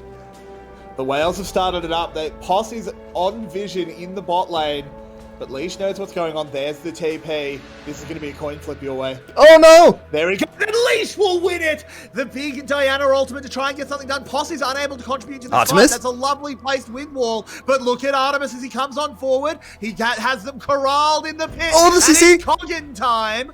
Oh no, Yado goes down. Double kill now picked up for Poss. Glory on low health. Could get over towards Leash, and they are all falling by the wayside. This is disaster. They lose the smite fight, they lose the team fight, and they may well lose the game. It's just a DPS div. They can't deal with 2 ADCs dishing out this much damage. They actually got really decent CC on the Kog'Maw, but then the Kayle started auto-attacking on the other side. Then the Kog'Maw started auto-attacking again. They just don't have the damage to win these teamfights. Look at Pos. He can't do anything for such a long time in the fight, so you think, okay, it might be a good opportunity. The Kayle is kind of in a weird spot. Kog'Maw is extended and gets double CC'd. He can't auto-attack for a full 2-3 seconds, but they just don't bring the damage to deal with both of these carries. And now Cerberus get the Baron, they get the team fight, they will get the Dragon as well, everything coming up Cerberus, and they are certainly in the lead and certainly the favorites to close out this game. They absolutely are your way. They take that Dragon with ease. And honestly, I think if Leash had maybe just stopped Glory's backs and hadn't died, they could have potentially taken the game, but I'm not 100% sure on that one. But they are trying so hard. This is a 6-0 Glory. Yeah. Tragedy that it just feels like he's just powerless. I just wanted to bring up Glory as well because it kind of feels like the Glory story again. Everyone thought he was finally out of VTS prison, but it seems like he's now in a whale prison. Not sure if that's better. He's 6-0. Glory swallowed by the whale. Still no IE. I'm not entirely sure if I agree with that decision. Of course, building these items is making him very tanky and very hard to deal with as well. But maybe they just need the little more damage, the potential to one-shot the Kog'Maw or the Kayle, depending on where the Kayle ult goes. I think he might have to go IE. Maybe you sell his GA later on and go for the IE. Sell GA when it's on cooldown, I guess. Yeah, he's not on full items yet, so he's not going to do that. But if the game goes on for another 10 minutes, I would be very interested to see if he changes to full damage and just tries to burst on Artemis. It may well be his only choice as the siege onto the top lane is beginning. Artemis moving forward. They picked up the kill onto Ariete. Yado goes gold. That's CDO insane! goes down. That has to just be game as Artemis is charging on forward. The inhib is falling. They have a wave behind them. The Baron buff has only 5 seconds left on it, but they are looking at these Nexus towers. Pos on half health. Nagia trying to do everything. Glory, the man of the hour, still alive. Killer Queen as well. They've got their combo, but is it ever going to be enough? Yado can't go in on the claw due to that wind wall. They hit onto Pos. They go immediately. Oh. There's the ultimate. No longer available for Artemis, but can they actually do anything? Artemis? They're trying. Glory will finally go down. Pos goes low. Now it's onto Nagia, but no, they can't do it. Killer Queen last to fall, and game over, says Artemis, and he's right your way as the Nexus comes under siege. And in a 39-minute banger, it is Cerberus that take the lead. Cerberus with a great game, just crafted another unique team composition. We get so many cool comps today, so many different meta reads from all these different teams, and it's a Kayle Kog'Maw 2-punch kind of combination in the late game, double DPS and just overwhelming damage. And honestly, the last team fight was the craziest of all. They just walked the Kog'Maw under the tower and just didn't care. He had too much damage. Senna instantly evaporated. Wow. Let's get another one of these cool compositions, because there's so much to learn and so much to appreciate in all these team fights, all the little interactions. This time they killed the Kayle, but Kog'Maw stayed alive. The time before, Kog'Maw was the bait and Kayle killed everyone, so one of the two has to go probably for the next game. And the thing I think that this kind of game shows, and I'll sum it up quickly, is I think we have 7 very competitive teams in the VCS. Wales, we were saying, we probably don't think they're particularly high, but they took Cerberus to task. I think we are in for a rocking league, and I think we're in for a rocking game too, so we'll see you in 5 minutes.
And welcome back, inhabitants of dry surfaces. We are again on the analyst desk to analyze this actually unexpectedly close game between Wales and Cerberus. Like all of us predicted a kind of quick stomp on the side of Cerberus, but Wales made it way closer than we imagined. So, Quincy, actually, Team Wales held up pretty well up until mid game or so. What was missing on their side to actually close the game? I think what was missing on that side was a little bit more of a decisiveness. I think they really played well around the Diana Yasuo composition, especially Glory had a very good game, going 6-0 and 2 on it. And he kind of just lacked this certain 1v9 angle, I would say. As Yue also pointed out on cast, he didn't go for the Infinity Edge and instead went for a bit more survivability, which was maybe a bit of a trick thing because maybe you survive better if you just kill the Kog'Maw or kill the Kayle and be even more of a threat in that regard. And it is just in general, with all these recent games you've seen, just teams struggling to really snowball the lead. I think a part of it is due to the durability patch really kicking against them, and I want to make a bigger point around that.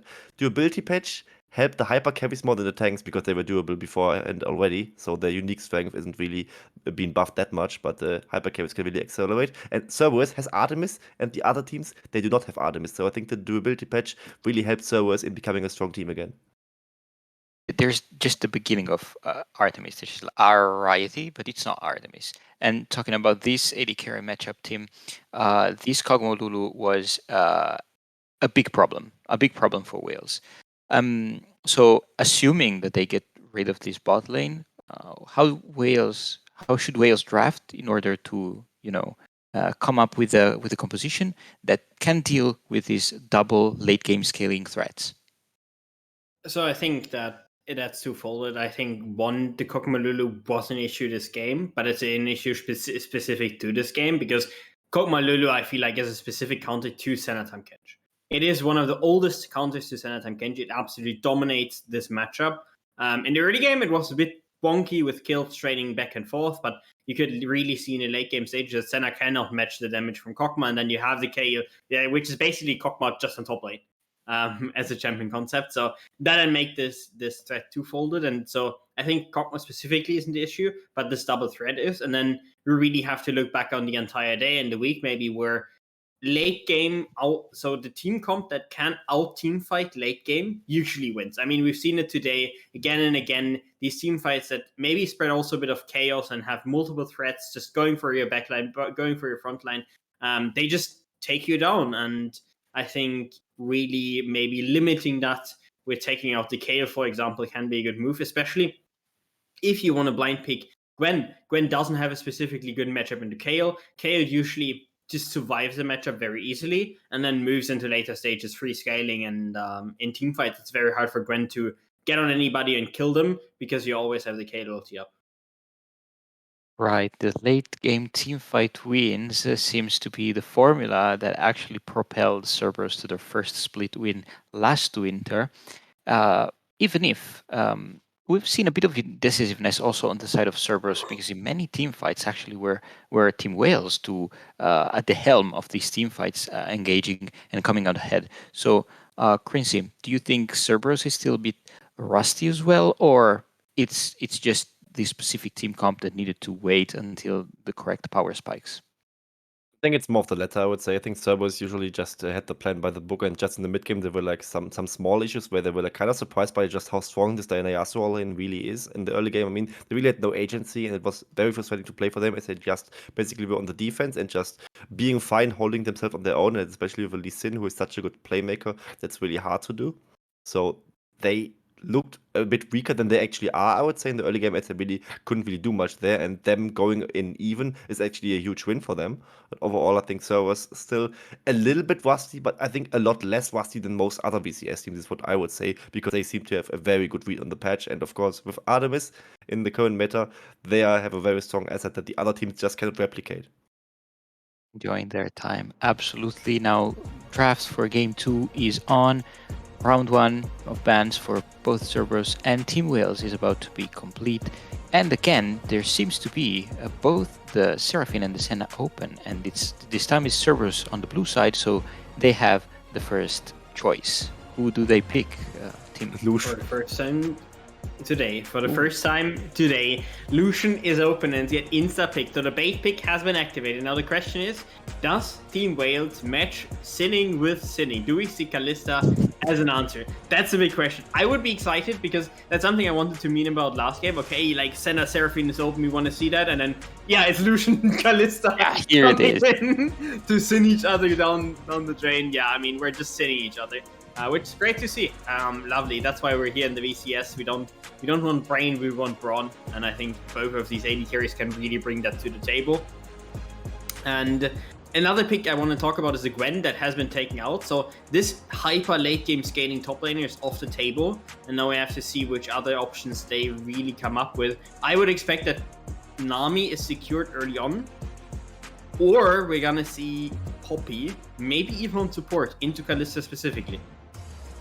Case. I mean, Poppy is a very good champion into Kalista in general. And about the playing early game focused bot lane matchups, I think I'm kind of scared for both teams. For Wales, because it means you have skill chatting Arcturus very early on, which is something that I really wouldn't want Rieti to really be in this position in the first place. But on the other hand, it's just very flippy in general, and Cerberus is supposed to be the stronger team, and they really shouldn't even go for unnecessary risk. And I think going early game against early game in the bot lane is one thing that can go wrong for them. On another note, Lucian Navi maybe also not the best option anymore. It has been quite shafted in the recent patches, also kind of struggling against the durability. And Kalista with an engaged support can just destroy them in all-in, and that is something where Lucian Nami would maybe struggle. Gotta say, it would scale better than any Kalista lane, as Kalista really falls off a cliff.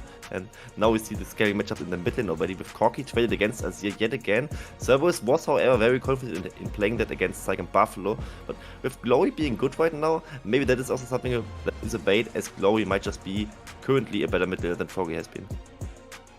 I'm incredibly disappointed here, and I want to say that it's incredibly off-brand for Team Wales to ban the Nami, and I find it very disrespectful. Other than that, I also want to put your attention on the Lee Sin, because we've talked about this pick not being exactly the best jungler, yet players like Leash and Killer Queen being very comfortable on the pick are making it a meta pick on this league, right? Yeah. Also, something to keep in mind, Amumu was actually taken out. It's a frequent combo together with the Kalista, same as Renata, so those two combos have been taken out, and now we might just see the Tom Kench. It could be flex top lane. I've seen things. Wow.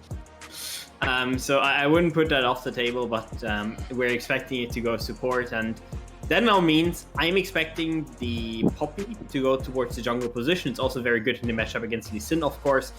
Stopping that engage from Killer Queen, and now just take a support. Make even the Seraphine or the Braum, which is also a freaking combo with the Lucian.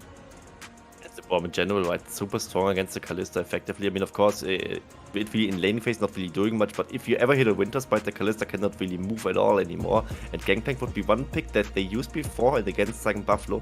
Also, maybe a pick that can both be strong side and weak side, and Leash can just decide spontaneously if he wants to play around that or not. And Gangplank in general, very strong blind pick, as he doesn't really have any hard counters. However, maybe Team Wales has something up their sleeve.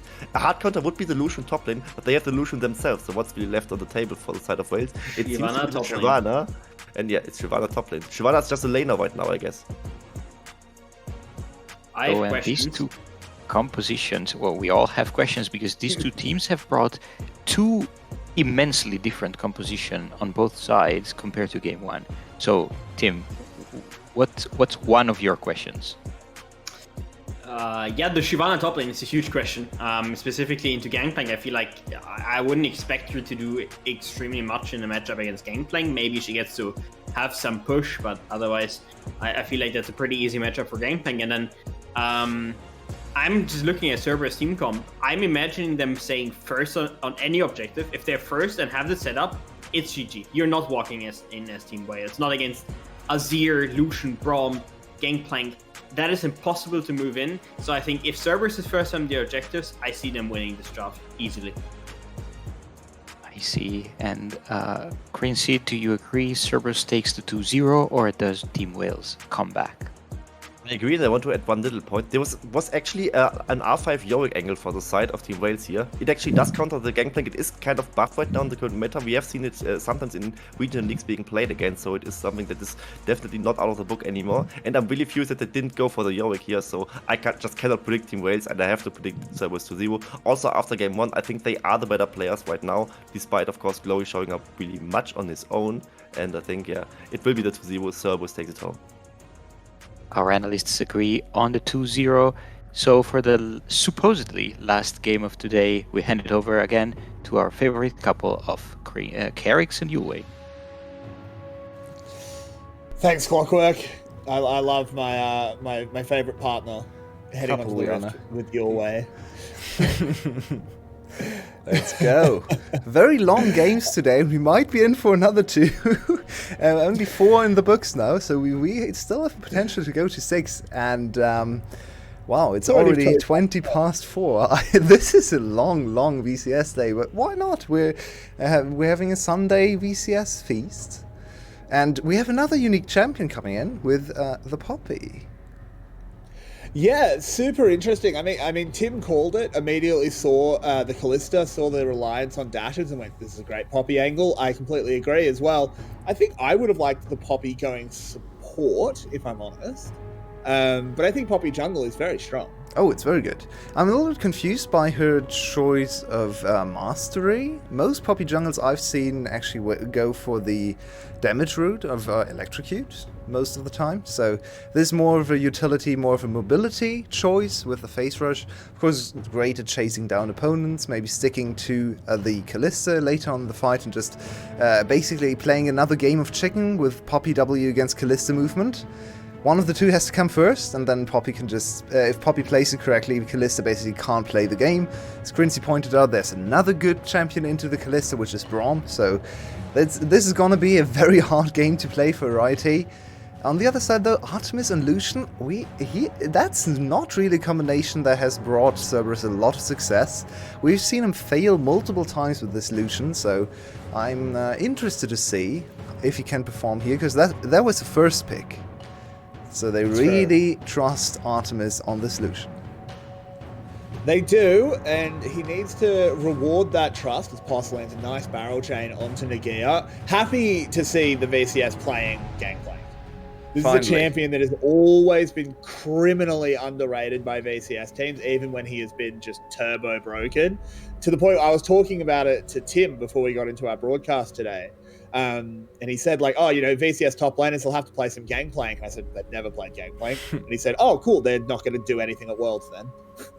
Yeah, we actually see multiple teams now picking up the Gangplank slowly. It took a long time, like the Enchanters are still taking time. We've seen glimpses of Enchanters here and there, some teams playing it more than others. But these champions are very important to get into repertoire for an international play. And it's good to see slowly creeping in of the Gangplanks, of the Seraphines and the likes. So, yeah, let's see what Poss can do. Obviously, Poss, the Korean top laner. Okay, Leash, where did he come from? Where did he come from? I think Arietti might be asking the same thing as he's been sent down. CBL burns his flash to get away, but it's a lovely, lovely start for Cerberus. Yeah, and there we saw why Poppy is good into... I think you just straight up flashed over the wall, by the way, looking at the summoners. Yep. That is so gutsy, I love it. Leash finally making his presence known. He was a little disappointing in game 1 in the early game, in my opinion. A little bit too quiet, playing it too conservatively, but now instantly going for the kill, and they have put all their marks onto Ariety's back. Just going for everything that Callista hates to play against. Look at this move. Look where he is. It's so good. Bang. So Let's Chad. go. Oh, it's so Chad. And there's nothing you can do as the Callista. You're just dead. Yeah, and that's flash down for Callista too now. So if she ever gets hit by a Braum Q, she's probably just dies in lane 2. So and Leash is already on the bot side again, while Poss gets away from the gank. Doesn't even have to use his flash. So if they kill Callista again here, this game already looks very over. Let's see if they can make it happen. I mean, that's the thing with Callista, and it's why Tim described it on the desk, and I completely agree with him, that it's a bit of a trap pick. Yep. It's not as strong as a lot of people seem to think it is. Oh, Yardo he might not be as strong as he thinks he is. He's got a lot of people collapsing onto him, but he runs away to the safe side, and Killer Queen is not able to involve himself. Really bad placement from CBL. He actually gave way to Yada walking back to downwards. If he tries to stay on the bot side, Yada has to walk towards the middle, where Killer Queen comes from the top side. So weirdly played from CBL. In the end, I don't think there was much potential for a killer anyway, because it's Azir and you have very, very little hard CC to lock him down. Glory and Killer Queen have none, so you really need to hit W from Tahm Kench against a champion with a movement ability, so opportunistic, let's say. Luck. But they tried, why not? Funnily enough, actually, talking about Kalista and how she's a little bit of a trap or a scrim pick, she actually has a bad win rate in every single league. Last time I checked, all the top leagues play a lot of Kalista, especially LPL. Almost 50 games played before today, and negative win rate. Same goes for all the other leagues as well. But Lucian kind of fits the same, because a lot of people think Lucian is also a trap pick. Very highly prioritized. A lot of people play Lucian Army, and a lot of people lose with Lucian Army and don't accomplish anything in laning phase. So we kind of have the two trap pigs against each other. That's a fun little thing to watch out for. Yado goes for the shuffle, but Glory with the fast fingers, W's out of there. Very good emote game. Nicely done. That is such a good emote. The frog. It's strong. I love the frog. Killer Queen drifting his way up the river. Leash is around if he actually wants to go for anything. He doesn't. He's just going to get some vision, and then it's going to be Team Wales picking themselves up a fairly free dragon. Crucially, that wasn't actually that big of an engage from Yado. He basically only used his ultimate. He didn't actually go for the flash ult. Leash is here again. That's a Gangplank ult. Beautifully placed. Gangplank ult. They really want to do this as the bot lane has come in. Uh-oh. And Artemis needs to find something, but Killer Queen finds it first. They clean up the bot lane immediately.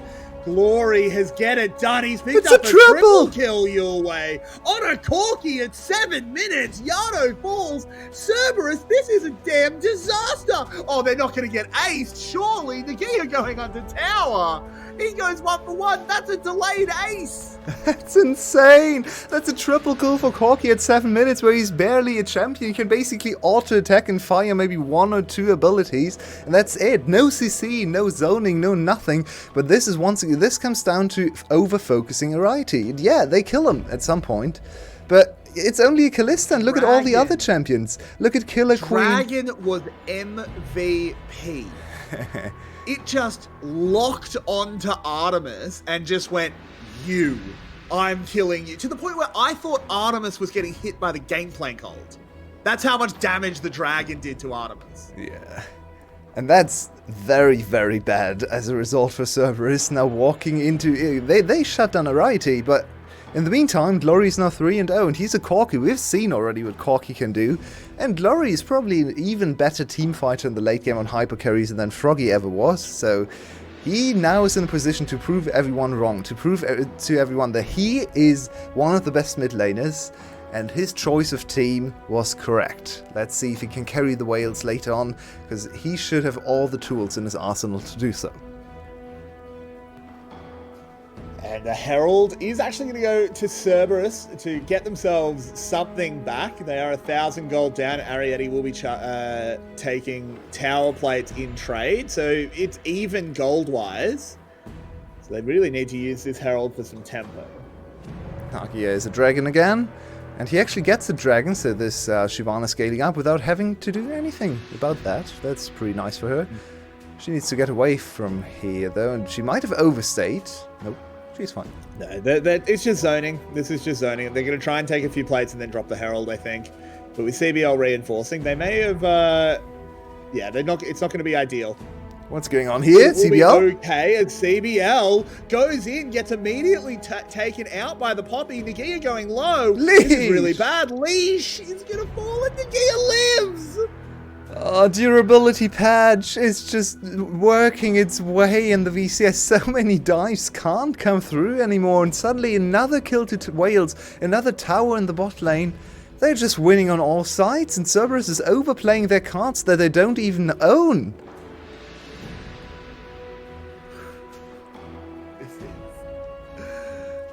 This is a little bit unreal.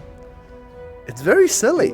It's, so this is very much conjecture, right? This is very much just reading into the situation. Might just all be narratives, but that's what we're here for, right? That's why we're casting the games. I feel like these two games can be looked at from the server's perspective as we get one Korean game and one Vietnamese game. Oh man, this is a game as they continue just to try and scale up. I'm just trying to like sort of get my head around what's actually going on here, because despite all of this action, the CS is all very even. The gold is not too far apart. It's not great. It's 2k gold for Wales in 10 minutes, but despite that, you look at it and the bot lane is still doing awful. Yeah. It's not a great start, but the Kalista really is only there to be annoying, I'd say. She doesn't really need to be the main carry. We have other people for that, especially Glory after getting the triple kill. Kalista is really chilling for the rest of the game. If Corki can't... Sure. Oh, CBL carrying his jungler out of there. That shield does not look balanced to me.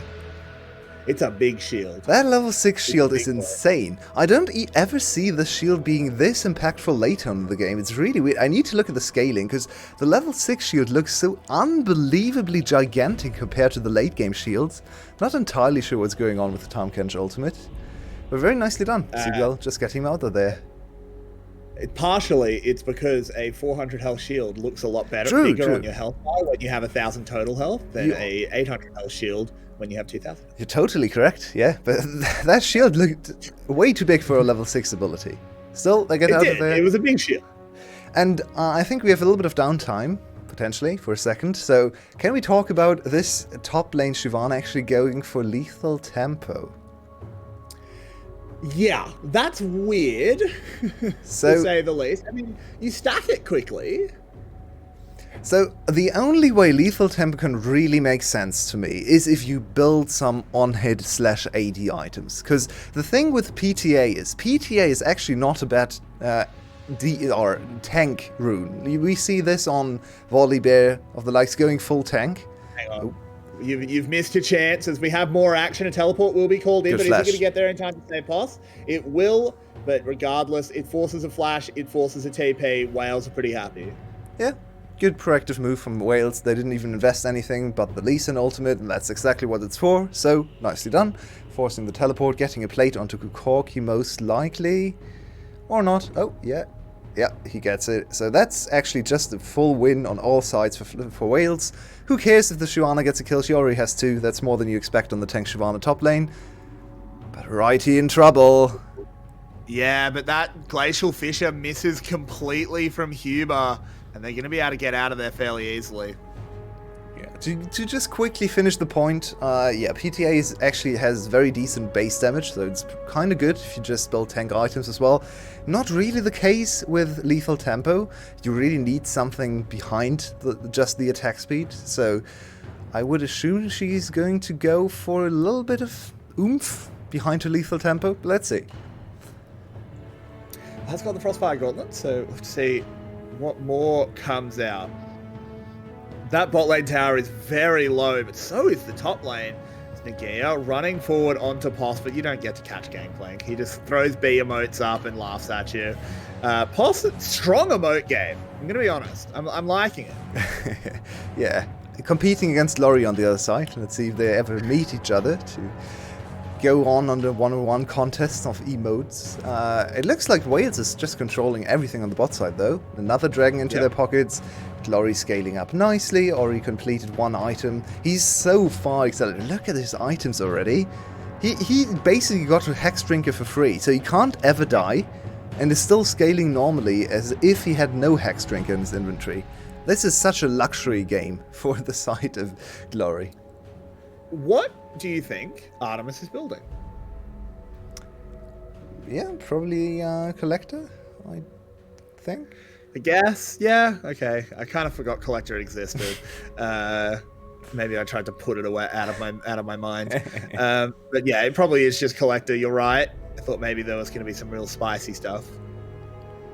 Yeah, Most likely it's just going to be the normal Lucian. It's already not really a normal Lucian build, I have to say, though. But no time for that. Another team fight is imminent. Nagi is level 11, very high level. Could really have a big impact here. Glory burns his W. Nagia moving in. Gets a big E as well. Tags them all up. Of course, it's not the old AP Shyvana Keck Ws, but it is a lot of damage regardless. And I think Cerberus are making the call of let's not lose the game over a second Rift Herald. Yeah, just top lane level difference, really. Nagia can do whatever he wants on level 11 Shyvana. She's so tanky, so much pressure. Never mind. Let's lose the game over a second Rift Herald. Leash, oh no. Leash. I don't know about that one. Artemis is managing to zone Yardo out. That's a good gangplank ult as well to disengage the fight, but I don't know what Leash was thinking. What is Cerberus doing this game? They just completely disconnected their brains from game 1 to game 2. What is happening? All of their moves in this game are so weird.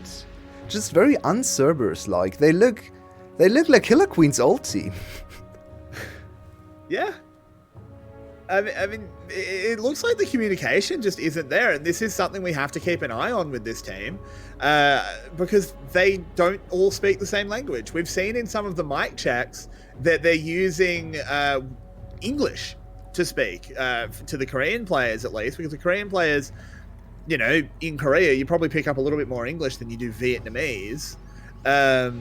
So when they're talking to Leash, they're using rudimentary English. Maybe that's just breaking down. Yeah, I'm not sure what Leash was seeing in this play, because obviously you're dying there on 200 HP Poppy, running into Lee Sin.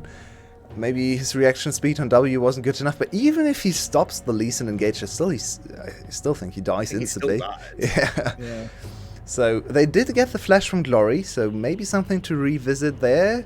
The engage is not the greatest in the world, but maybe if Yardo can find an angle on Corki, there could be something to be done. Because if you actually get on top of Corki with Poppy, Corki can't move against Poppy. The only thing he can do is try to wait for his package, but the normal W gets stopped. So that's maybe a way out of this situation.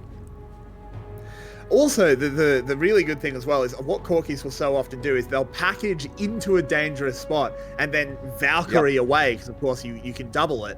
Poppy, you cannot do that. You'll get in. She won't stop you getting in. She will stop you getting out.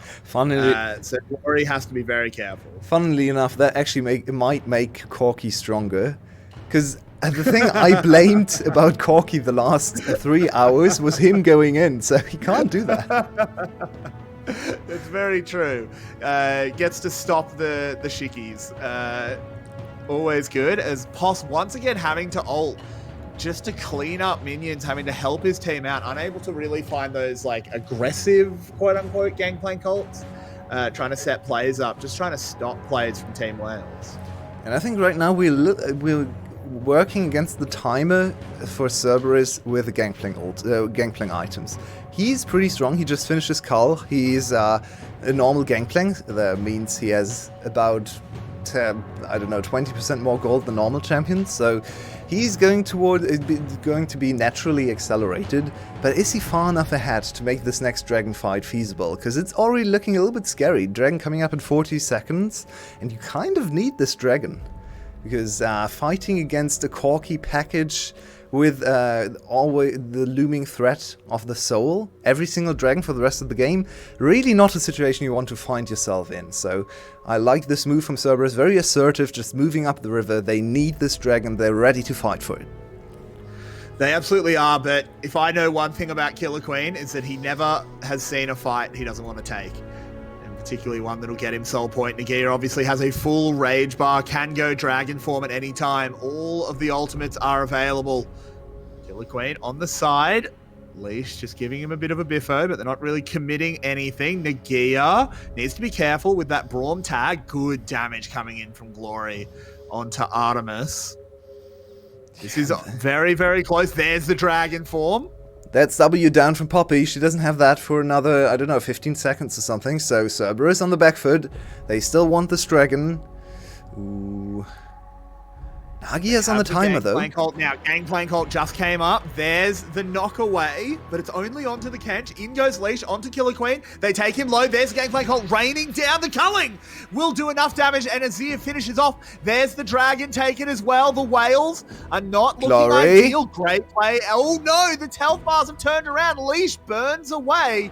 Yardo, full health, good flash away from that Fate's call. Huber blocking as much as he can as Artemis is in trouble. Glory moving forward. Should be able to pick up this kill onto Huber. So the Dragon was picked up, but look at the state of the map. Yardo on the run, but look at Nagia. Got those sneakers laced up tight. And he's coming in. Thankfully, the Emperor's Divide, well, just pushes them back where they wanted to be, your way, in the Baron Pit. A little bit of a question mark as to why he still had his Emperor's Divide after the fight, but this might be the breaking point of the game. A scramble teleport from Poss. He needs to make something magic happen. There's a package! Yep. He just dies! Nagia turns around onto Yardo. Yardo screws up the E! He doesn't get out! What is Cerberus doing? Just two massive mechanical misplays.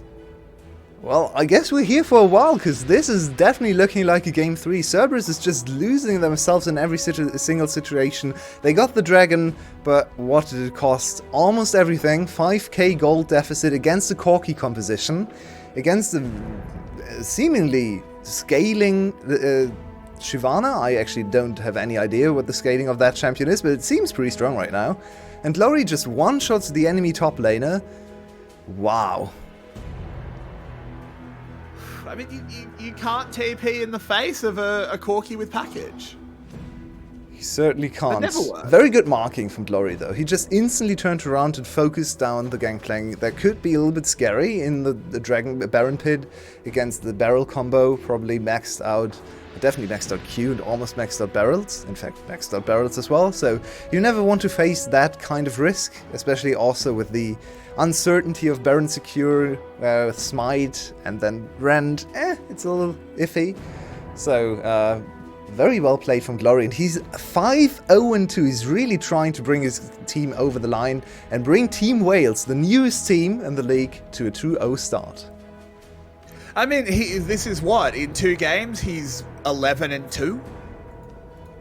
Yeah, he's putting in an insane carry performance. This is an absolute cracker of a performance. They catch onto Killer Queen, boots the Poppy away, the culling just out of range, so Killer Queen will live. Yeah, what can Cerberus find here?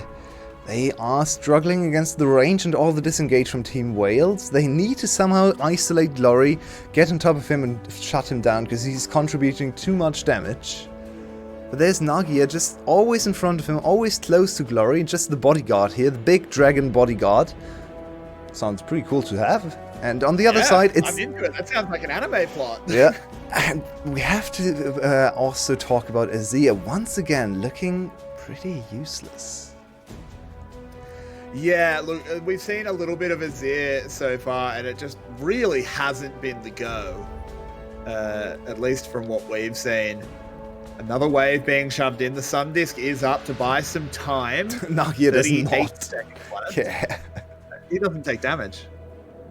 He is a big tanky boy, or girl, I guess. And also with an interesting itemization, just going full HP, because he gets a lot of free stats from the dragons. So that's a lot of effective HP, more than on any other champion, really. Because you just get free resistances from taking dragons. Mountain Drake on top of that, if you're lucky for the next dragon. So this Shyvana is really tanky. Yeah, she absolutely is. That will be the final part of the push with the Baron. So they don't actually get a huge amount done with the Baron. It was an opportunistic Baron rather than one they sort of set up for. But regardless of that, they got to a 7k gold lead. Yeah, at this point, Cerberus is probably thinking about next game. I would really move away from the solution for Artemis. They've tried it multiple times now. I'm not sure exactly on the game count, but I've seen it at least 3 times before, and it's always backfired. He's just not able to put in the same kind of performance. Maybe he's not quite as good on this champion, but I think it's more about the whole team not working as well with Lucian. He's a very different champion. He's not a hyper carry backline front to back kind of champion. he just needs to be played a little bit differently. And 112, 226 CS at 24 minutes, just not the kind of performance you need from your star player, the player you have to play around, the player that brought you to a title in winter. You need something else. You need the Kog'Maw kind of gameplay, the Twitch. We have seen it so many times. Yeah, now this will be a dragon taken down for the Whales, moving up to Soul Point. More resistances on to Nagia. And look at that. There is a little bit of AD coming behind this lethal tempo. There's a Tiamat. Oh, that's super interesting. So that's going to be Titanic Hydra. Oh, I like this. I used to play a lot of Bruiser Shyvana back in Season 4, one of my mains. It was a lot of fun all the time. Glory. I will say, the one thing that stops me ever playing an auto-attack focused Shyvana is her Q doesn't have extended range. It's like the only auto-attack reset in the game that doesn't, and it sucks. She has lethal tempo though, so she actually gets extended range in this game particularly. That's true. But yeah, please, Riot, get on that. It's really, really annoying for trading puns. So right now we're in a little bit of a lull. There's no need for Team Wales to overplay their cards. They have a Corki on 3 items. They are looking at a Mountain Soul next in 4 minutes, I should say. There's also a Baron potentially on the card, so they really don't have to rush. The enemy team doesn't really scale. I mean, they have Gangplank, so they do scale very nicely, but he's still very far away from actually winning the game. And the rest of the team composition doesn't look too scary, I'd say. So yeah, I think Team Wales is just chilling right now, waiting for the next opening offered by Cerberus. And judging from this game so far, they are going to get it in the next 2-3 minutes. We'll have to see. Objective bounties have, of course, turned on for Cerberus. So they could potentially get an influx of gold. Killer Queen caught out, but immediately a TP from Nagia. The bodyguard comes in. Once again, it's the anime plot. I fell into a fantasy world and I'm a buff dragon girl. Is that an anime title? Yes. League of Legends Isekai, let's go. That's gonna get so many viewers you can't even believe. But the fight kicks off. Nagia does turn into that dragon form, moving on forward. The culling will stop the chase from Wales for now, but they've fended them off. Nagia taking a fair bit of damage, just needs to back off and let that Warmogs do its work. So Cerberus for now have stopped the Baron. Nope, never mind. They immediately go back onto it. Well, that was a very good defense from Cerberus, and that's, I don't know, a little bit too early maybe on the trigger there from Poss on the ultimate. Once again, Poss's ultimates, they haven't been bad, but they also haven't quite hit the mark, I think. Whoa, engage. Oh, Sharima Shuffle onto Nagia. This is going to be a kill. They finally take her down. It's a big shutdown as well. Glory, no! Glory, what have you just done, mate? He dives across the enemy team, does kill the ADC. CBL bails him out. This is an amazing performance from Glory. He's playing frontline Corki. Melee range with the machine gun. Look at him go. They pick up the team fight. They pick up 4. Froggy, take notes. That's how you do it. Glory just in the backline, and I was getting flashbacks to the last series. But of course, this time he has a Tom Kench. He just eats and gets another shield, repositions. Also, still has the ability to come back with his GA. So no worries whatsoever. Glory knew what he was doing. I'm sorry, Glory, for ever doubting you, because you still have your flash available too. He's still deathless in this game, and he's putting in such an insane carry performance. Emperor might have another contender for week 1 player of the week. Oh my word. This is quite the performance out of Glory. He is out of BTS prison. He's now the warden. Yeah, and look at this again. The start is really good. Shutdown over to Gangplank, but this looks a little troll, but he gets the damage out of the fight with Artemis dying instantly. Yado can't do anything. He doesn't have the soldiers set up. He was the engage tool. Once again, we see Azir played as an engage tool. Not very helpful. I mean, he got 1 pick, but then can't teamfight anymore. Killer Queen. They do catch on to him, and bang, he goes down. So that Cerberus aren't going out without a fight. They're slowly recovering. They're slowly getting back to what we expect from Cerberus as a team. They should be one of the best teams in the league, and slowly they're showing glimpses of it. Nice steal from Hugh. Nakia is so insanely tanky. Look at him. This is pretty ridiculous. Has access to the dragon form once again. They need to go now. They're 5v4 on the map. They need this dragon. Yeah. It's only spawning in 20 seconds, so this is on a very, very slim timer. They have a chance here to get the dragon before Killer Queen can come and smite it away, but they might get into a position where they all just die for it. But look what Wales is doing. This dragon, like, okay, if Wales gets it, it's all, but if Cerberus gets it, who cares? They're just going to trade it for an inhib. But they might even be able to finish. Nagia can jump into the whole team. I think they have an angle here. Oh. I don't think they can stop there's one back going through. No, Pos cancels. Pos cancels his back. They killed Nagia. Ariety is on the Nexus towers. I don't think he can do this in time, particularly with a gangplank hold stopping him. Good stuff there by Pos. Glory didn't believe. Using that ult to try and save the situation. There's a shutdown now onto CBL. Pos chasing onto Killer Queen as well. They actually could pick up quite a lot of gold here. Killer Queen, of course, will be able to get away. He's Elise in. As Ariety has taken down one Nexus tower, but it's just the one. But look at this. They're getting another inhibitor. This is a Mountain Drake for 2 inhibs. Glory didn't believe in the finish. I think Ariety just called frantically for the finish, but Glory walked into top lane, and now they still might die for this. I don't think so. They can't go into Glory. Glory They just slowed. Yeah, I think... Oh! That wasn't even the big one. That was a regular rocket your way. Late game Corki. Ha ha ha. Good champion. Oh, my. Oh, I think the team really needs to slow this down. Watch this in 0.25 speed and analyze if the finish was possible. Because to me, it definitely looked like a finish angle. You have 2 ADCs in the base, and Nagia can buy so much time here. Yeah, I think if Glory sticks... Look at this. Pos even gets cancelled too. That's 8 seconds from now. If Glory stays in mid lane... Yeah, if Glory stays, they win. I think they... 100%. Yep. I think they actually had the finish here. They are still in a really good position to finish the game, but it's 2 more kills over to Cerberus.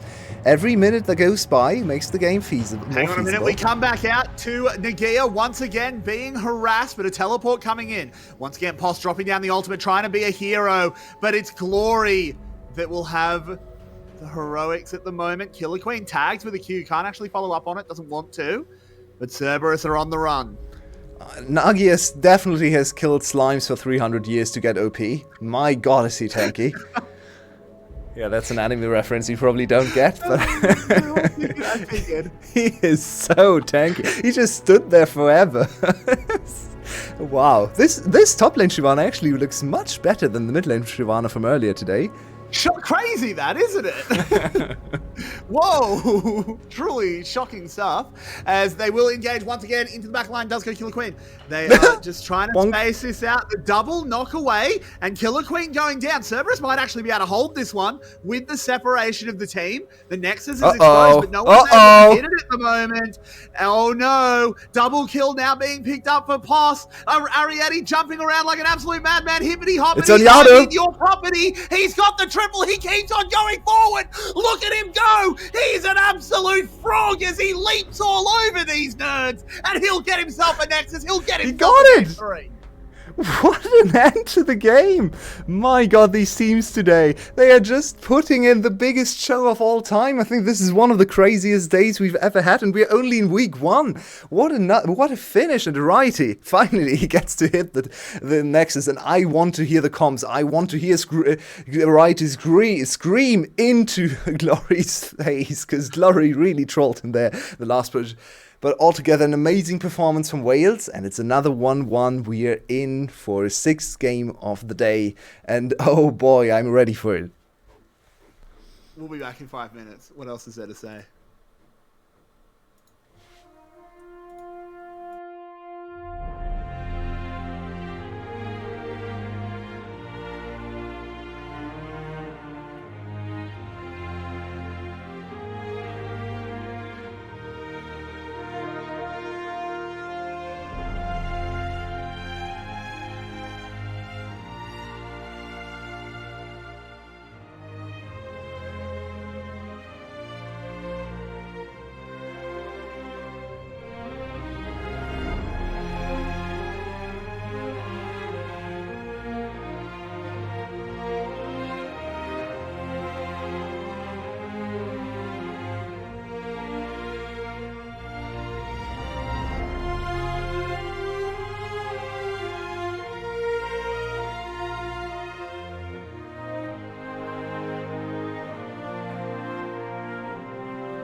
Welcome back, people. And this was another incredible upset. Yue mentioned that this was like some isekai anime, but to me as a Dota fan, I thought I was watching Dragon's Blood with that Shyvana. So, Tim, let's talk a bit about how this came to be, right? Because at minute 7, there was some incredible ace on the side of Team Wales. So, how did that happen? And what were the consequences after that that brought the game to this unexpected ending? I mean, this game was. I mean, we talked about it going into draft, right? The Lucian versus Kalista is not what we expected. We expected scaling. We expected both teams to answer in that department, and they answered with early game, specifically through the bot lanes. And either team comp was very effective when snowballing, and I think getting that lead in that ace for Wales just put him into snowball mode, and then I think both teams did a lot of mistakes individually as well as in macro play that then snowballed in the end in Wales just winning with the lead they built up early. Indeed, very good adaptation from the side of Team Wales. Also pulling out one counterexample to what you mentioned before, that the better scaling comp always wins. So we're in for game 3 now, and I want to ask you, what does now Cerberus do to patch up their drafts? Like, is it a draft problem or is it a team play problem? I think it's a bit of both. Usually, I think their draft has been quite fine, but I just don't like the Lucian for Artemis, and I also don't like the Lucian for Artemis without having a Nami. I mean, in this game, of course, the Nami got banned away, so they didn't have the chance to really pick it. But I think he's just so good on hyper carries that it is just a crime not to pick it for him. And you want to outscale the Kalista in a competition like this, and you just match it with the Lucian, who scales better than her, I would say, but not that much better. Also, going collector on both him and the Gangplank is at least one collector too much. Most would say even 2 collectors too much. That also doesn't really play in the favor. And also that top lane tier 1 turret dive, I think, was a big issue. Braum stacks on both champions. They get trolled by the stasis and just panic in the play and just do not get a single kill up there while dropping one of them on their own. Also lose plates parallelly to that on the bot lane, and that kind of lost them the map on both sides of the map and ultimately doomed them. It's wonderful to see that both my analysts actually think that the good part of the Lucian Nami combo is the Nami, and that Team Wales was justified in banning her. So let's see if now they choose to ban her again. We're almost in the graph for game 3. Meanwhile, I want to also make a shout out, as also Carrickson, you mentioned Glory. He not only he broke free from the BTS trap, he's not in the whales trap. He's literally the master of the whole aquarium, and he might already bring this team to a 2-0. What do you think of Glory? Like, Tim, did you expect these performances from this mid laner today? I mean, to be fair, he was the best part, right, of BTS for sure. And now moving over to Wales, I think he has better parts around him, parts that he can really succeed with. And I mean, we have so many storylines with players who really performed well in the winter of 2021, and now haven't had a greatest spring. And I think he's another one of those guys, right, coming in, having underperformed in spring, not really going up to the expectations that maybe were set after the finish in winter, and now going into summer, so many players can show up again and just show that it was just a spring split fluke. And the old double lift saying, spring split doesn't matter. Right, indeed. And knowing this, Cerberus now has much data to address this problem. So, do you think they should or would target the mid lane in game 3, or do you think the problem is somewhere else?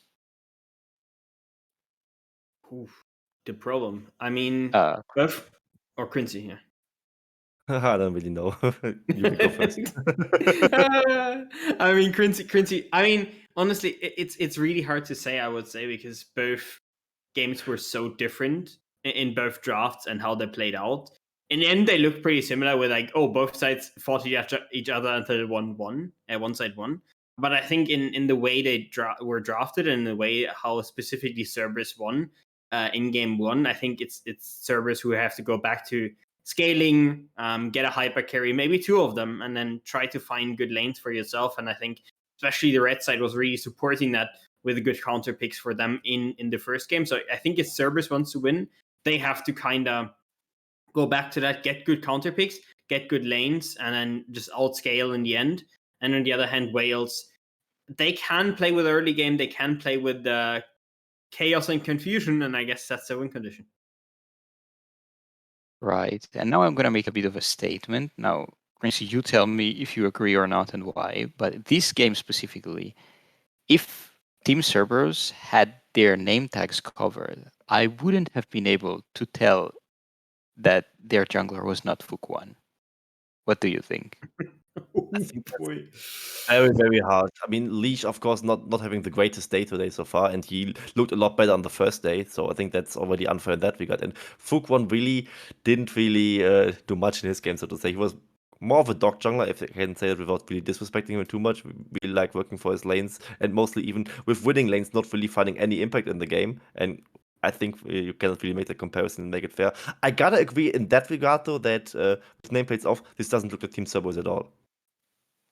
I see, I see. So we're here almost beginning a game 6. The day has already been very long, but we don't want to miss anything, so we're adding on top of it some power issue. We're waiting this additional pause for the series to restart. So meanwhile, I'm gonna chat with one of my favorite German duos here.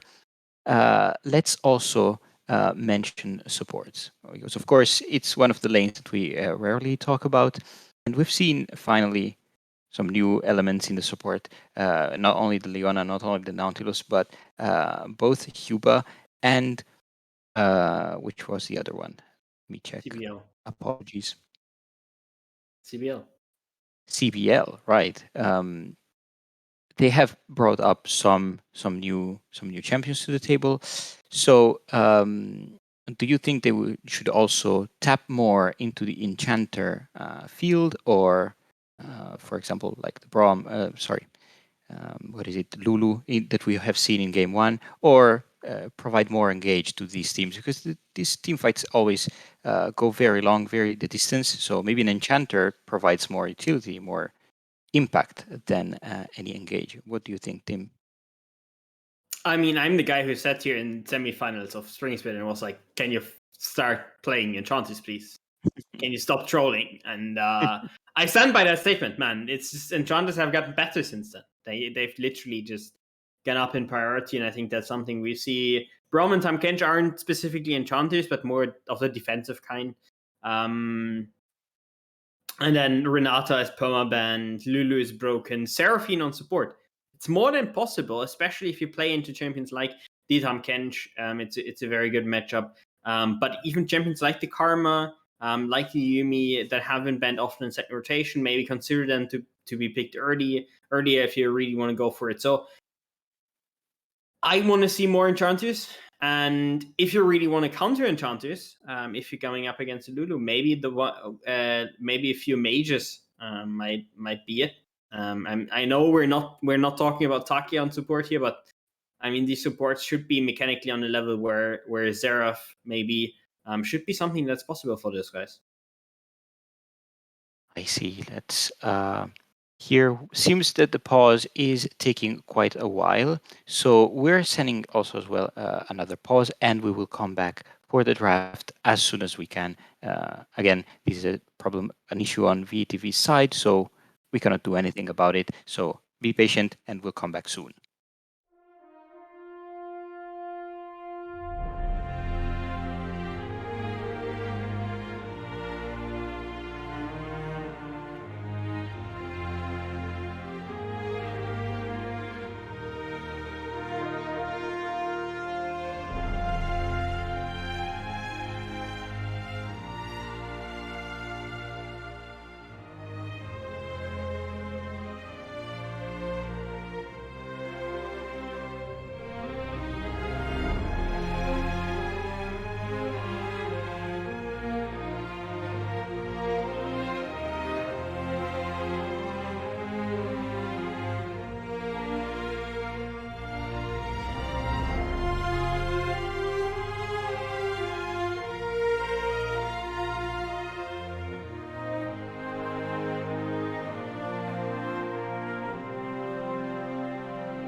Bye. Let's go. Sneaky your way is here. Clockwork, we're live, by the way. Sorry, I wasn't able to we're tell live. you. So, okay, warning. We sent Crincy to Vietnam to fix our power issue, and everything is back. So thank Crincy in the chat. It's now my second favorite German duo of Team and Yulwei to navigate me through this draft. Now Team Wales is on the blue side, already getting rid of Nar and Swain. So, Tim, what do they start with?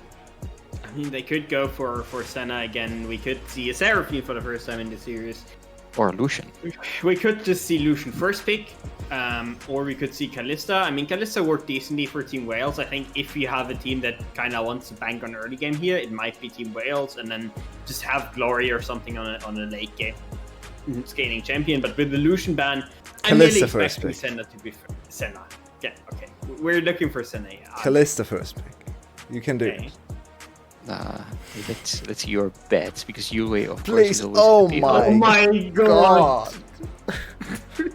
That's a killer queen team. We had two bad ideas, and they went for the third one. I hate it. Yeah, but we have Senna on the other side now, open for team servers, and they might get the Senna here, and they could get a good support matchup as well, because they of course have those counter picks out when if they want to go for a jungler here. I mean, Poppy didn't work perfectly last game, but it is still good into Lee Sin, so if they want to go for it again, might be an angle, but it looks like a Viego instead. Yeah, the Viego is still rearing its very ugly head. Way too often in VCS. For some reason, people just can't read patch notes, apparently. I mean, we ended up with the first rotation Lee Sin against Viego. Somehow. I don't even want to think about that. It's Kalista, of course, because why wouldn't it be Kalista? Where she had so much success so far today, so let's go for another Kalista. I mean, to be honest, they won with Kalista last game, right? And now you pick Kamumu for the lulz and the memes. And Araitu was really good in Kalista. So actually, without the memes, he was really strong, especially in the late game team fights. So let's see. Kalista Senna is kind of an interesting late game matchup, because Kalista hates Senna's Q, but Senna hates Kalista's DPS. So both don't really like each other. Let's see. Oh god, I hate this draft so much. Yeah, well, I mean, they're just gonna pick Tam Kenshi, and then you're gonna have Kalista Nautilus into Tam Kenshi Senna. I don't see a great way out here, and then I mean, Kalista has to snowball, and of course, you always have the possibility with Nautilus, with Lee Sin and Kalista to go for those early ganks, to get yourself early ahead and then just run over the Senna, because she doesn't have enough damage to really threaten you. But it's not going to be easy, and especially with Glory also not having the Corki, one of the strongest mid laners, and a really long range carry in the last game, that one being taken out, I think it's going to be much harder for Team Wales to play this team. I have a question for you here, actually, because you predicted correctly the Tam Kench here. But isn't it going to be some case of piñata kick, where Killer Queen just sneaks behind the Tam Kench and kicks two members of the enemy team away, or, to engage? Isn't it a, self-counter pick against Lee Sin? Not really, I'd say, because Tam Kench is not the Tam Kench of old, where you could very liberally use the W, right? It's right now an ultimate ability, and you really only are using it. You're really only using it in a very dire situation. So I don't think there's ever going to be something that pushes Tam Kench to ult, and then you can still use the Lee Sin to kick both of them into you. So I would say those days are past us now. It's not really a counter pick anymore. I agree there with you see 4 mid lane bans, so now both mid laners need to go way deeper in their champion pools to find something. And what do you think? That there's still like Victor, for example, still available? Tim, what would you like to have for Yado? Maybe there's the Cassiopeia angle. I mean, Victory, you talked about him, he is definitely open, and I wouldn't be surprised if Glory is wanting to go for it. It is probably one of the better champions still open. There he is. And I was actually surprised, because Gwen was still open. Yes, you still have the Jax matchup to be picked up by Nagia here, but it's still the Gwen who has been dominating this day as well, who's always been on top of her game and just running over every game, no matter what matchup she was thrown at. So I'm excited to see what Poss can do on the champion, because so far he had it good series. I mean, the Gangplank game was definitely fine, and I've been advocating for Vega the entire game, the entire day, I think. And he would be a great pickup again. Every time you have low-range champions with high mobility, Vega Cage is just gonna break your legs, and that's what they're going for. Try playing Callista, Nautilus, Lee Sin, and even Jax into Viger. That's gonna be fun. Absolutely. I love this draft. I think Cerberus has clearly won this draft. Like, they have so many tools to stop the onslaught of Wales. And Wales really needs really good flanks and really good CC and CC chaining to get rid of some of the carries on the other side. If Cerberus can just slow down the game, I don't really see a way for Wales to penetrate into the back line. Yeah, and you talked about Dvego earlier, and how limited he is after he got nerfed. Vega Viego though still is a good combo, because Vega can just ult, for example, the Nautilus or the Sin in the front line and get a good reset for that Viego to follow up, go deeper, and send us back into a small pause, I think. I have glimpsed some client crash. I hope nothing bad is going to happen. Don't talk it into existence. Nothing happened, Clockwork. We didn't see anything. I would like to talk into existence the Cassiopeia, because I also think could have been a great pick here, denying the jumpiness from the Lee Sin, from the Callista, and it's a Yado pick as well. So but that's for another time maybe.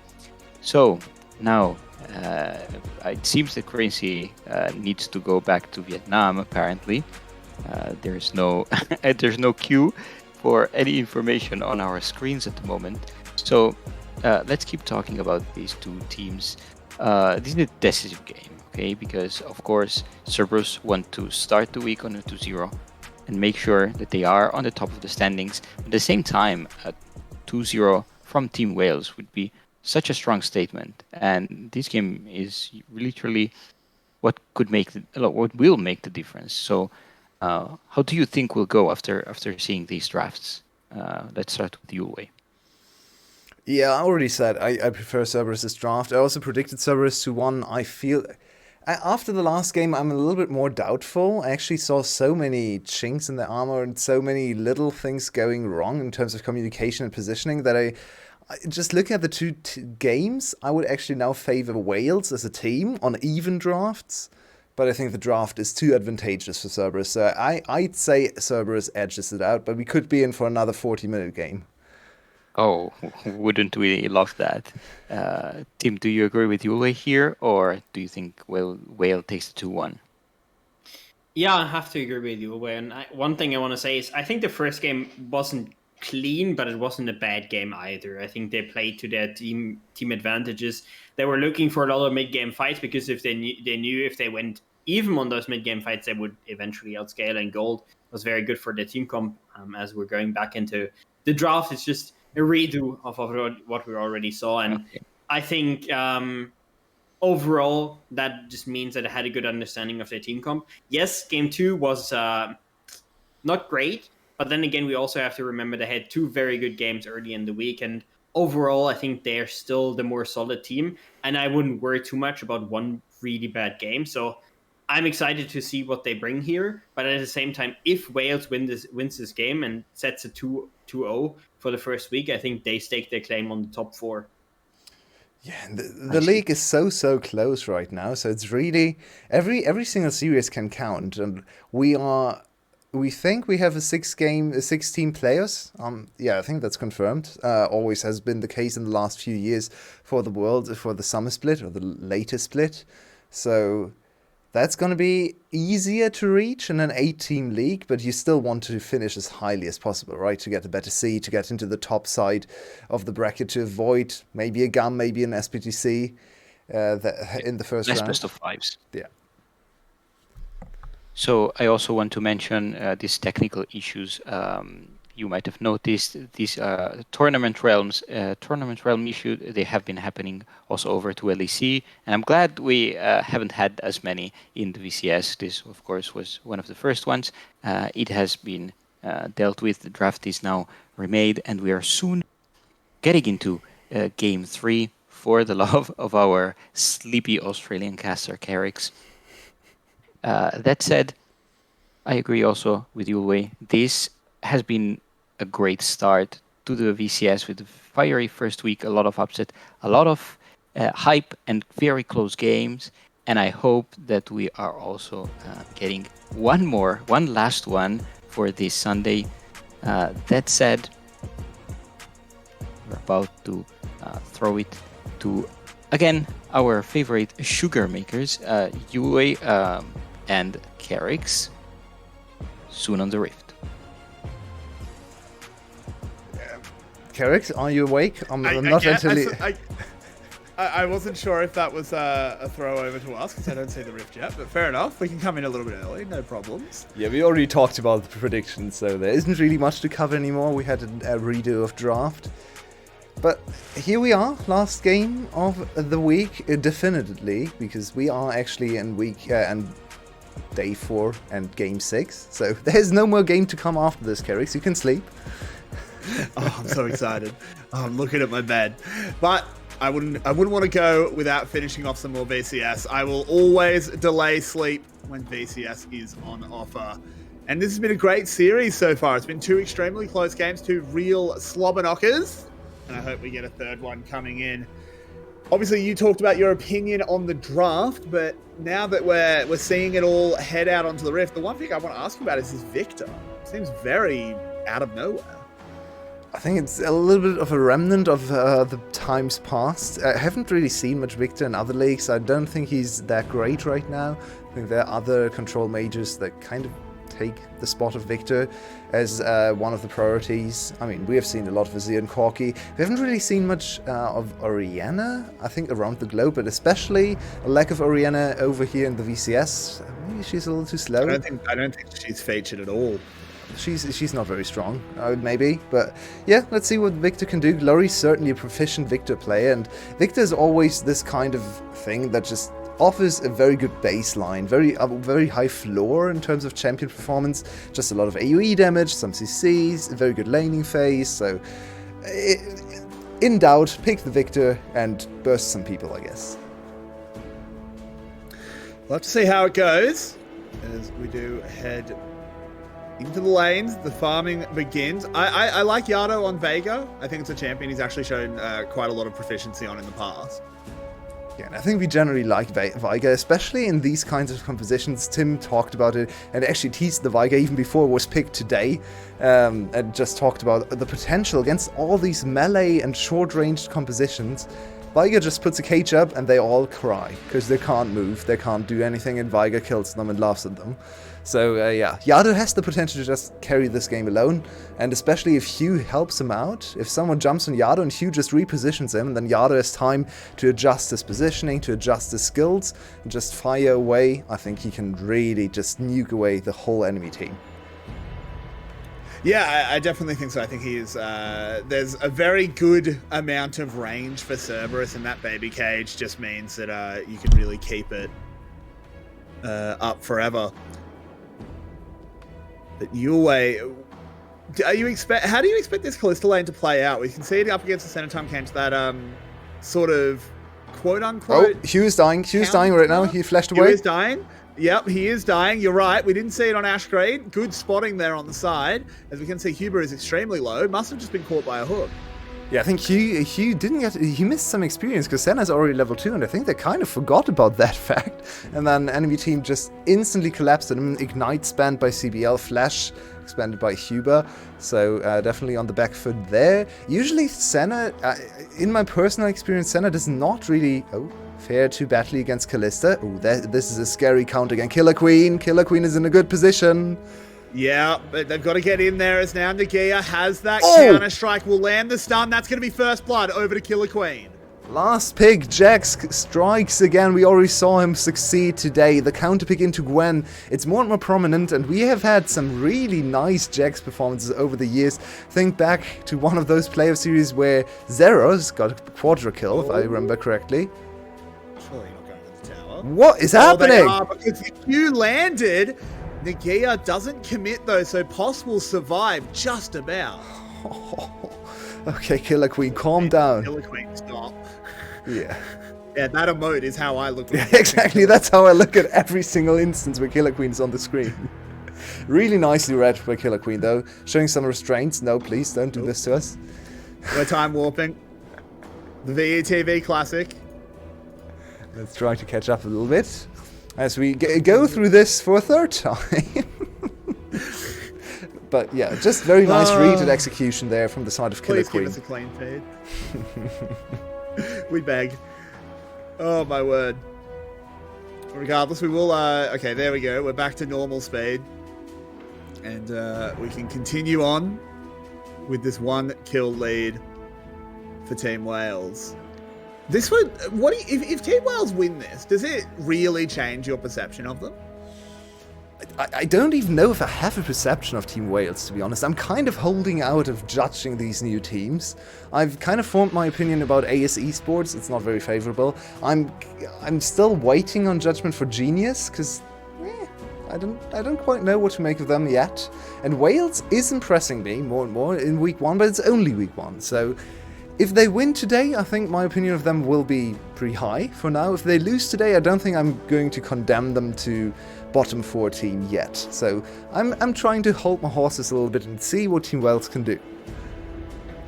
Okay, well, Glory caught up in the cage, manages to dodge the stun. Yardo might actually get caught out here as Killer Queen is bearing down on him, but it flashes away immediately, just doesn't want to play with fire. I don't know, Flash, but he's close to 6, so it's really hard to dive him. We've seen the attempted dive over and over again today, mostly against Froggy. But yeah, diving a Viger, a little bit too scary to really work out. So I think Yado is mostly fine. Let's see if they can find the repeat gank and the opportunity to put him behind. Love to see as, once again, Killer Queen and Leash have a bit of a clash. Killer Queen knows he can fight Viego early on, and in the mid lane, Glory's ripped out the ultimate, taking Yardo extremely low, and he got the damage. It's a solo kill.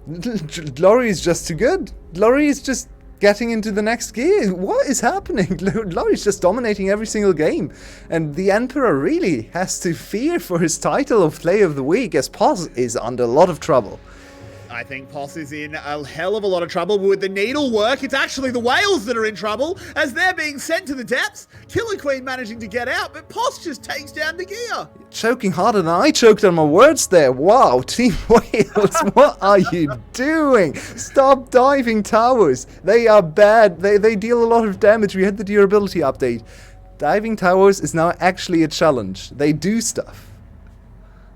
They do, but it will be Cerberus picking themselves up a dragon as a bit of a consolation prize, as everything... I mean, I say consolation prize, it's really not the case, as Poss was obviously able to pick up a kill. It's really only Yardo that has been struggling. Yeah, I mean, Team Wales should be very far ahead now. Very good proactive plays and completely in control of the top side of the map. But overeager again. I love this from Glory. He's so bloodthirsty. He knows exactly what he can do. And forcing down the flash, then your mid laner gets a solo kill. As a jungler, I love to see that. Do we have to watch this again? Do we really have to? I mean, everything is good. Everything goes wrong. They don't connect the Jack stun. Killer Queen doesn't have the damage alone. Poss gets out with 300 HP.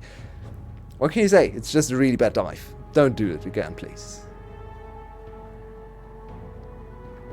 As I'm not entirely sure if we have lost Carrix. Ah, right. Oh, sorry. I wasn't able to see this as Carrix has to quickly dip for a second. So let's just enjoy the game. We have 8 minutes on the timer. So there's another objective coming, and we already see the ping towards Rift Herald from the red side team. Leash and the bot lane grouping up for this first objective. Viger, no flash, but he should be able to contribute here. Already finished boots number 2, or boots tier 2. So we see a little bit of a Rift Herald bargain. I like this because the enemy team is just putting gold into Kalista, which doesn't really go into the late game too extremely. So I think trading 2 plates for Kalista for a Herald to maybe accelerate someone like Poss or Yardo is a favorable trade for Cerberus on the map. So a little bit of control back towards the losing team so far on this map. other than that, CS numbers are in favor of Wales. Wales are certainly a good team when it comes to laning. We've seen them actually not struggle at all in laning phases, especially Glory. Already in the last split and the split before that more prominently, he was one of the best laners in terms of just keeping up the CS numbers and dominating his lane opponents in the pure one-on-one. And so far this week, he has been exceptional. Solo kill after solo kill, so many carry performances, so many deathless games as well. And once again, 100 CS, already one evolution on the Victor, so he's accelerated. He's going to scale very nicely and comfortably into a carry position. And maybe we underestimated this Victor champion once again. Or maybe it's just Glory. They can just burst the chains of champions. It's the glorious evolution. Haha. It's obvious. Ha ha ha. Yeah, I hate when he plays Victor just for that reason.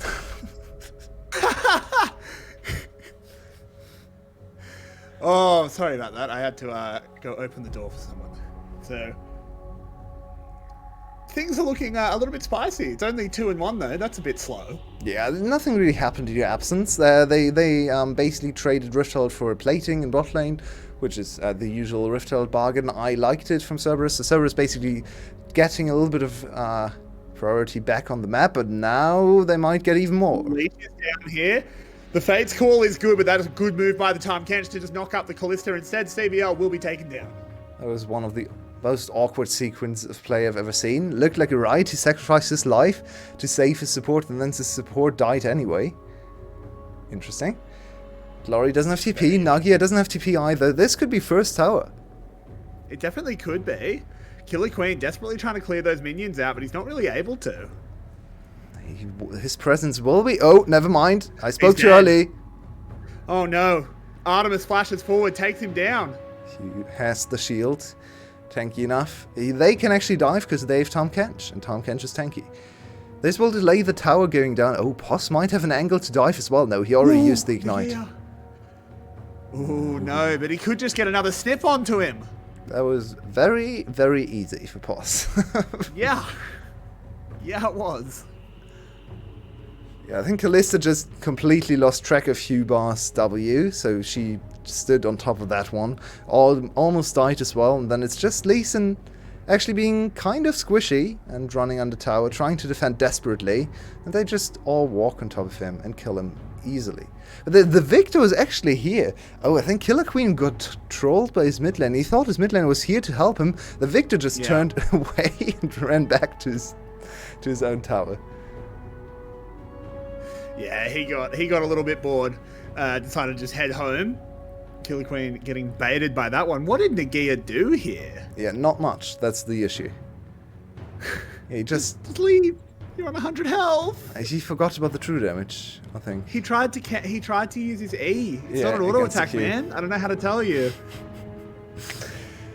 Not the greatest. It's late, okay? It's very late over there. I know it's even later where you are, but it is pretty late in Vietnam as well. And they've been playing for, what now, 4 hours? Quite a long time. So I can understand some of the blunders. Especially if you're this hyped. Yeah, and it's a very important series for Team Weds. It's a new team. The sponsors want to see the win against one of the big teams, against one of the champions in Cerberus. So there's certainly a little bit of pressure behind this game, even though it's a game where you play from home. They aren't in the studio. They are at home. But still a lot of pressure under this one. Or behind this one. I mean, that said, there's actually a lot of stakes in it for Cerberus as well. Cerberus is a team that, they won the winter split, then came into spring and were wholly disappointing. Now, of course, there were out-of-game reasons for that, but in the end, the results speak for themselves. I think it's really important for Cerberus to come in, have a strong week one, and show that they really are still contenders. Yeah. Man, Jax against towers. 2 seconds and he gets 2 platings. That is a feels bad man for Poss. That's basically a kill back into the pockets of Nagia. As Leash might have overstayed here.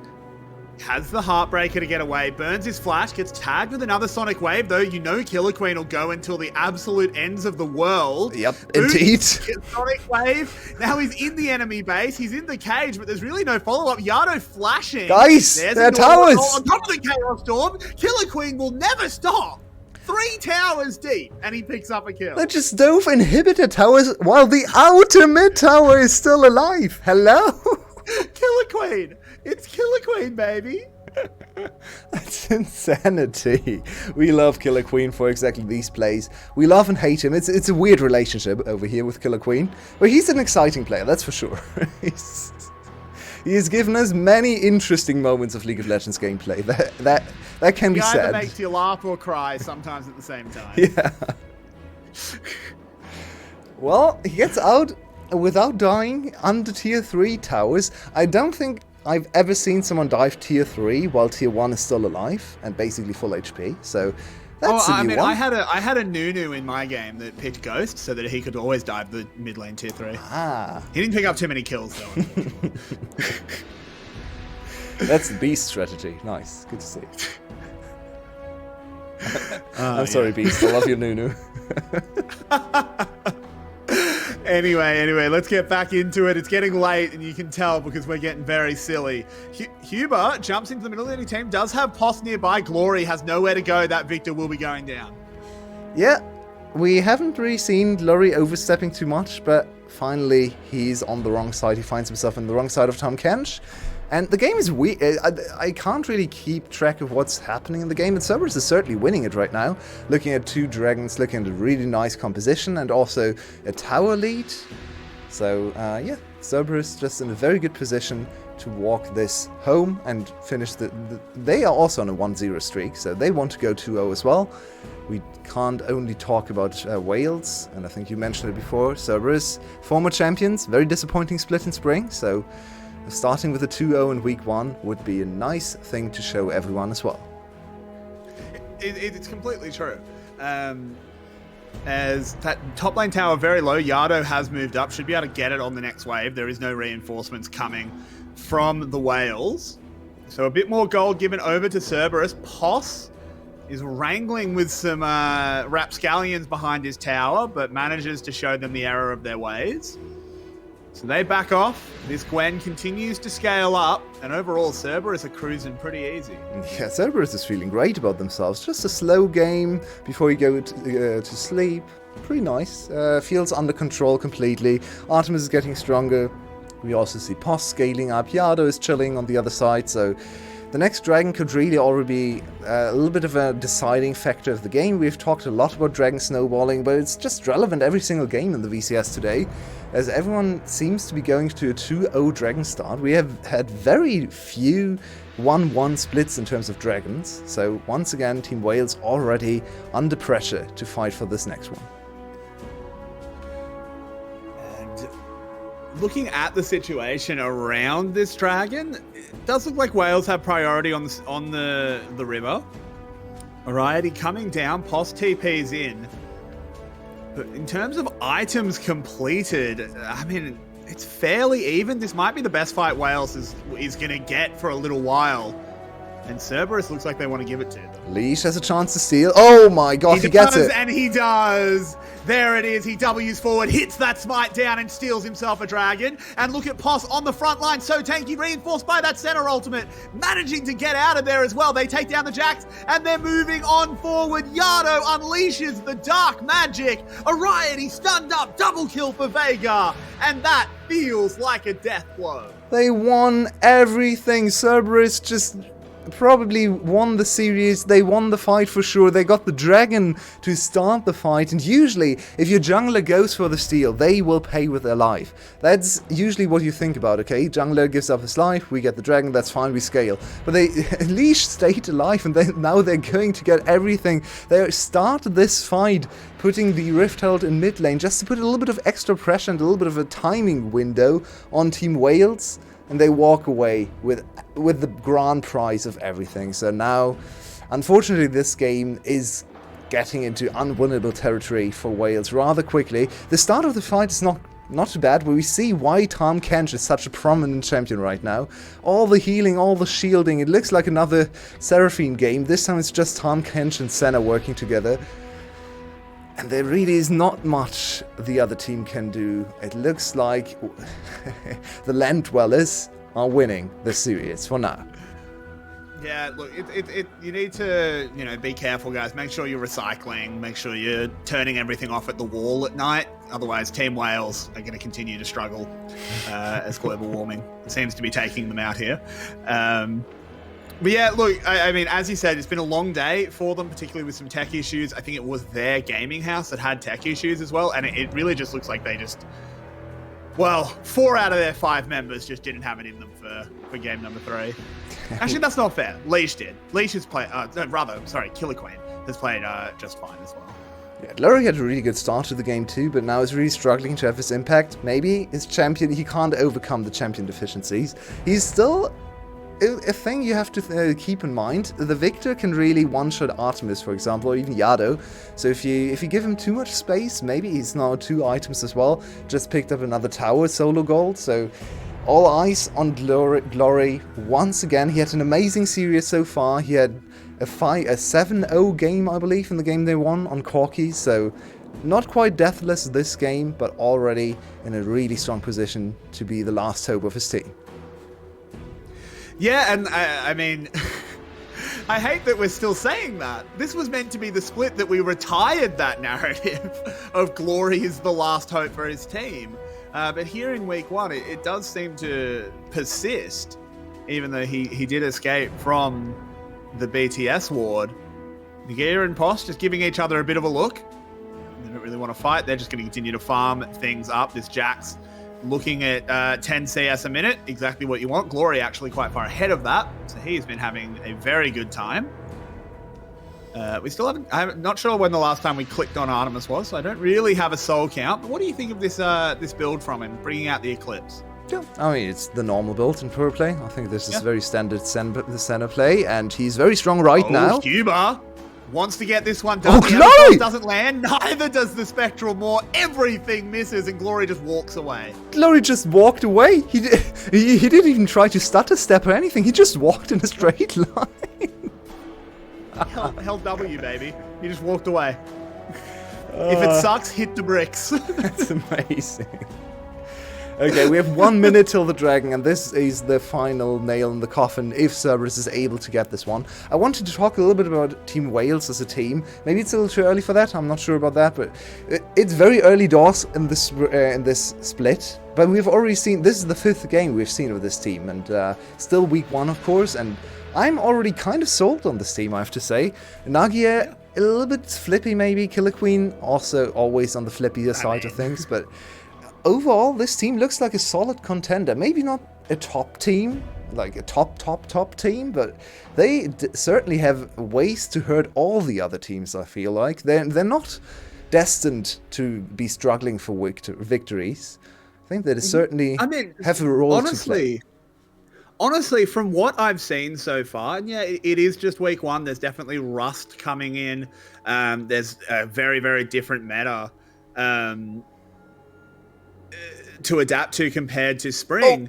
So far, I think we have 7 incredibly competitive teams. Yeah, and let's see if they can put another evidence, a bit of evidence behind that claim, because this is their last chance. They need this dragon. They need to win this next fight, and it's happening right now.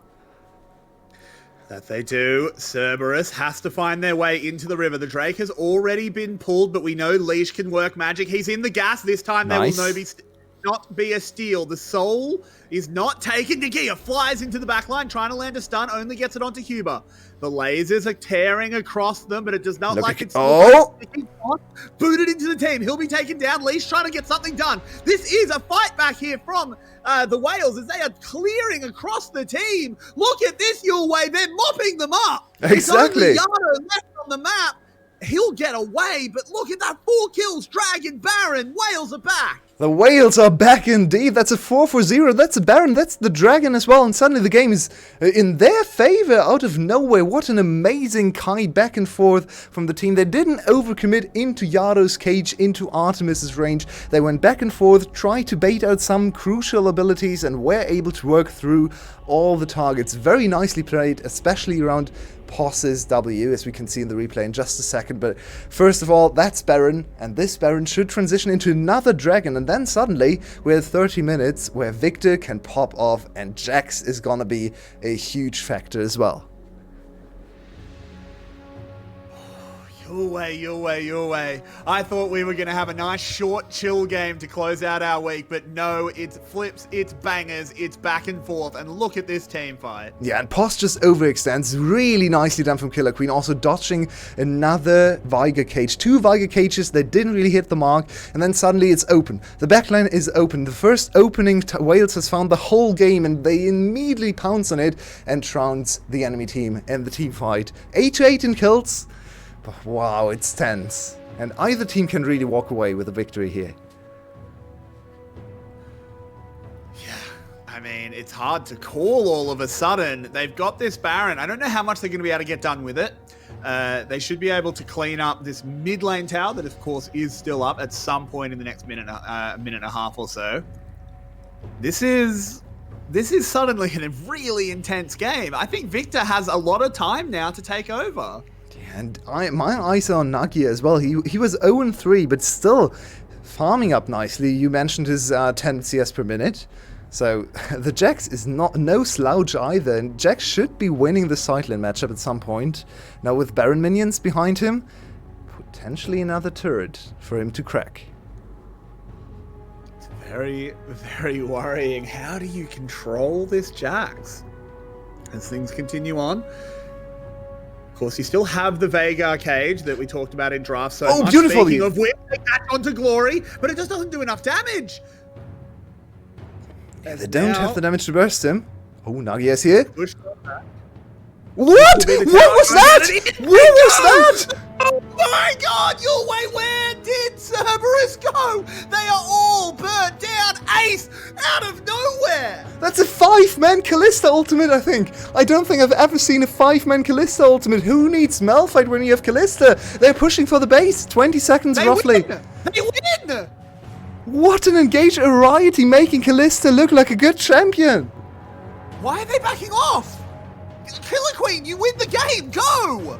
You've got 10 seconds, they win the game, they win the series, surely! They've still got Baron buff for another 20 seconds, just hit the Nexus, they've just won! It's They've over! 2 team fights on the trot, and Team Wales have taken the series off of Cerberus! Wales win after the game looked unbelievably bad for them. They looked out scared, they looked out of sorts, they looked like they had no chance facing Soul Point, and then 2 team fights, and the game's just over. Whoa. What? I need a slow-mo of that Kalista engage. I know it's late, but oh my Can we get a replay? god. Can we get a replay? Cause, can we just go straight to a replay? We'll bring our analysts in voice, but I want to watch this replay as well. What just happened? So, Clockwork, Tim, join us on in. I'll leave after the replay, but I just need to watch this one back because, oh my word! Hello, guys. Hi. It's a 4-man. It's a 4-man aftercast, man. It's what we need here. Okay, so I'm gonna say here that what team better than Wales can know how to dive?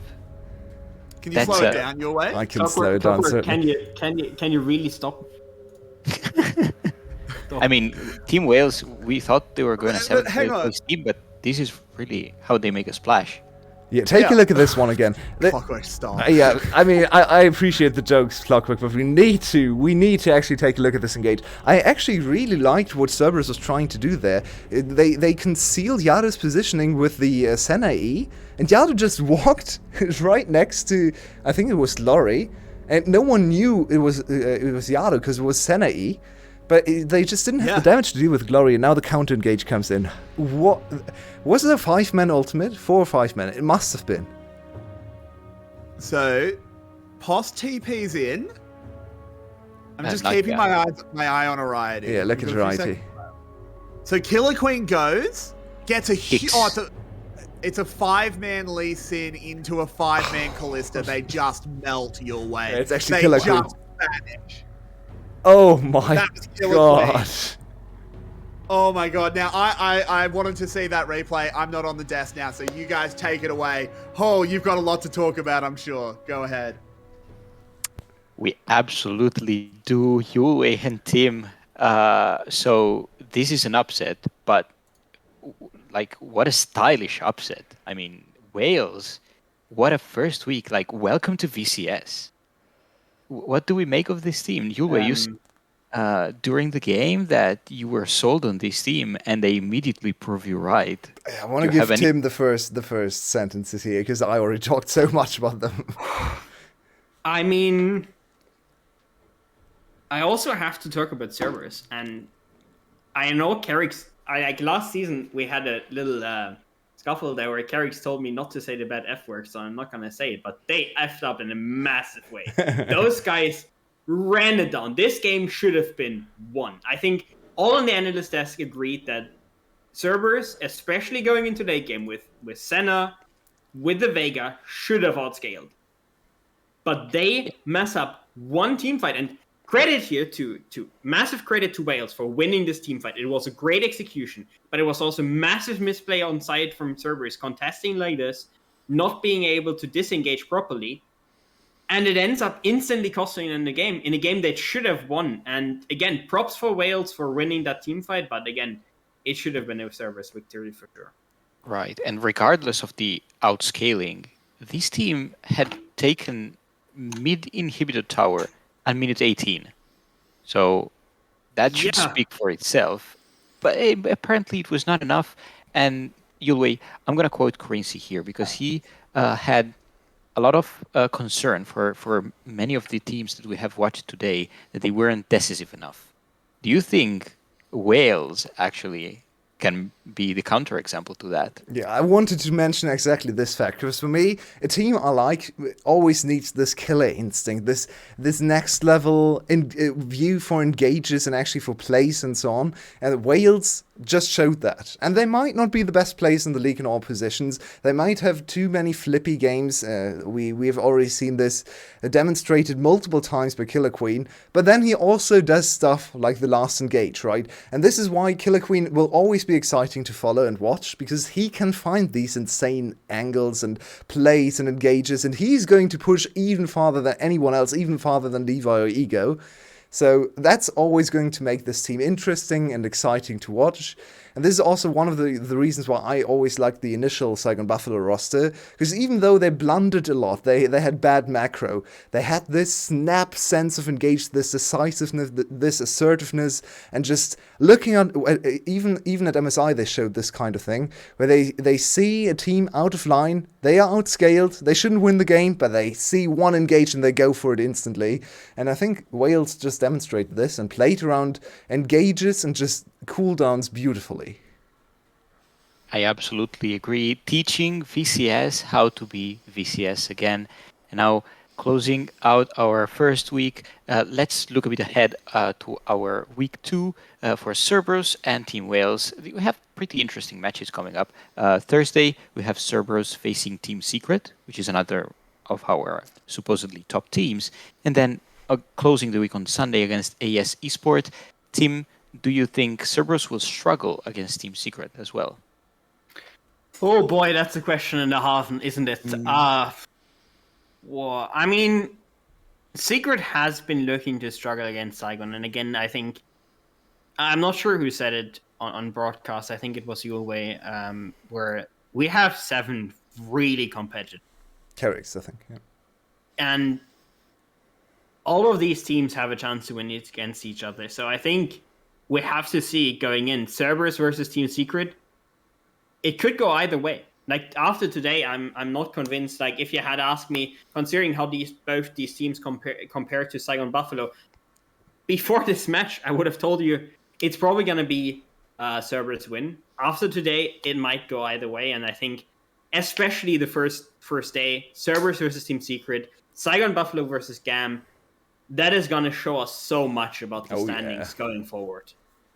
Absolutely, and also checking out Team Wales' schedule, I will ask you that you are now president of the Wales Fin Club.